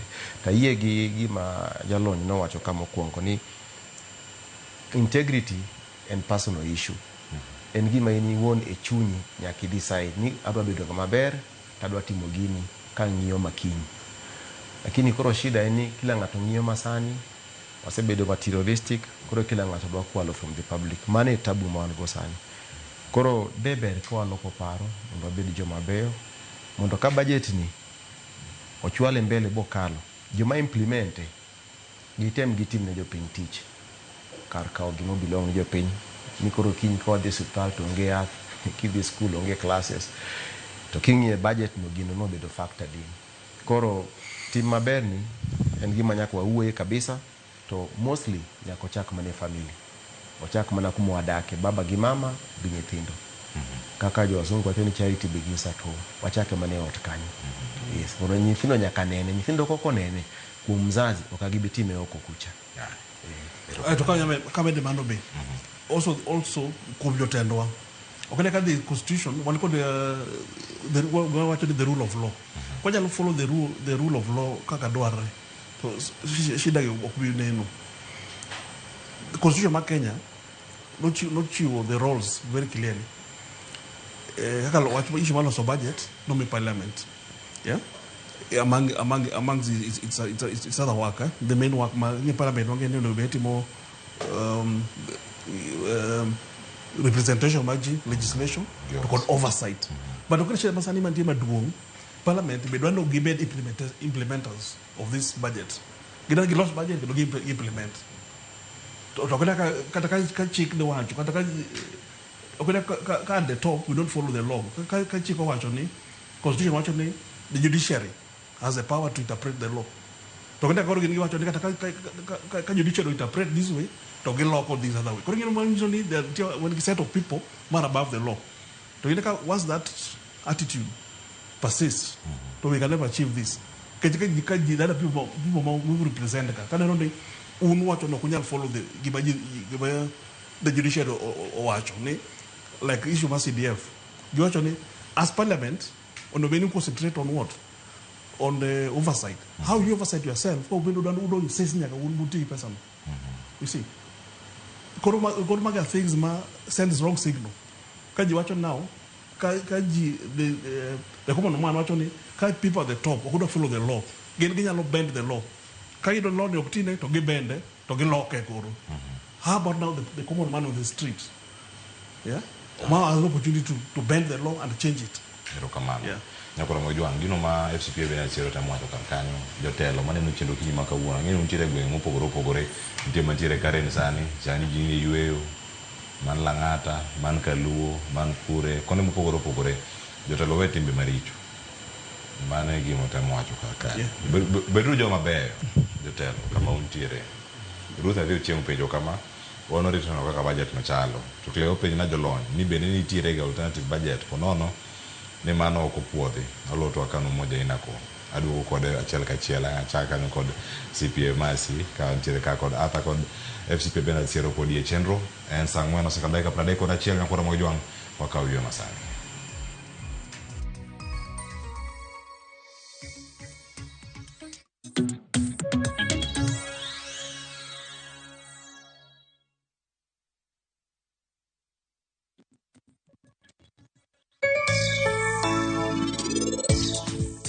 Nyathina, adwa ni mondo chik na iti maber. Ing'eyo ni wuon Rakesh osewacho ni obiro golo Vikram e jela, to kendo en biro gole machiegni. Mak mana ni en odwaro ni eka mondo mano timre, in nyaka yie mondo iniriw arus gi Rakesh.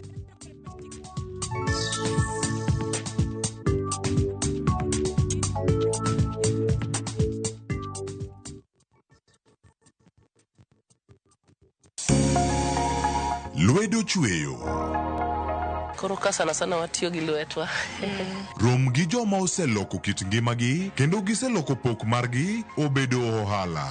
Bechgi ni malo nikech kaka yudo materials dhi mang'eny. Duto en wach chwech, pok, tich matek kendo tiyo matek. Tim giri mitimo no, kikete chunyi tikete pachi. Mamiyo lek bedo adiera. Pok opogore. Tich ang'wen, saa 2 okinyi kod Sharon Ong'ao. Kick by.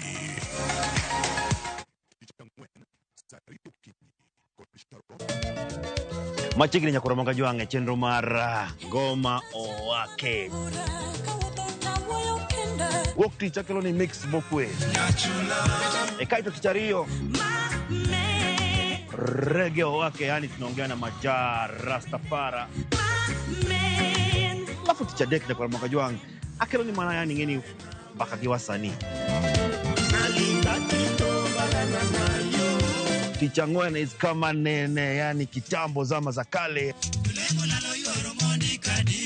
Alafu Friday, si unajua tu Friday tunafanya namna hii, Nyakwar Mwakajwang Friday supuzo wake. Sapar gina kapaga big nyaka sapaga rio kod an PDG Papa Vic, yani ukipenda mzee kijana.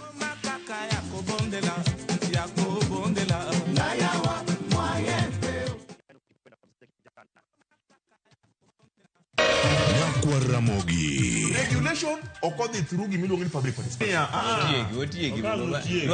Be ikori mar donjo matut e weche madongo e Uganda wa. Mibadhi ma wuok e NTSA ng'eny seriously. I have to say this. Wanono weche siasa kod weche mamulo ngima jopiny. Sama gigo nyaka japur.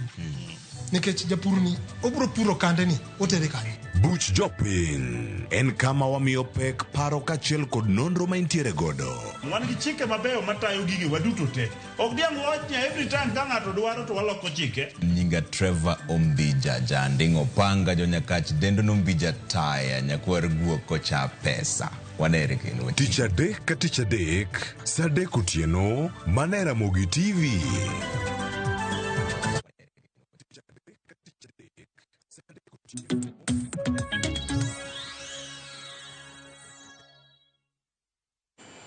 Nyakwar Mwakajwang machiegni kendo en moro mara ni podi kete karka chenro en mara mbako romo. En twak ma podhi nyime Nyakwar Mwakajwang kotene kod timbe oganda kod timbe mathoth ahinya. To Nyakwar Mwakajwang kaponi iseyudo thuolo mar neno finance bill ma in godo e lweti, nitiere thuolo machielo ni gini nyabedo mopogore kod mano mantiere government printer kata gino mowuok.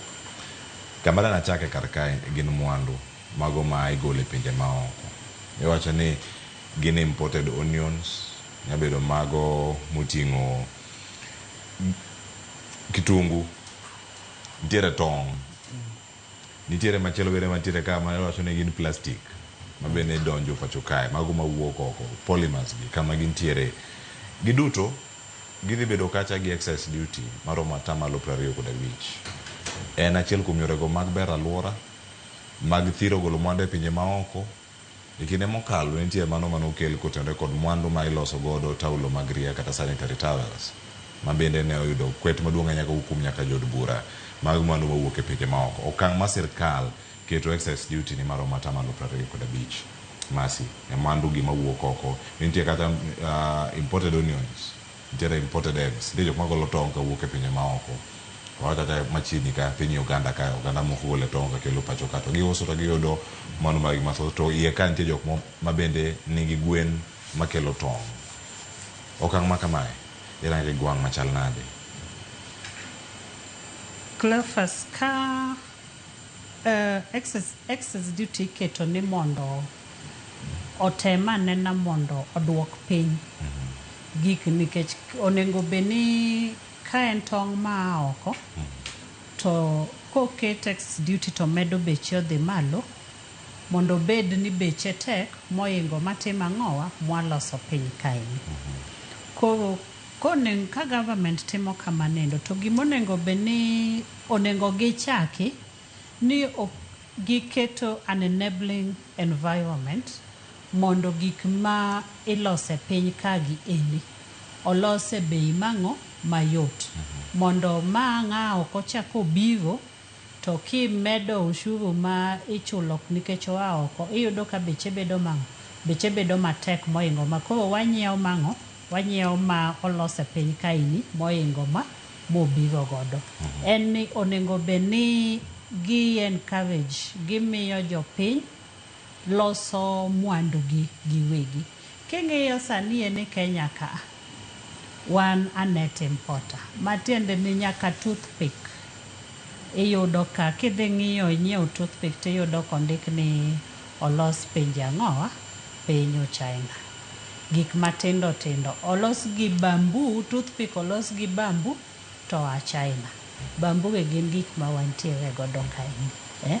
Ang'a mono ka wang'iyo serikal mosebedo nikech ka gimoro ni beche tek what mwaluongo ni inputs ma production to ginyalo tiyo gi gik mwaluongo ni subsidies. Nitiere cost moro ma koro sirikal kawo ne jok maloso gigi mondo mi bech gik moko timang'o odog piny. Koro ka en gima sani yudo ka wan gi kitungu a Tanzania, nyanya a Uganda. Magi gik ma basic commodities ma nyaka ng'ato timang'o, nyaka ng'ato chiemo. Matende ni gima timore ni mondo chiemb gwen bechgi osedhi malo nikech inputs niang'o ne malo. Koro magi gik ma sirikal onego ng'i. Ka en japur, en ang'o ma sirikal nyalo kawo ne mondo mi otim ang'owa? Mondo mi ka japur, gima japur golo, onego bed ni ogolo e bei mang'o? E bei ma ok mal ahinya. Ma koro ki compare gi gimoa loka, to gimoa loka yudo ka beche ni malo. Kamane kaka sirikal nyalo encourage jok matimang'o? Jok ma loso gik moko. To king'iyo ni kiyudo ka dhi nyiewo gimoro China, mondo ang' ikel ka beche pod yot kibo chule kata chulo man excess duty at 35%, pod beche yot. Jaohala en gimodwaro en nang'o? Odwaro ohala. Koro jukumu en mar sirikal ni wadwa ni mondo watim ang'o? Waket industries gieni. Ber industries en ang'o? Gidhi timang'o? Gidhi miyo jopiny tich. Mana achiel kuomgi, wabotiyo gi gik moyud Kenya kaeni, to nitie gima luongo ni multiplier effect. Siling 10 cha ka ne chule ng'ato, to by the time mochopo ng'a usa lot chande, iyudo kopogore. To ka en gima import, iyudo ka pesa ni tete mang'owa dhi oko. Koro weu maonge gimutimo gimutiyo godo. Emomiyo waywak ni pesa onge ang'o? Pesa onge ofuko japiny. Nikech in kigole, idhi nyiewo kode toothpick nindo, to timang'o? Ja ogine, nikech ng'ano kele, nogole China. Odhi kanye? Odhi China. Matende ni we are exporting jobs. Ka mondo wabed ni wane mwamiyo jopinywa tich, wamiyo jo China tich. Ka mondo bed ni pesa mang'eny bende, we are losing a lot in terms of foreign exchange. Nikech pesa ni Kenya shillings okang' na kao siling pesa ma Kenya madhi achul. Nyaka dhi atimang'o? Nyaka dhi achule in dollars kata nyaka timang'o? Matiende ni kai ni be nitiere pesa matimang'o? Mwa lose in terms of mwaluongo ni foreign exchange transactions and translations. Koro ka be nitie pesa. Koro sirikal ni kanyalo gine ni mondo kony jopiny, waket gi industries gi eni, wabed godo. Aneno nyiche giketo special economic zones. Anegitemo ni mondo gi encourage, gi kony ji mondo timang'o? Oket industries as special economic zones gi. Machiel gima gitimo ni sani ni gigolo gimwaluongo ni 100% investment allowance, ma gine nobedo ne investment allowance ne obedo spread e higni mang'eny. Koro sani giduoke ni en ang'owa? Ni en ang'o? En capital allowance. Mage gik ma sirikal onego bed ni encourage ni wan wawegi wakel mana ka oko gima ok wanyal timang'o? Gima ok wanyal loso motamo. To be king'iyo gima wacho ni dongruok e piny kaini, dongruok king'iyo yore magine, nitie jok mang'iyo dongruok ni, dongruok en mana ni ka unyalo kawo gik ma oko kaka European countries kande, nunyalo kawo ka en gin education system gi, kunyalo kelo education system gi, ka gin kaka gichiemo, kaka girwakore, kaka wan jowegi, kaka wan jo Africa. Nikech iyudo ka raw materials midhi los godo gigi eni, kaka en coffee iloso kaeni, but nitie gik chike manoketi ni ok wanyal process mwa export gini in its kaka en ogole puodho nendo. Nikoro coffee mang' wapidh kane, nyaka adhiya oko, kosedhi oko, gidhi gilose, ma wambe wanyalo keto industries maloso. Ko kichame timang'o? Iduoge ni wanyiewe ka.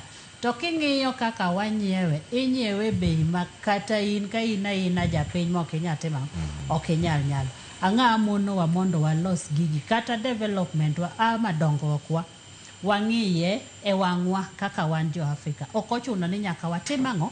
Wang'i dongruok wa ni gima nyalo wacho ni in the eyes of jok moko goendo ka en education wakabed gi education ma gik manitiyo ero kamano ahinya Masi.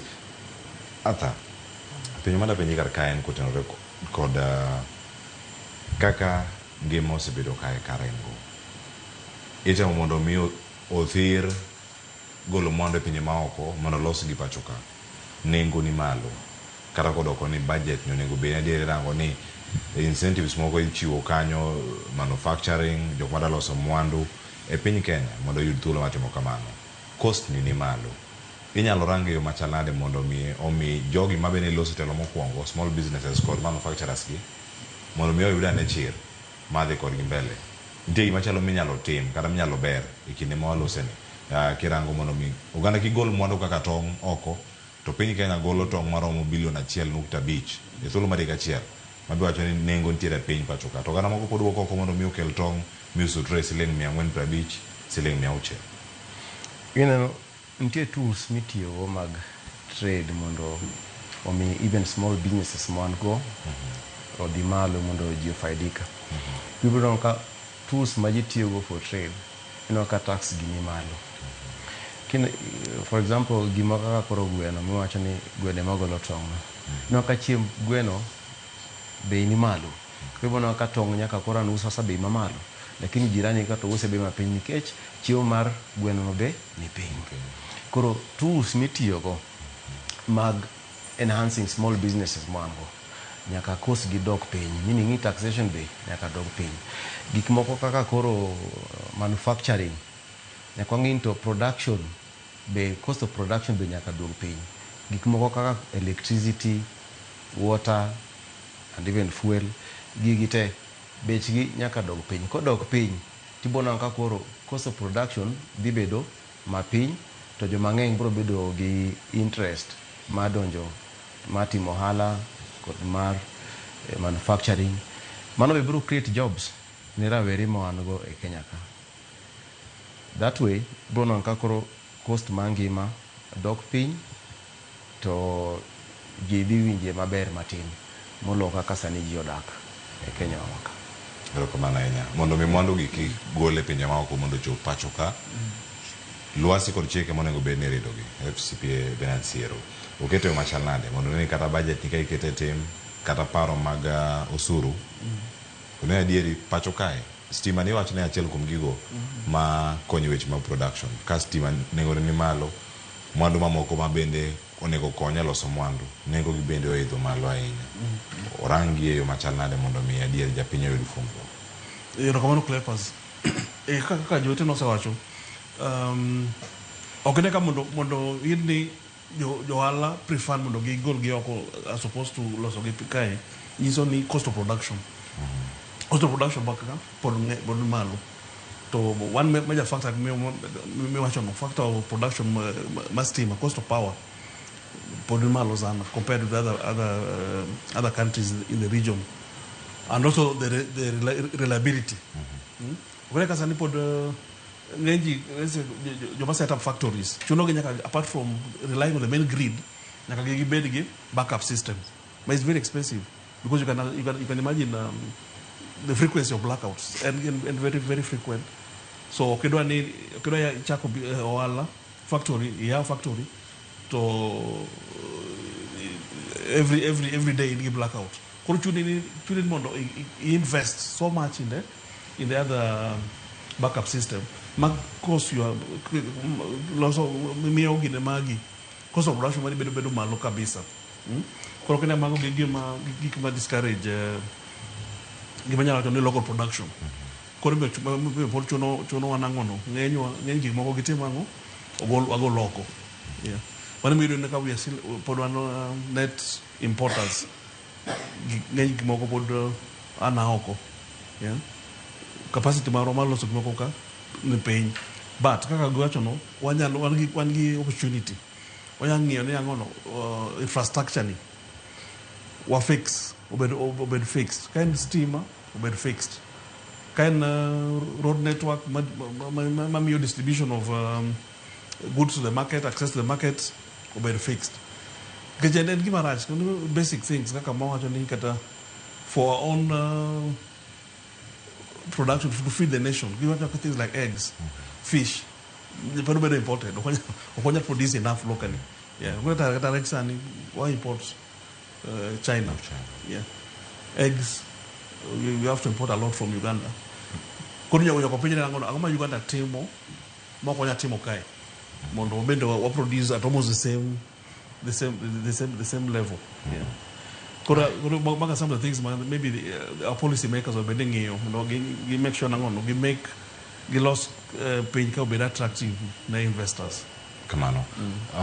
Agunero kamana nya chopo kamada chopo egiko mano mara chendo angena ka wach mo mugi to mar mugi kang medo ko mangu mul na oduto angu chakra angu mak na kanyo koten record weche maga osuro di mechulo kalo record mbui Jumatino no yuake eiga mokalo wane kendo finance bill maiga ne ma 2025 oganda matio kod simu niero se karga kan locally assembled mo kiani ginadi ka usene na nkono masika poroni ni locally assembled phone molosa piny Kenya ka angwa yude samoro losa konza angwa winji ne kama gintiere kama chopo irang angler no bende odiketo joma tindo kama chal nade luasi nyaka jogo matimo ohala ko kalembui tulo mane magintiere godo wale tulo madaika chela to ng'ato mar mondo wang'eja kidhi ahinya bende achiel gi nus ewiye kana ta kod FCP bena siero kange medo gwacho mari mogik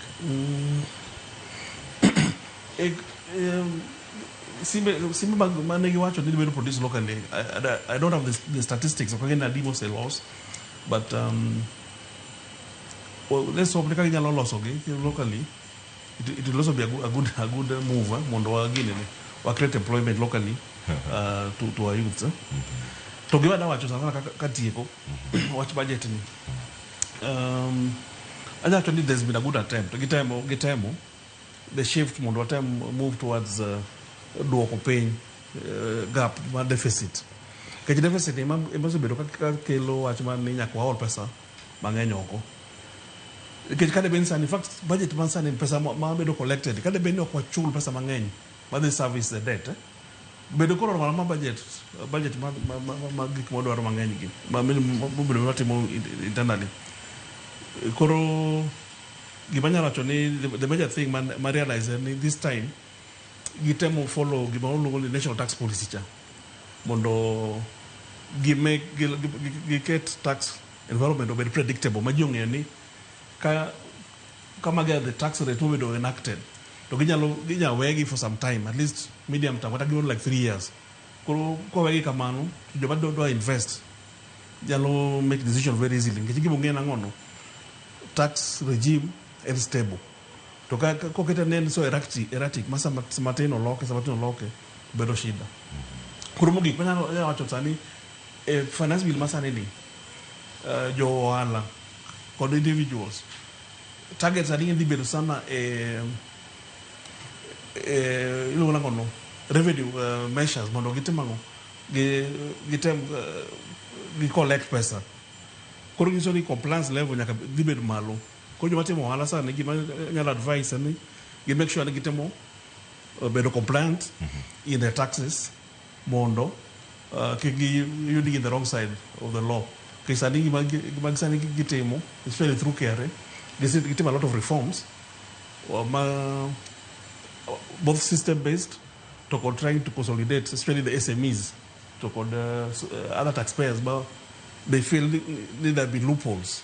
You get a lot of measures to seal those loopholes. Koro jo ala, koro jo magine ni bani biashara doane gi make sure ni gitemo mlo gi comply mlo gi yudre on the wrong side of the law, especially with taxes. Erokamana ina komo chwari mwi kwenye mechuwe SPMS.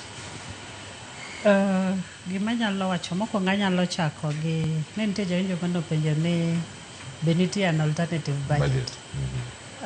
Gima nyalo wacho ni budget process ok chakre kawuono chieng' manogol finance bill.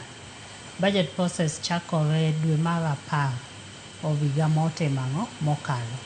Koro that ji tete onego bedni gimonego bedni watimo ni ka nitie time onego bedni koro watero maoni wa e wach budget onego bedni kaka japiny mano akaw kaka responsibility tero wa gima no wacho ni patriotism onego bedni ang'e in fact gima okang' ma constitution ma 2010 nomiyowa kabisa. Uneno ka nitie gik mang'eny mabedo oduoko ama wito oko ni nokomiang'o nokomi opportunity moromo mar ang'owa public participation. Koro onego beni wakawo mano seriously ni gimomiwa gi chikegi kaka jopinywa timang'o participate mondo wachiw maoni wa ni kama kaka wadwa ni mondo pinywa timang'o pinywa odhi mbele kak luwore gi kaka sani en ni wachang'o wache ushuru. Koro kachaka biwe wach gik milose mbui gi mokwongo sani owach ni nitiere relief ma there'll be automatic application of gik mwaluongo ni tax reliefs ma mano to nitiere finance bill ma higa ni to king'iyo kaka nowach ni gik machalo simu gini ni onego bed nolos Kenya ka. Onyalo bedo ni en policy document nikech ne nitiere finance bill to sani implementation ne onge ng'a oseng'iyo ni to simbi adi mitimo ang'o miloso Kenya ka ini. Wayudo ka wan gi space mang'eny kabisa kaka jo Kenya wach technology. Masani yudo ka gik mwaluongo ni financial inclusion ni ang'o tim mondo ja Kenya obed ni yudo ang'owa okang' maduong'. Sani yudo ka pesa kata jato kana e piny kochacha e simbi onyalo dhi mokaw ang'o mokaw loan. Nitiere jok mobiro mang'eny technology magine miluongo ni fintechs ma bende gin regulated gi central bank mondo bed ni yudo kaka ja Kenya nyalo yudo ang'o e gine yo mayot. Koro nego mago endo nego bed wadhi godo mbele. Erokamano SPA Masi. Thuolo ema ma wawang'wa Arthur. Sama in go madai ka chiel gi nus chosa kawe kate. Koro wach mari bugi kawe tieko. Almara manyach mogi en ni rowere warang wach budget ni kabisa. Ang'e nitie gik ma wapingo to nitie gik ma wayiego lakini kuom timo mago duto watim gi kwe gi hera nikech ma pinywa. Waonge piny machielo. Erokamano ya Arthur yange kachel koda ka CPA Masi kod FCPA Bernard komilo thuolo bende matwa kodwa odiochieng' ma kawuono. Nyaka sani nyakora bujang pod irito.